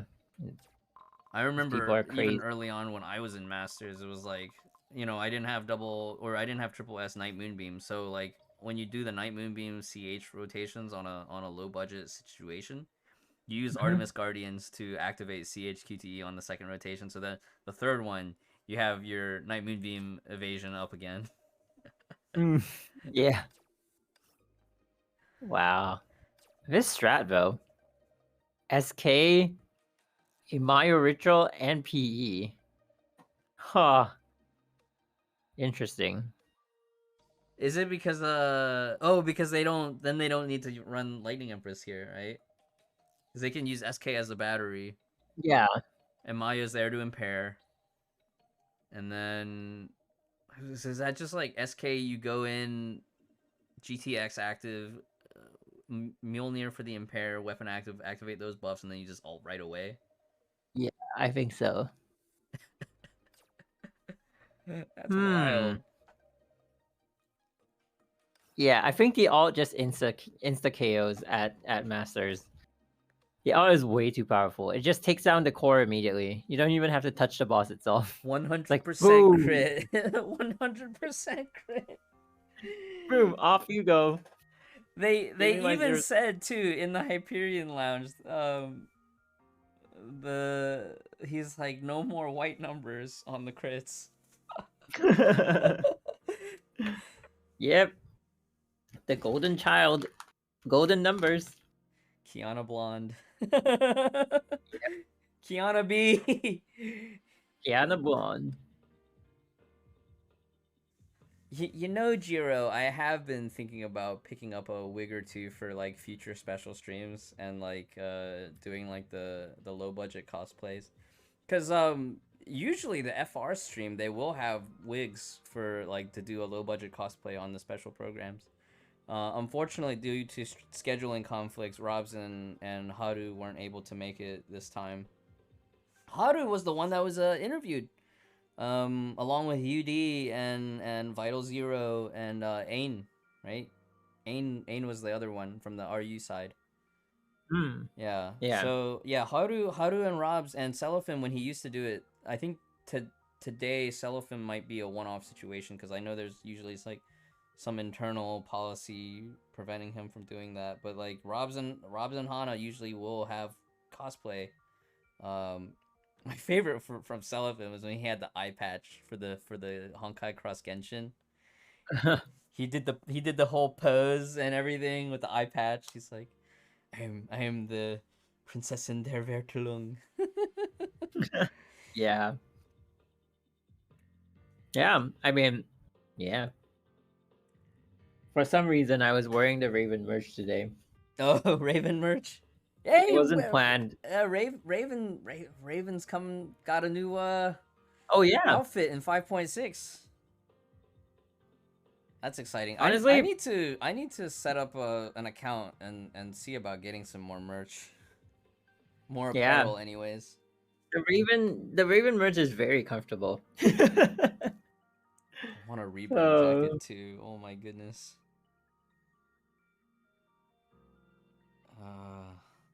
Yep.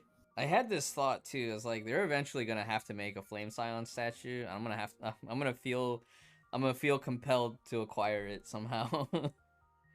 Ooh. All right, I'm done here. I Yeah. can't believe I was behind on like Memorial Arena this week. Well, I actually still have 5 more attempts. Let's just do Parvati. What team should I bring? I'll probably speedrun my dailies after you're done here, and then I might just end stream for food. I guess I'll use her. Oscar! SA. Yeah, she'll break at Master. Should be pretty easy. Oh, you could do Lightning. Wait, do you have HS? You could do Lightning Empress HS, Asuka. For fast ult. I don't have. This is my. I mean, that's fine. That's perfectly fine. I don't have Vorpal Blades though. Otherwise, I could like QTE and then use like Strafing immediately. Lightning Empress is double S though. That's fine. Just I think you have to farm like 1 dodge anyways, even if it was triple S. You could do like pre-farm, right? 60 plus 15. Okay.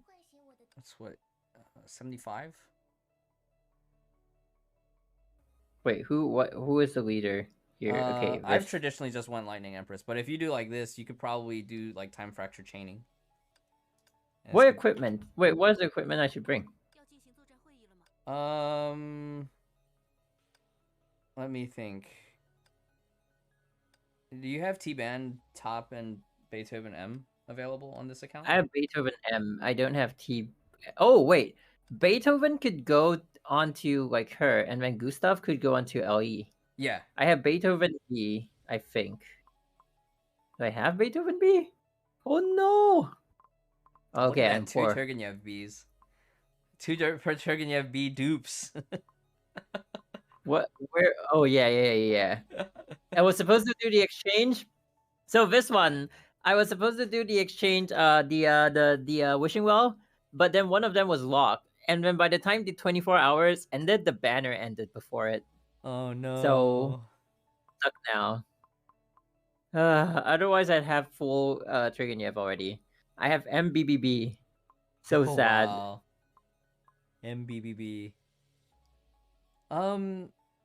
You could run a new. Well, you have plenty of newts, which is actually quite comfortable. Otherwise, I would say like maybe do OGRB for persistent bonus, and then I guess you could just run Candy without T-Band, right? Non-upgraded Candy. I could upgrade it right now. Beethoven M. But Beethoven M is for okay. I guess you could just run another newt. Yeah.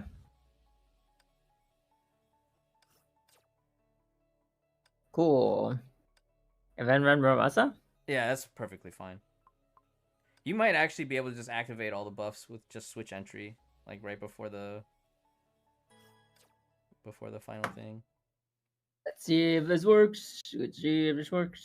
Oh, hey Sakurama. Sakurama has been spending a lot of time on 5.6 beta. Oh, I shouldn't have So this is a C rank fight, right? The C rank fight. Yeah. So we got to work our way up the old school way. I would love to draw fan art of Phyllis, but like mech armor, like a White Comet style themed like mech armor. Oh. Because like her current design is very like fantasy oriented. Feels like. It's also really funny that like the previous era was super advanced, but all their clothing seems like very old. Yeah. Like very ancient. How is that possible? Like Elysia had more fantasy elements. I think Mobius definitely feels like kind of sci-fi. Especially with her suitcase, right? Her pedestal.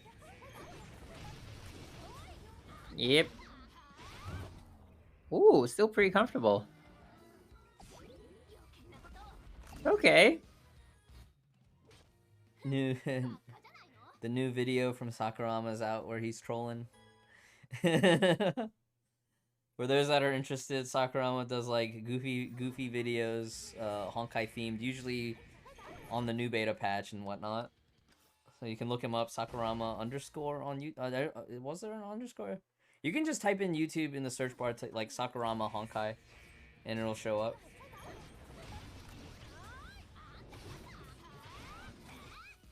Ooh.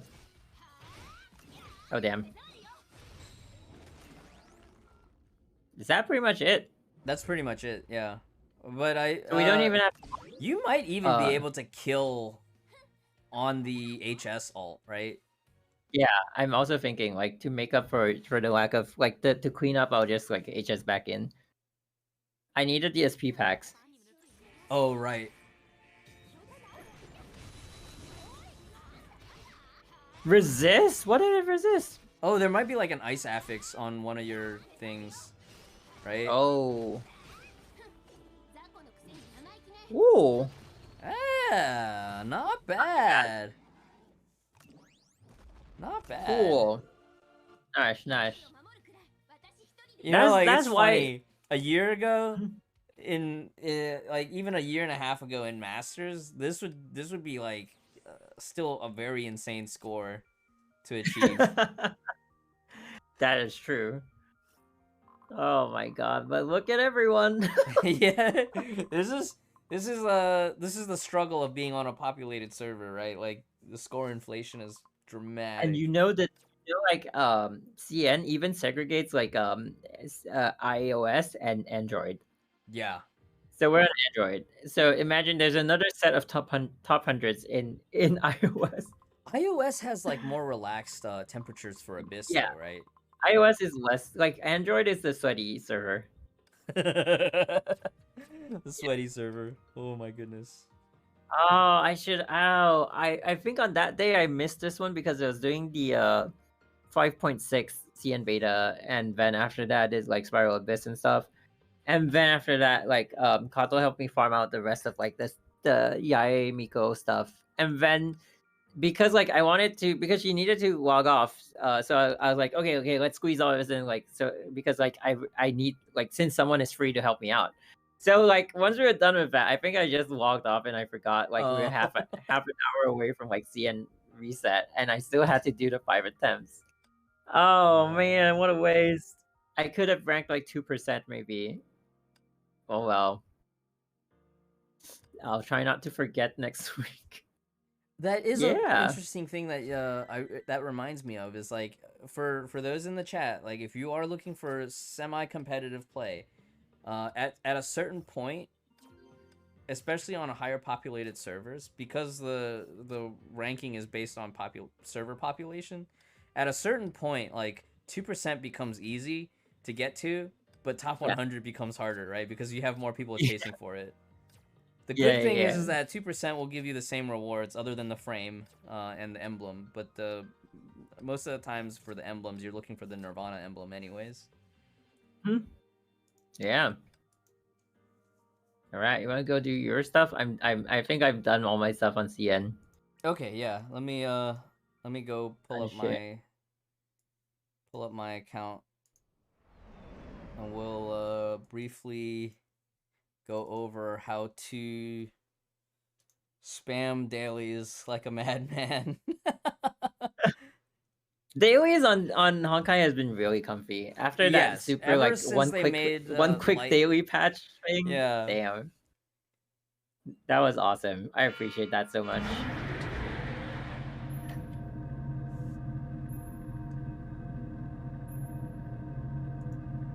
Alright, let's go do my stuff. Yeah, you know, like also like open world has that like it's at this time of the day it's not open if you logged in at like 1 hour before reset. That's so annoying. Is that CN only?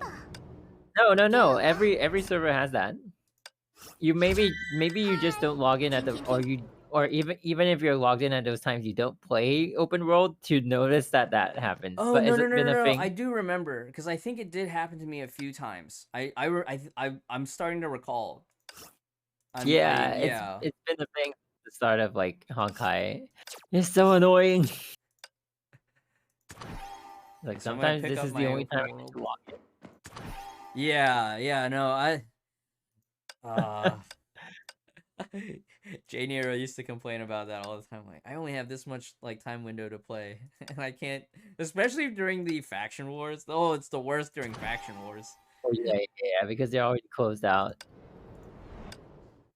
So, all my weekday I stuff. find it okay. I don't really know him that well enough that like I don't want to be like too critical, but I just find it kind of funny that he's always complaining about time. But when I see his like video history, it's always like 2 to 3 hours, or if not 5 hours, and I'm like, you stream longer than me. Why is there a time crunch? Like what?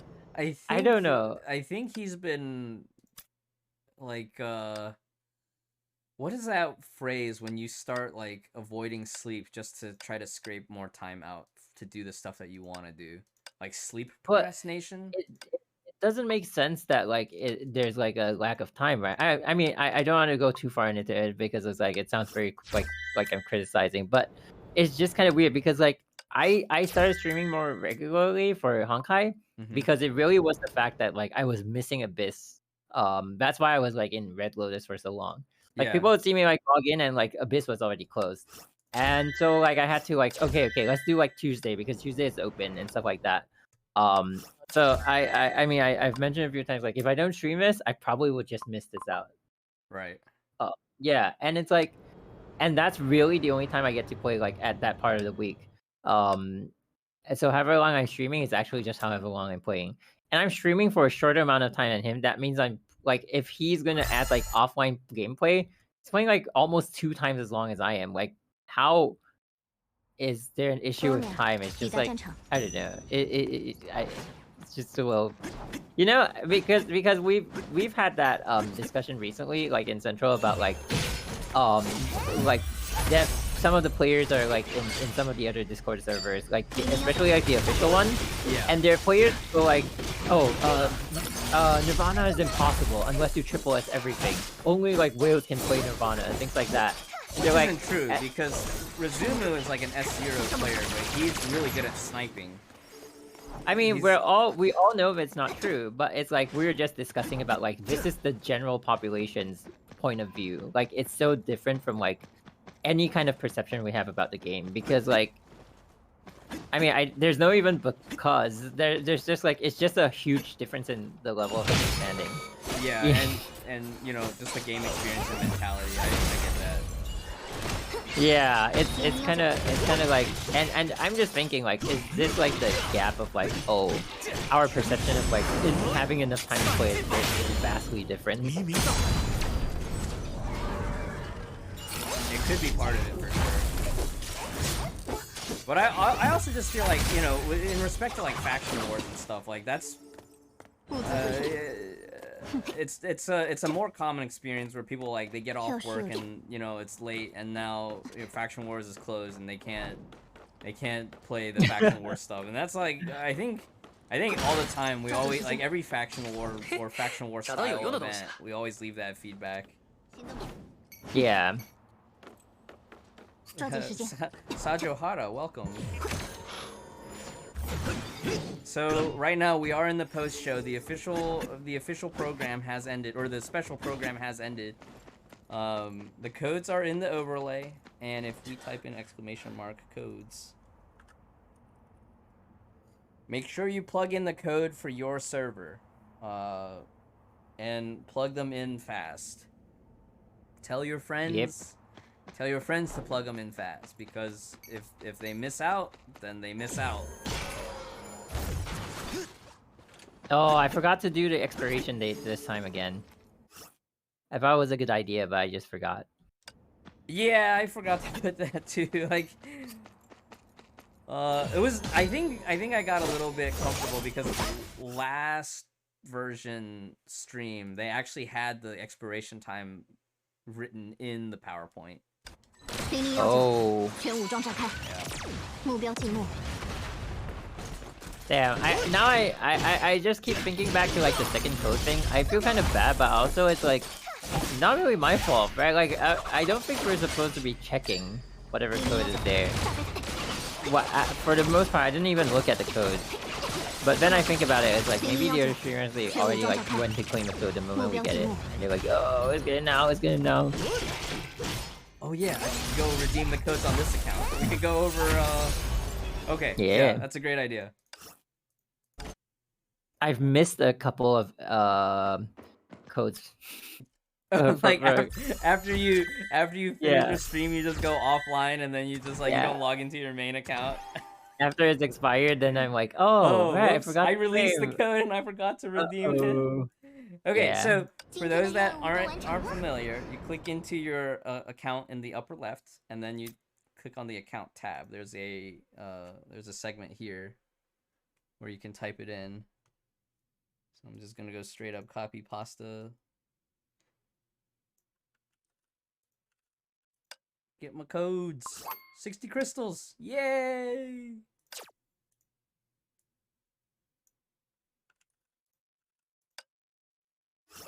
This APHO2 task is so trippy.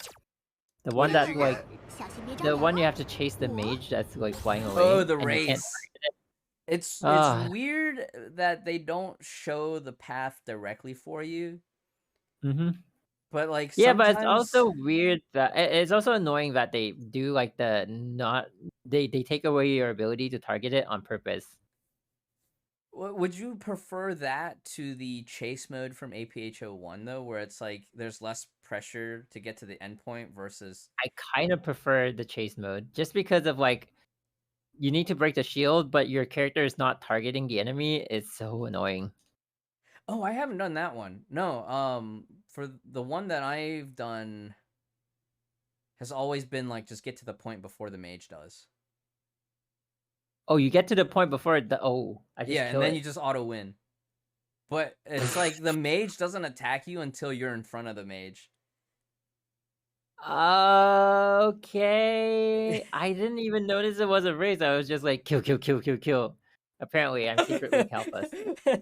MG's just been brute forcing that daily this whole time. Oh no. It's a death race now. Yeah. Whoops. So that's why we can't target it. Okay. Makes more sense now, right? Yep. Alright, let me check dorm, see if there's any more Lego bricks I can claim. Yes. 希望今天 Kiana 别闯祸。 Nice. Let's see what my dorm renovation is. Oh, I'm one short. Maybe I should buy that with coins. Maybe one day we'll get the dorm level 99. I wonder if there's still people, like, being like anxious about the next upgrade. Like, oh, I'm getting leveled up for my dorm. Wow. I feel like I still gotta level up my dorm, to be honest. Oh man, I still haven't even bought the beach house. I think that's my goal this summer, is buy the beach house on both accounts and just and use that as a way to force myself to chill out on the other competitive stuff. Yeah. Oh wait, it's 34. Oh, I completely misread. I saw like 23 and I thought I had 33. All right, I'll just let that passively go up because I need to save coins. Not a big deal. Yeah, Cronus, you want to deck out your dorm? Yeah, I really like it when there's like themed dorms, right? Like when sometimes I'll watch like a YouTube clip of somebody doing their dorm showcase and it's like a classroom. I think you did that once, right? On your stream when on one of the podcasts you were just rearranging the dorm while we were talking about stuff. But my dorms were already built up, so yeah, but I was just like exploring because we haven't gone back to the dorm for a long time, so it's just like, oh, what do they have here now, kind of thing. Yeah. I remember Scissor one time showed me his dorm, and at the beach house he had like the matrix space, but he had it set up like a bar. That was like really cool. Yeah, nobody's pushing hard in my brackets.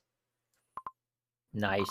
So, and this is another thing for chat to take into account is like, once you get to Red Lotus, there's a lot of players who they'll only retain in Red Lotus, but they won't necessarily compete. Yeah. So, like on SCA, for instance, higher player population, you have a higher chance to get an easy lobby in Red Lotus. So you don't necessarily have to promote to Nirvana. Or if you want to promote, you can, because like the Red Lotus is just easier. But I know like for a lot of players, when you first break through, your challenge is just to survive Agony 3 at best. You might lose out one cycle, but then like you make it back, right? You make it back over time. Yeah. Ouch. Universal Mirage. So Universal Mirage, your first playthrough on each floor is free. You get full rewards for your first time clear. And then after that, you need to spend time swirl passes. I would say in the early game, like levels 1 through 40, I would focus on clearing floors 1 to 3. And then 3 to 5 as you're able to between levels like, 40 to 70. And once you're at 70, I would probably farm level 5 and 6 if you're able, if you have the gear. Certain Valkyries will definitely enable easy clears. Like Flame Scion can definitely thrash floor 6. I think floor 5 is a little bit tricky if you're only using HOR, but I remember like even on my alt account, I had like Phoenix with Fervent Tempo with a Blood Dance. I was able to get through floor 5 comfortably. And floor 6, I think any S rank ice character should be able to clear. You might struggle a little bit if you're using Memento or Arginite and you're under geared. But maybe once Phyllis is introduced in 5-6, she might provide a viable alternative. Lightning is probably the easiest one, just because like even if you don't have gacha S rank lightning characters, Hawk of the Fog can just smash floors 5 and 6. And then for physical, you definitely want HOS in most situations. I've been able to get by with HOS, SA, and Asuka in a lot of situations here. But other than that, if you don't have HOS, you could do like a classic SACH team and maybe brute force with Night Squire, I think. Does a game recommend decent gear? I think sometimes. So if we look at a Valkyrie, if we click here. Oh wait, sorry to cut in. You know what I wanted to do? We should have done like co-op for APHO. Oh yeah, APHO 2 has that co-op stage. Yeah. I haven't even seen what that's all about. We could do that tomorrow if you have time. Okay. Sure. Yeah. If you look at the Memorial and Abyss tabs, certain Valkyries will actually have viable stuff. So like on this right now for Hersher of Reason, I think it's going to be on a case-by-case basis. I think the basic stuff where they give you the 3-star stigmata is fine to go with in the early game. I think Master and Economic, you can generally well, Master is like usually going to be old meta. Economic, I would try to steer away from, because sometimes they recommend really weird stuff that like you shouldn't go out of your way to farm. I think Starlit Astrologos actually had one of the better recommendations. So Abyss, full Shui Jing, of course. Yeah, full Shui Jing. Just go full Shui Jing. You don't have to worry about it. I'm trying to think of what was another one that actually had like different stuff depending on the game mode. HOS? I think I would just look up a guide, to be honest, because there's a lot of nuance regarding what you can and can't do for gear. So like Memorial Arena, for instance, so HOS for instance, they're recommending Shui Jing with Gustav. And this works for certain strats. Like, I think this was, like, for the Parvati strat, right? The old 1 or 2 second kill with HOS. you wanted to use like Starlit or the Shuijing for like, because you wanted to QTE in and then instantly ult or something like that. But then Abyss, you want full swords. I think nowadays, even on triple S fights, you would just run full swords anyways. I liked that they tried to get more nuance on the recommendations, but it's not always like 100% accurate. Because like Silverwing, for instance, right? Full parry is actually good. Full parry, this is actually very accurate for economic. Full parry is really good as long as you get the signature weapon. So they still recommend the signature weapon, which is kind of good. They don't go into details in the recommendations where like, oh, if you have 2 pieces of the signature set, what would be the filler piece? You know, so that doesn't get covered. I don't think they ever cover... Like, for economic here, I wouldn't say go with this. I would actually say... Because so it looks like they don't cover G3 stuff. So, real quick, as a quick survey, on Foundry, what you should look for craftables. Elysia as a G4 is a long-term goal, but it is very powerful. It will be your best physical charge attack farmable set. So any charge attack character like Twilight Paladin, Fervent Tempo, Bright Knight even, Elysia, and even Equinox. Elysia TB is quite good. Bright Knight can even use Elysia M provided that you do have HOS support, because Elysia M will reduce your evasion cooldown, so you can actually fit 2 cleaves plus finisher if you have Abyss Flower. Otherwise, you would use Seer and Ascendant M to reduce your evasion cooldown. But this is a long-term farming. And if you're free to play, I would not sacrifice your only Dirac set to upgrade to this. Unless you just find that you're not using Dirac as much anymore. So Dirac is your burst type set. And Dirac is good on Swallowtail, Night Squire, Bright Knight again.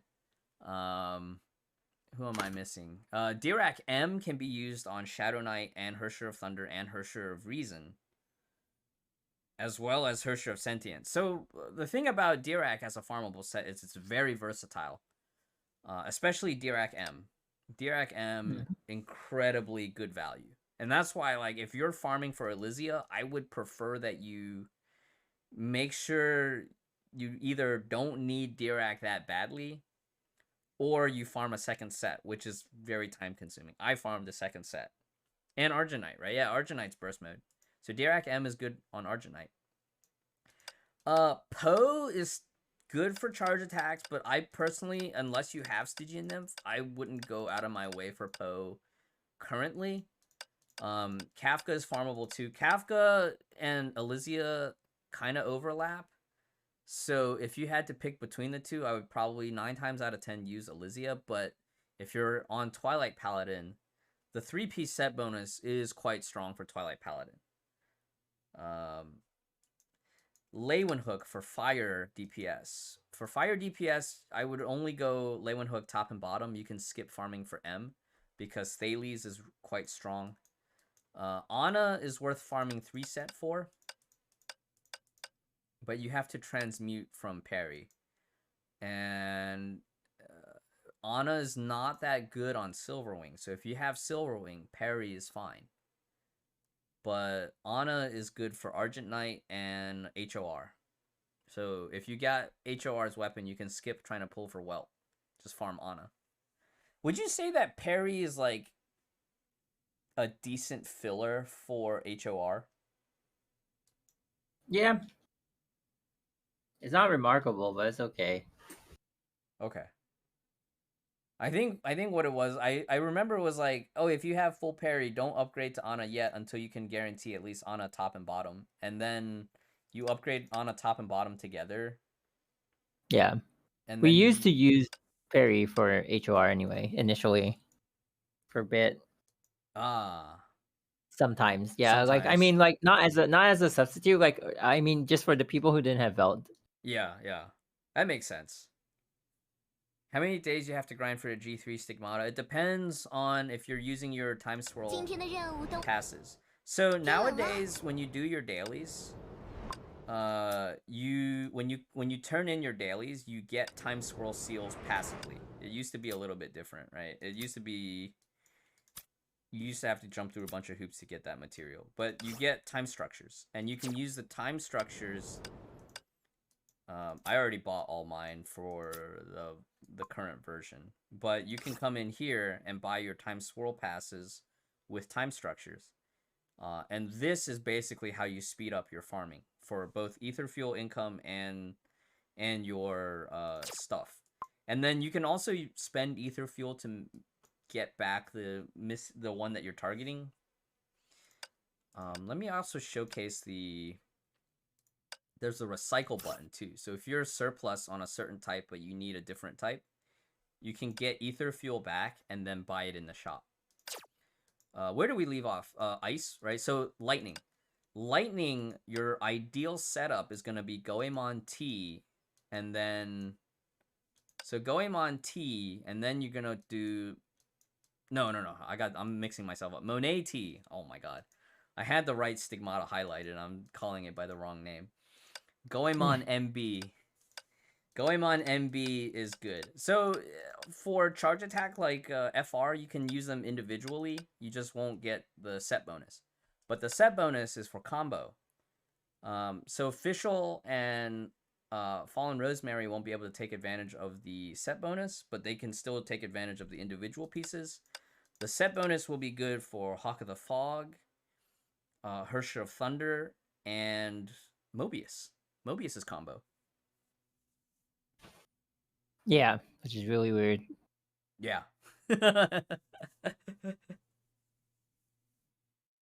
Only transmute if the G3 doesn't have direct crafting. That is correct. So I think only fire, lightning, and ice require you to transmute currently. Dirac has direct craft available, so you should avoid transmuting Dirac. Kafka has direct crafting available. Poe has direct crafting available. Margrave in 5.5 will have direct crafting available. And I almost feel like nowadays, once you're in the end game or once you're clearing Elysian Realm consistently, I feel like G3 is easier to farm because you don't have to get the purple lenses. As long as you're clearing Elysian Realm weekly, you're getting your 10 red lenses on a weekly basis. If you can't get signature weapon for HOR, what is a good alternative? At the low end, any cannon. Now, heavy weapons divides into 3 subcategories. You have what's called a laser, and they will be designated as rapid fire. You have what's called the missile. What's a good missile? Haxor Bunny's weapon is a missile. I don't have a 3-star missile on hand. Where's my Raider missiles? Maybe in the level 25 category? Yeah, Markov Type C is a missile. So cluster missile. So what you're going to look for is cannon, right? Charged cannon will be good for HOR. So Markov Type A would be your absolute entry-level solution. Briareus is the craftable cannon that upgrades into Briareus EX. So if you're stuck completely free to play and you get absolutely unlucky, Briareus EX will be probably the strongest pure stat stick for HOR. However, Briareus EX, every time you charge attack, it will change the firing mode. So you will cycle through laser and cluster missile along the way. I guess you could do Star Destroyer C, but I don't recommend going out of your way to crafting a Star Destroyer C. So, like, maybe the non-Pry version of Briareus, which is funny enough. It's called Briareus Pry, but it's not a Pry arm. That would be your go-to stat stick. But remember now, that does eat up ether fuel. If you wait around long enough, you will be able to acquire an Azure Soaker from a time capsule. I think Azure Soaker is actually probably the preferred if you get there. So, like, if you off-rate a relic 5th relic is not that great, but if you off-rate it, or if you build Cyclops Pry or Briareus Pry as a desperation move, I don't recommend it for these two. Maybe one of them only costs AE Imaginons, but Azure Soaker is good as a stat stick. Star of Eden is actually an okay stat stick as well. You can use it as a placeholder. You know, it's not bad as a placeholder. Falcon Flare is a charge cannon. Oh. Lurker is a charge cannon. So Lurker maxes out at 45, I believe. And it eats up a lot of phase shifters, but it does not require Honkai cubes. So this will work as a budget alternative. I don't think the passives help, though. Not that much. And then Ranger's Laser you can use as a stat stick, but because it is a laser, your firing mode on your charge attacks will behave a little bit differently. Dumpling Wrapper. If you find this in a time capsule, you may try this out, because this does go to 5 stars. So this can be a viable stat stick as well.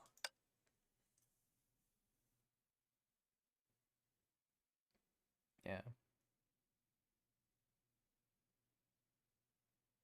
How good is Silver Wing Cannon on HOR? I've never actually had to try for myself. I'd imagine it's pretty okay. Probably better than a lot of the other alternatives because it does have passive ice built in. The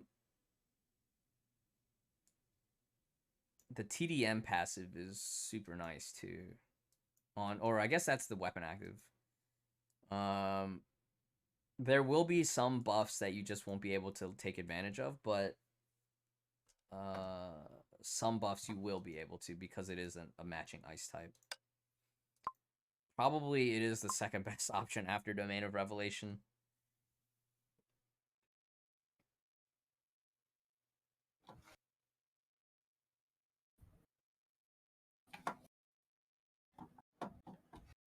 All right, I'm done here. Yeah, I'll go walk the dogs. Have fun with the rest of your stream, man.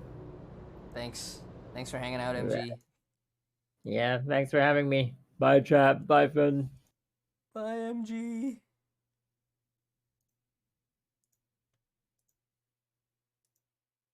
All right, I'm gonna speed run my NA account.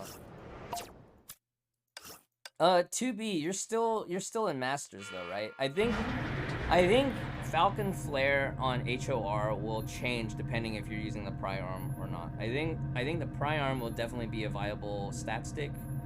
And I think the application in MA and Abyss will also be different versus in ER.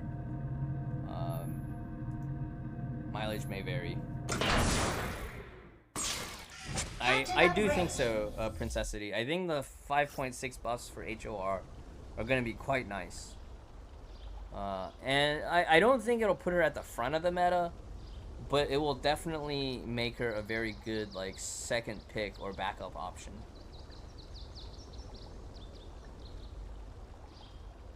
What can you do? You can do 80 in ER, but you can't do 120. Well, first, I'm going to ask if you've finished maxing out all your infrastructure. So, you know, first things first is making sure your Divergent Paths is completely finished. Probably if you've been playing since 5.1, that should be done.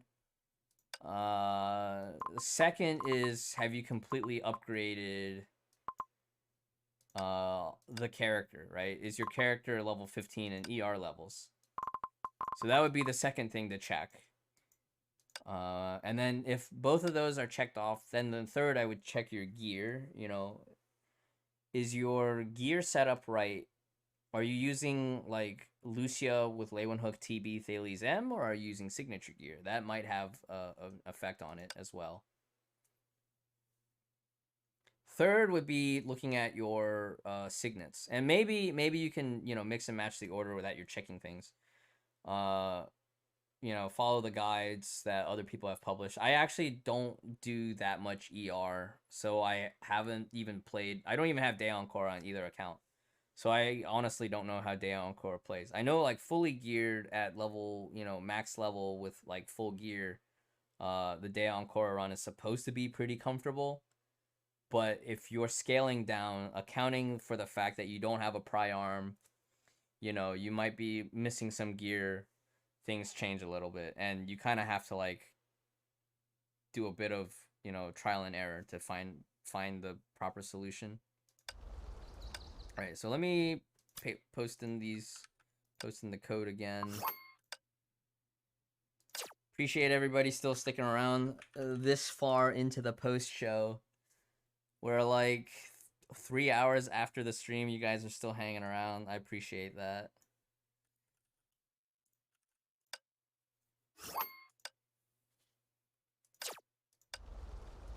And I'm just gonna blitz dailies on the NA account. So, collecting all this, I think I have a lot of, stuff I gotta pick up.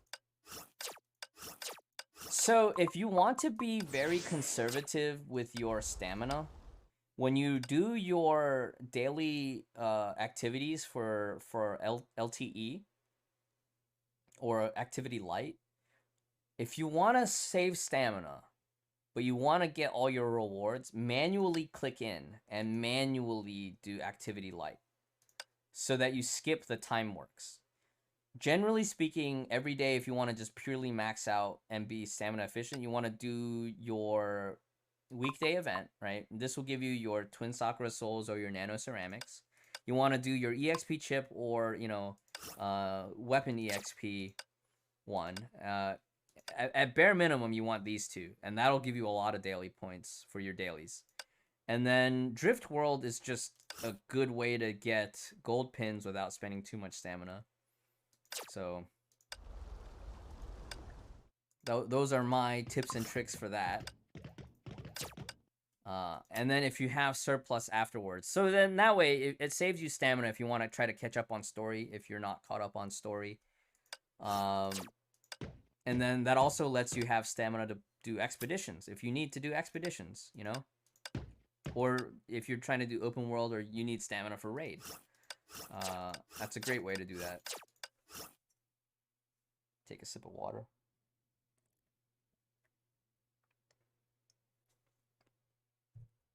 Oh yeah, it's Sunday, so if you're on NA, make sure you get your Elysian Realm run done for the week.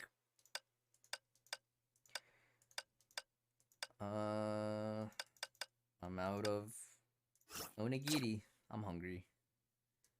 Nice, I got a crystal task. A little bit lucky. So I'm not gonna queue up any expeditions until after I double check my open world.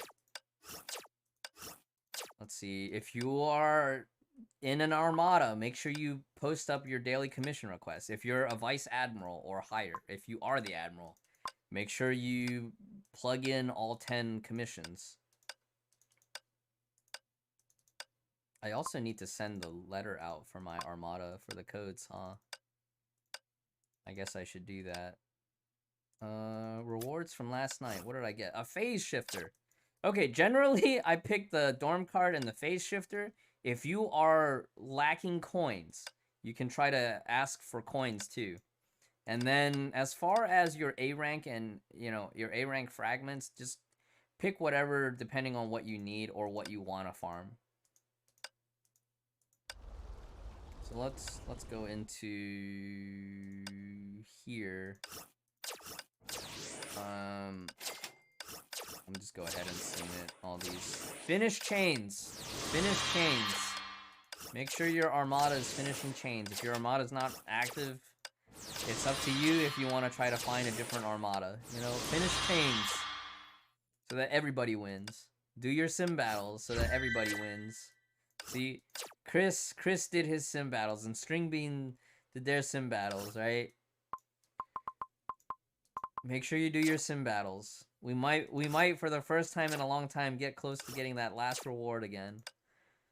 And these crystals are free-to-play farms, by the way. I've been saving since 5.2 on this account. Actually, no, I wouldn't say free-to-play on this account, because we did buy Battle Pass back in 5.3. But 5.4 has been free-to-play on this account. So this is my low top-up account on NA server. Let me send out that mail for the Armada. Group mail. What's my codes? What's my codes?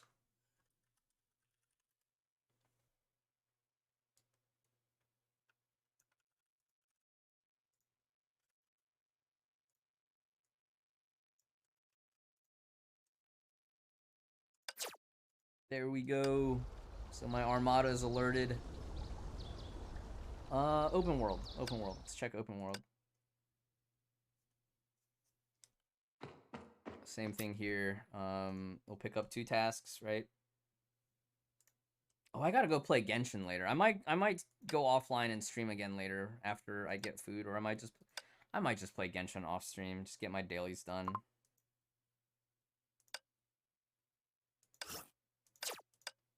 Let me check the map real quick. Did I queue up stuff here? Okay. Oh, perfect.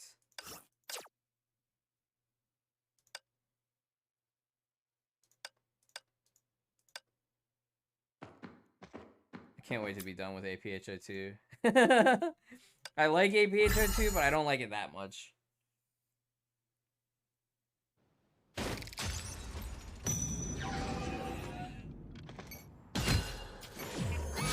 Maybe my opinion will change when I finally get to play May and Carol again, though. But I think May and Carol will add some more interest for me. I think one thing I am looking forward to is the joint attack between, like, Bronya and May, where they do that crazy double up. I don't know if y'all have seen footage of that. I haven't, practiced it yet.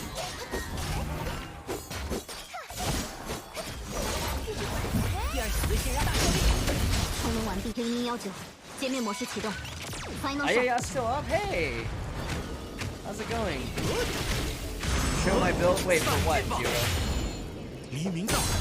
Show my build for what? For APHO?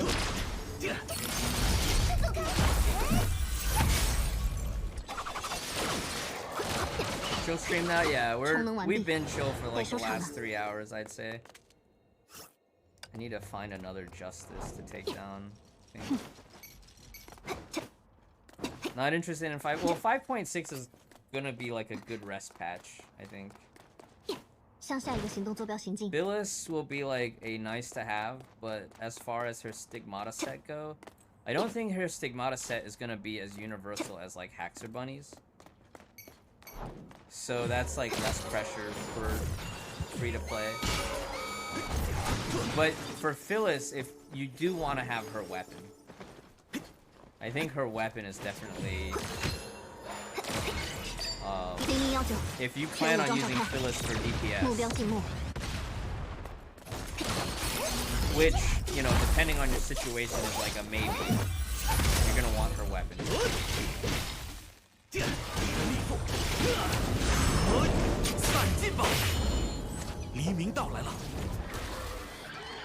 Yeah, so I used to run combo with default stuff, and then 2B in the chat was like, oh, but you can run ultimate with the level 2 ultimates. So until I get to max rank, I'm gonna still use ultimate for my moon ring, and then maybe later on, once like the other skills get evened out, I'll revisit that idea, and I do want to check out the other moon rings at some point too. But I think right now, for at least for ruins clearing, as demonstrated by Akayuki today, you know, ultimate moon ring is kind of where it's at right now. So ultimate core. As far as expansion chips, was it this one? Moonring auto restore, Surge, which is SP auto restore,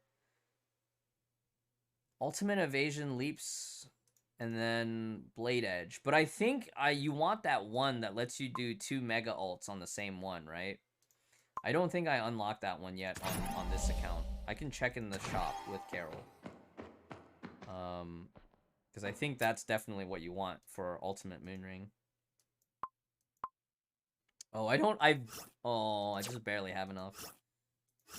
Was it Sky? I don't think it was Sky, right? I think you have to do it from a quest or something. I don't remember. Complete Story Mission X? This one. Destruction. This is the one that you want. Characters can cast Mega Ultimate more than once. This is the one that you want for Ultimate Moonring. So maybe I buy that right now that I turn these in. So I have enough.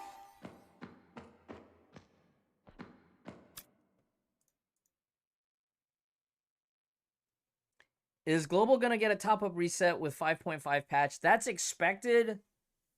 I haven't heard any official statement about it, but my assumption is that it probably will happen because SCA did get a top-up reset for 5.2.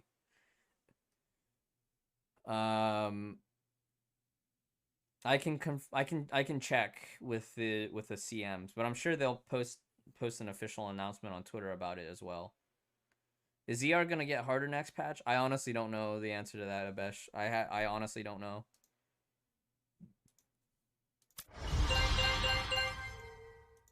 Okay, now I can redo my loadout, right?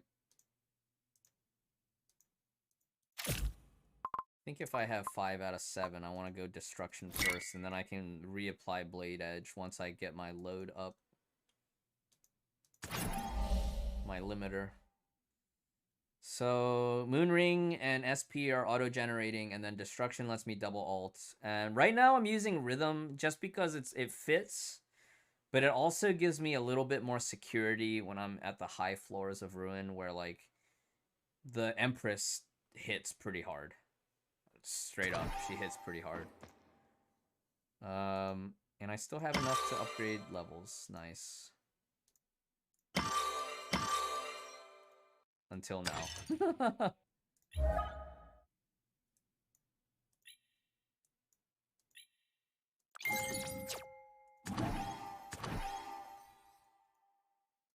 Alright, let me do these dailies in Shixel HQ. I like Shixel HQ because I can fly. I can fly.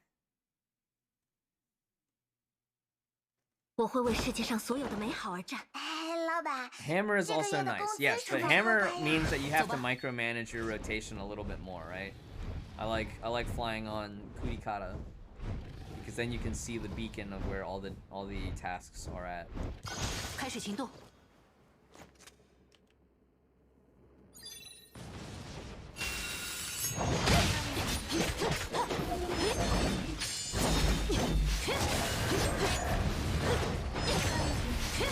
Yeah, I definitely went ahead and did my double top-up when I was visiting my parents. Because I was afraid I was gonna eventually forget when it came to version update week. But that also is kind of like a dolphin/whale problem, you know? If you're F2P or you're a minnow, you're not really worried about crystal top-up reset.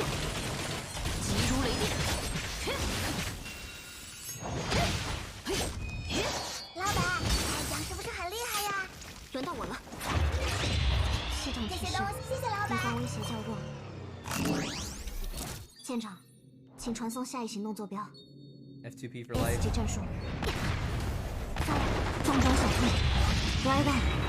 Wish the weapons would change with the skin. I think that people have asked for it for a while. It might be just like a scheduling thing, where like they just don't have the work hours to spare because they're always working on it.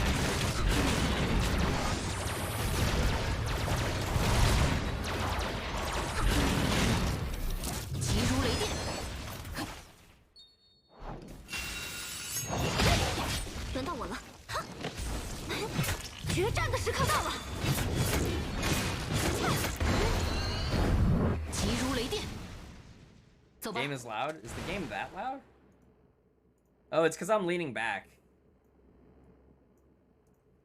I'm leaning back. I'm further away from the microphone. Can you hear me now?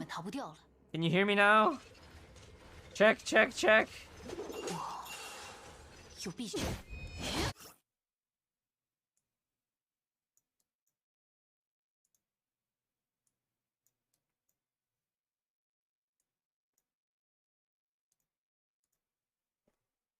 Game is still loud. Hold on.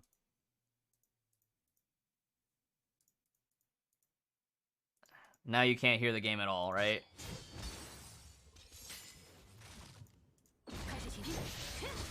Now you can't hear the game at all.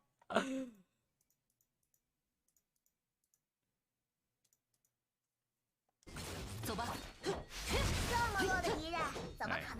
This should be fine. 将我的剑化作雷光。走吧，怒吼吧，巨力伽罗。 And, you know, if you're busy during the week, I would prioritize Elysian Realm so that you can get booster tickets. And then you can use the booster tickets, like, over the weekend.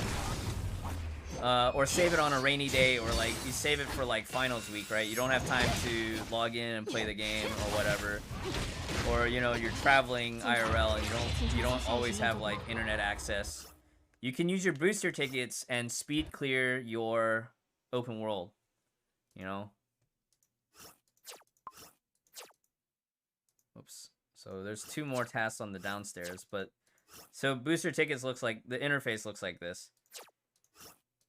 But we're gonna do it manually, because I don't have a solid supply of booster tickets on this account. It's raining. It's raining.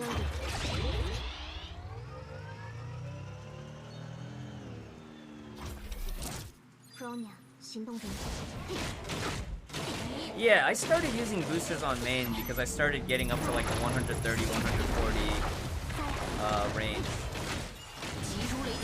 And boosters, you can buy like 5 every week from the Elysian Realm shop, as long as you do like 5 floors, I think, 5 or 10 floors, it'll unlock.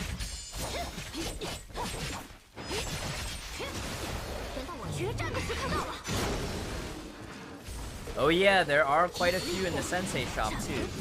And a lot of times the time limit events will also give boosters just from playing them.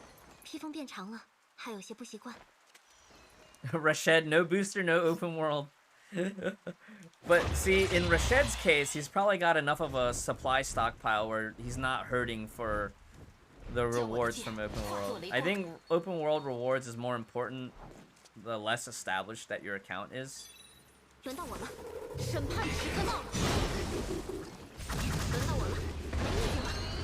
need cadets. Everybody needs more cadets. But what it is you need cadets that'll stick to the game. Because it doesn't help if you get a cadet and they decide they want to go on hiatus at level 60 because a new game came out and they want to focus on that game, which is perfectly fine. I know quite a few players, they like to play for whenever there's a new story chapter, but they don't want to keep up with all the dailies and whatnot. But it's certainly more comfortable doing dailies nowadays, I feel like. And there you have it. Dailies are done. Make sure if you haven't finished chapter 28, do it now. Right? Chapters 26 through 28. See all these time-limited rewards? They're going away. So probably, like, off-stream, I'll play the epilogue on this account. But yeah, the limited stigmata, the Carol fragments, the Fuhua outfit. I know some of y'all are super try-hard Fuhua fans. Some of y'all are super try-hard Rita fans. If you're a Rita fan, you want to get this stigmata. This is an excellent free-to-play ice stigmata. But because it's total damage, you can also use it anywhere. Umbral Rose outfit, you know? Gotta get these rewards. The coin is less important, but you know, at least get the crystal stuff, you know? You can finish it all in one sitting if you want, or spread it out like over the course of a couple of days, but you want to get it done before Wednesday night. All right, get this done before Wednesday night. Yeah. Play the side quests. Do all the side stuff. All right. Get those rewards. Get those rewards before it's all over. If it's all over and you miss it, then you gotta wait for the time capsule, and then you gotta spend like 40,000 asterite to get that Fuhua outfit again.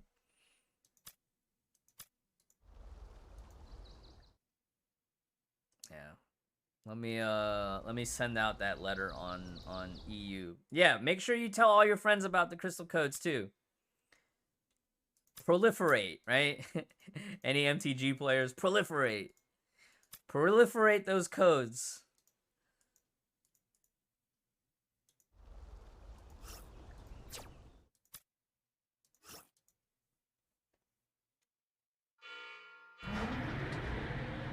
Yeah, it's okay though, because we found out that Interstice, you can still get the completion rewards if you just run it like multiple times. Proliferate such a bad mechanic. That depends on the deck that you're playing, Zetsu bro. It depends on the style. One of my friends who actually does illustrations for MTG, he was trying to get me to play the new MTG Arena, and I was just like, I'm sorry, man, I just don't have that. I don't have time. I've spent all my time playing Honkai. Spend all my time playing Honkai. I don't have time to play MTG Arena. Yes, Breezemore. We are sure to get that in 5.5. Taishan Steps with crystals and Arc City for paid B chips. Whatever the B chip cost is, you'll also get back in crystals when you buy that theme. Does an outfit enhance anything? No, the outfit is purely cosmetic. Some outfits get special effects, but it does not affect combat performance. Except at one time, right? Night Moonbeam's Bastet's secret was bugged versus Double S Tona. So sometimes Tona wouldn't do the second quantum attack. Oh boy. That was a fun time. That was a fun time.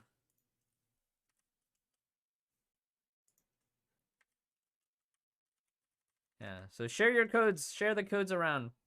Tell all your friends. Tell them to finish chapter 28 before next Thursday. If you click on the in-game news, don't forget to watch the program if you're into that. This one might not. I don't think this one had a crystal code in it. Hey, Honkai 3rd exhibition. There's gonna be a couple of pop-up events throughout Europe and North and South America. Hey, this is us. This is us. That's today. Alucard for German language. Myself for English. Seraphim for French. Dawn for Russian language, and then Portuguese. Ignis Fury. Don't forget do your survey. There's 200 crystals in your survey, alright? Don't forget to do your survey. Ask for Shadow Knight. Ask for Memento in Elysian Realm. Yeah, I think Zetsu, I'm gonna pass, because I don't think I'm gonna travel to New York. As much as I want to be there, I feel like New York is still, for me, too far to go. And I get travel anxiety. Anybody else have a lot of lag in APHO2? You can turn down your graphics settings. APHO2 is more resource intensive than the base game. That is true. Make sure you also do the Forgotten Diary, right? Forgotten Diary has a share link that gives you 20 crystals. This share link right here is 20 crystals for sharing. And then playing through it will give you 40 crystals. The version preview also has a share link for 20 crystals. So if you can't see it because the code overlay is blocking it. But up here in the upper left corner, you can click on it and, you know, post it to social media or don't. Sometimes as long as you have it in the clipboard, it'll register. Don't forget to go visit Facebook if you still have a Facebook, or maybe you have a Facebook and you have used it forever. They're releasing codes for this too. And so I do have the code for that. If you haven't seen it already, the first code from Facebook is available.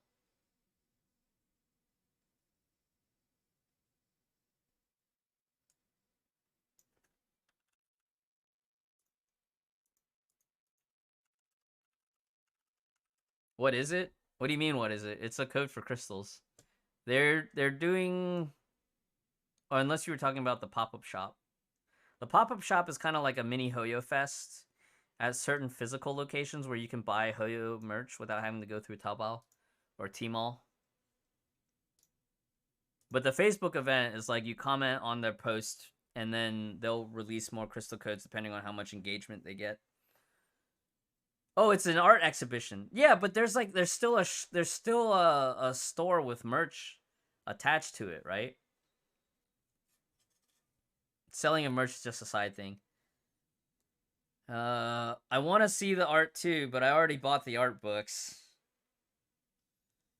Maybe I should just start my own collection of Hoyo art.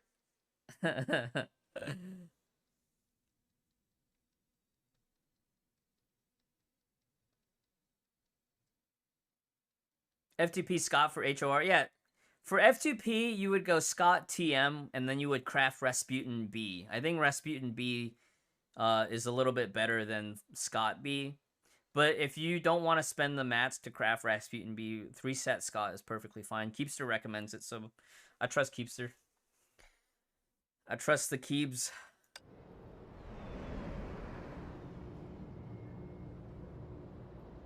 Your F2P all just became more geared than your main. That's rough. That's rough.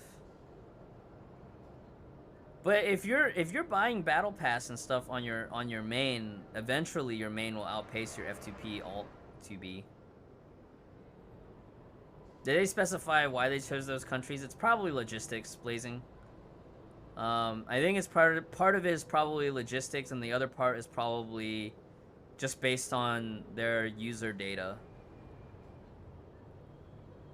Haxer Bunny, if you're using 3-star equipment for Haxer Bunny, I would go with the Rald set. Let me find it. Rald Amundsen.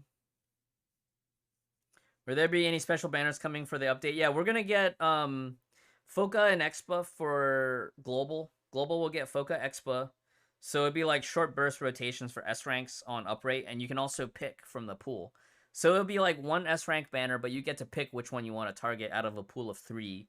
That'll go for like 3 or 4 days, and then it'll change to a different pool. And then from that pool, you can pick one uprate, and then there will be a third pool, and then the whole cycle will loop. So it's a good way. If you're a heavy spender, you can get everything you want. If you're a medium spender, you can target 1 or 2. If you're a light spender, you probably target 1. Now, Rita Spinera Astera, Spina Astera, she'll have a special gear banner where every 10 pulls you get 5 back. So that's also really good value for medium to low spenders, and F2P as well.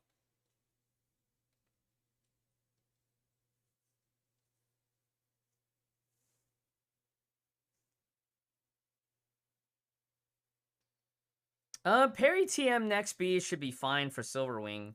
You could even do Parry 3-set.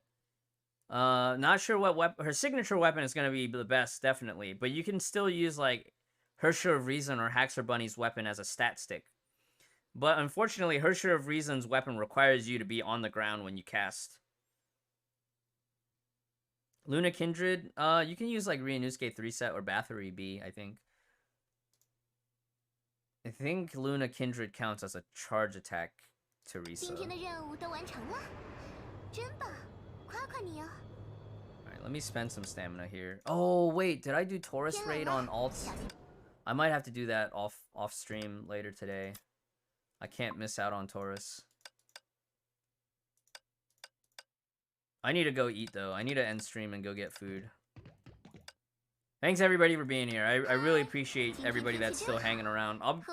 If I don't stream again later today, I'll be back on Monday. But I think this week I'll probably do a lot more variety stuff. I just need to do more variety stuff. We'll probably do a bunch of variety stuff. We'll do 5.6 beta testing. For those that are interested in that, we'll do the regular the weekly grind to like Abyss, Memorial Arena, Elysian Realm. I think next week is Blockade, because we just had 2 Taurus raids back to back in terms of weeks. 8K crystals and 15 supply cards, is that enough for BKE? Probably not. I don't think that will be enough for BKE. I might be wrong, though. But are you talking about trying to get BKE for spending event or trying to get BKE from banner? I wouldn't recommend going for BKE from banner, but you can try to get BKE as a card from the spending event shop. That's my expert opinion. Character card might be around 40k spending. 40k is a lot. I don't know if you'll be able to get BKE. I think if you're talking about rolling, I would just roll for Equinox instead. And in terms of that, we'll be getting a lot more login event bonuses. So if you came in late, I'll go back to the code screen, but here's the codes one more time, and I'll type it in chat. We will be on Global, so sorry SCA players if you're still awake, lurking. On Global, right now there is a login event for supply cards, right? But we're also going to get more supply cards on version update. And we're also going to get option boxes. So make sure from this option box you pick tickets. Don't pick crystals because you're going to lose out on effective 200 crystals worth if you pick crystals. So go for tickets, all right? Material option boxes. Leave them in the box and use them as needed. My personal recommendation is go for Taurus or SC metals to speed up your Priarm upgrades, but maybe you need Mind Stones. Maybe you have a ton of weapon dupes lying around and you don't need Taurus, but you need Mind Stones because you went for Durandal 4-star for some reason, you know? So I generally probably on my alt account, I'll go for Taurus. On my main account, it's probably going to be between SC metals and Mind Stones. So it just before you commit to anything, just like get a second opinion and figure out what your account actually needs. And we will be getting Spina Astera for free, but you got to log in and you got to do dailies. All right, you got to play the game, but you can get Spina Astera by next Sunday for free. Just show up and play the game. We will be getting a free S-Rank selector box. If you're not sure who to pick, just leave the box alone and ask around. Ask in the official Discord. Check out some guides. You can stop by my stream or any of the other like high-level streamers on Twitch and ask for help. But you will need to provide context. You got to let us know who you already have, right? And then Arahato. So MG did a bit of a demo on the Arahato gameplay earlier. And this will have up to 600 raw crystal rewards in the event shop, as well as Brony's outfit. Year of the Tiger limited emblem, and an option box for Oriented Affix reroll. So this option box, I would just leave it in the box until you have an idea what you need it for, and then you can pick. I'll probably just leave it in the box.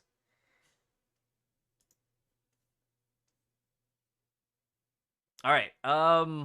Was there anything else that we didn't cover?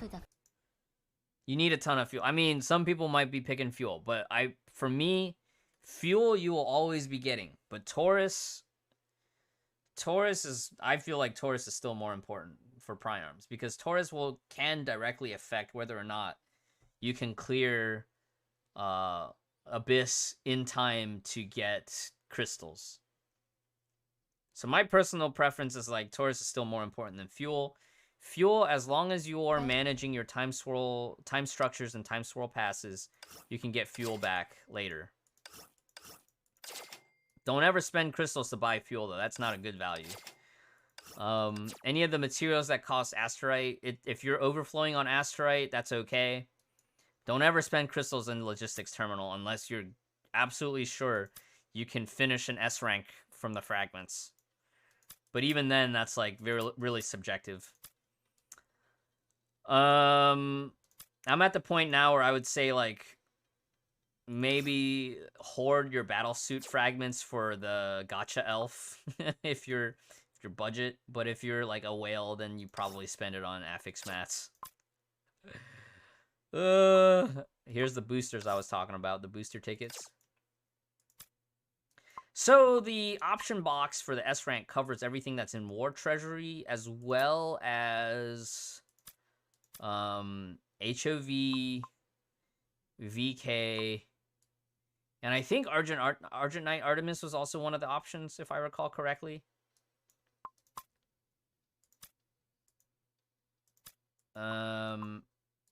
But there's a lot of like you gotta find like a flow chart, right? There's gotta be like in my head I can sort of mentally visualize a flow chart, like, oh, you can get this from this other method, you can get this from your first starter S rank or whatever.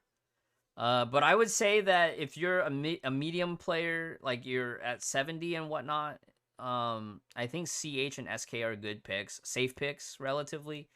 Otherwise, you might go for something for your dorm buffs and dorm bonuses. I'm getting incredibly hungry. I need to go offline soon. Hey, I'm almost there. Make sure you get your SC medals. It's not fun when you get to the close. Nice. Yeah, SC medals are important. With your Jades, it depends on if you're working on your Divine Keys or not. Divine Keys is kind of a long-term project. So depending on where you are, maybe you want to get your cube from here for the patch, and then before the patch reset, version reset. That's okay. I don't know. Oh no. I would be 10 short.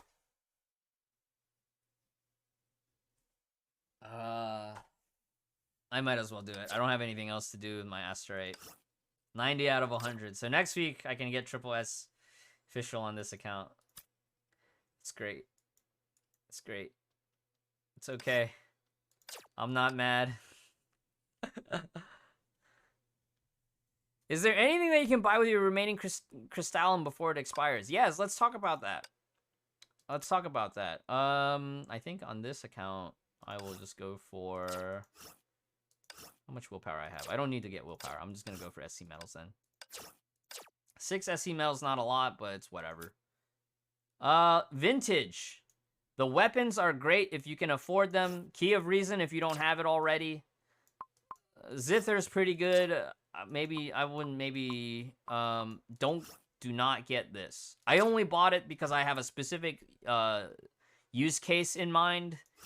I don't recommend this. All right, Nebulous Duality is good, especially now that Margrave is farmable in 5.5. Nebulous is really good.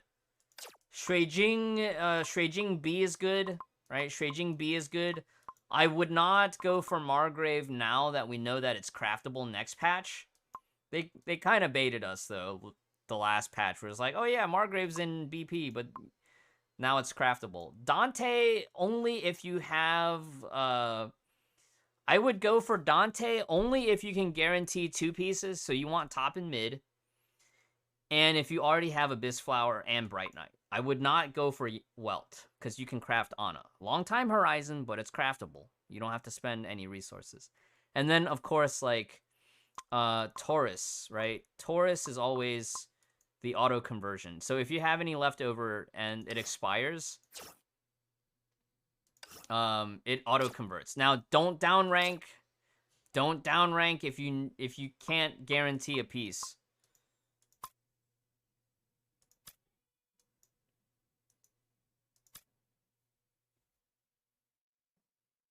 If you have 3 Azure and you already have everything, you just let the 3 Azure become Taurus. That's okay. Nah. This is my budget account. I'm not gonna. I already put more BPs in here than I wanted to. All right, what was I working on this account? I think on this account, I'm farming for my second Dirac set.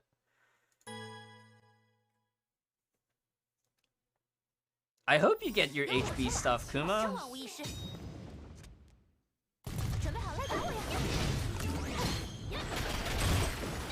Yeah.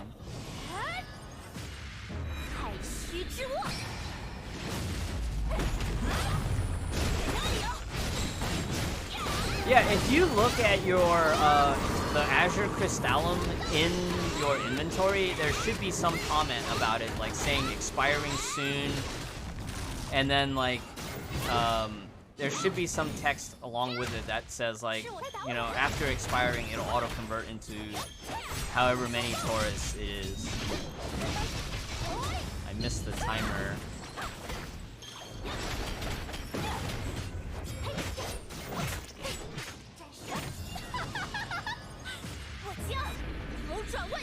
The game volume's loud again? We just fixed it, Reaper. Is anybody else having issues hearing me again?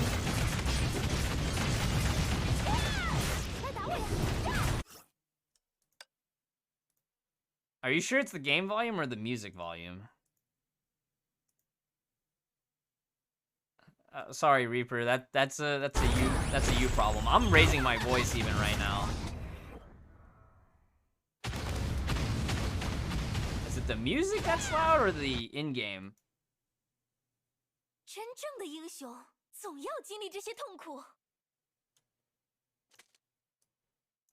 Both, probably. Is Dickens worth getting for Delta? No. You can either use Kafka or go straight for Elysia. Don't go out of your way for Dickens. Dickens is unfortunately, like, if you off-rated it, it's fine to hang on to as a backup option, but it's also, like, safe resonators, too, if you want to salvage it, to be honest.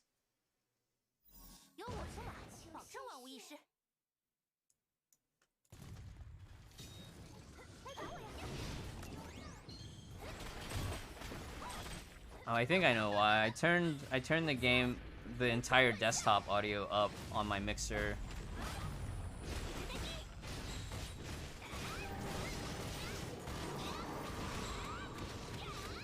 Too many sound devices, too many things I had to toggle the volume for.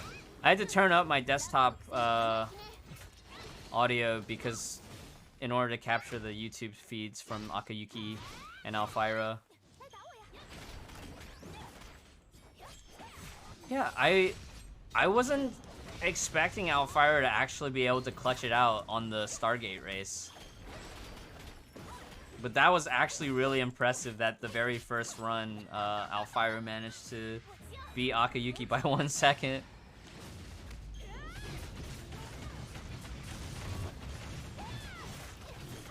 Is HOS signature gear worth going for? Oh, yes. Swords is so good. Swords is super good.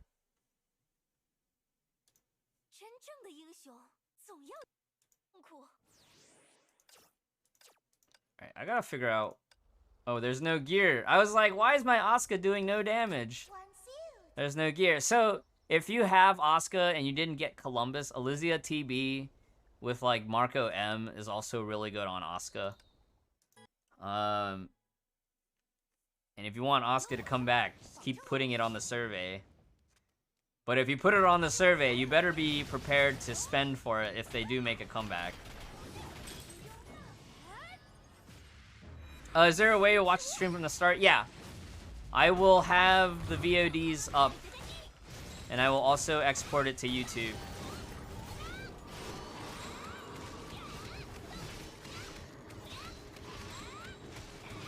Look how much more damage Asuka does when I actually have gear equipped on her.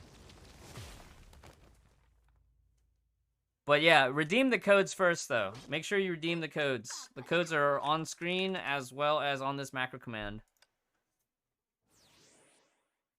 I think HOS weapon, and then HOS weapon, and then you could go either or for Linnaeus. I think maybe finishing Linnaeus so that your Mobius is like fully functional. That's fine. But swords also, keep in mind though, swords provide support coverage for all your physical Valks. So if physical is something your account is weak on, maybe just go full gear for HOS first, and then try to get Linnaeus at a future time.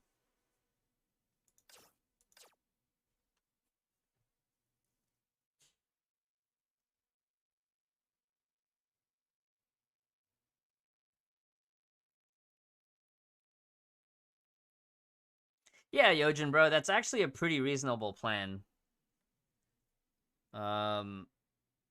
Maybe see if you can try to get Nebulous Duality for AE if you don't already have it. But at least Margrave is farmable now, right? So you can farm for Margrave TB to be functional. And yeah, that's the priority for farming for Margrave is going to be top and bottom. Kind of like you want to get both top and bottom at the same time, and then M piece is last.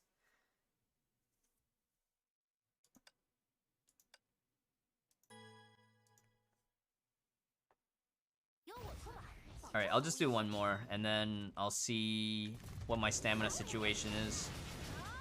Or, no, wait, we already did raid, right? I remember we did raid the other day. 21st helped me out. Okay, so I actually don't have to worry about that. That's awesome.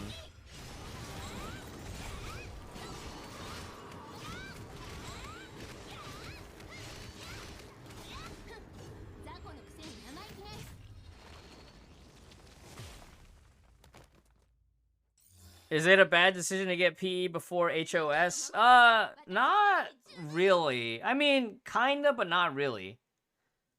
I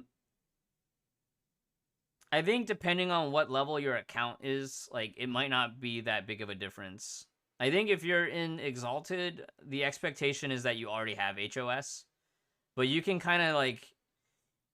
HOS might do more for your account if you get it first, if you're already in Exalted. If you're not in Exalted, I think just getting PE will carry you through a lot of content just to begin with. Go eat. Yeah, we're gonna go eat. Let me run some ads. Thanks to everybody for being here. This stream made possible in part by viewers like you. Let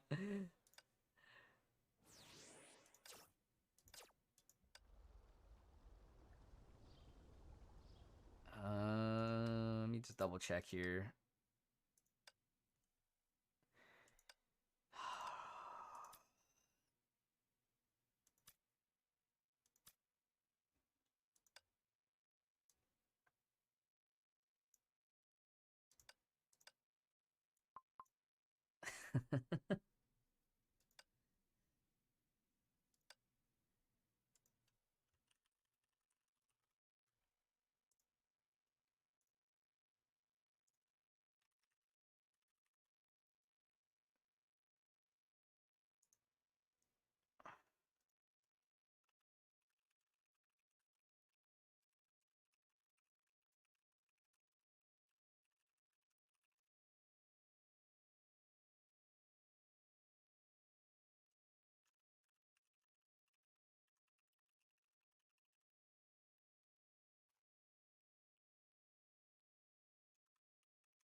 All right, let me put up the stream elements timer for the offline thing, right?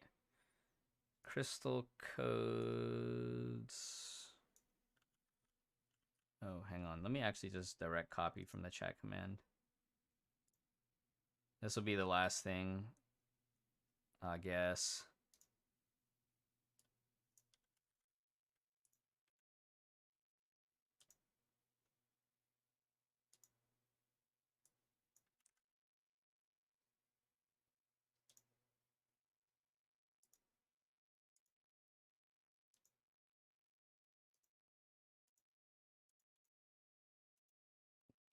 Wow, is Stream Elements really bugging out right now? No, Stream Elements!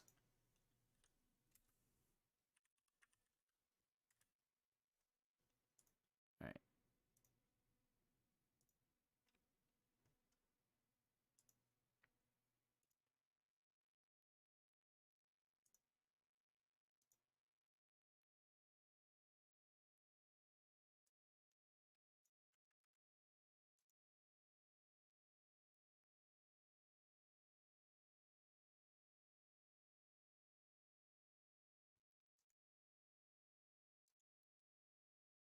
Is there anybody we can raid, or should we just go offline? I might just go offline. I might just go offline. Thanks again, everybody. I'm done. I'm done. It's good mid piece. May Pool Party M. May Pool Party M or Perry M. Or Welt M, even. Welt M is good, too, if you have it. But May Pool Party M. You could use Thales M if you have it. You could use the Event Stig. The Kiana Event Stig.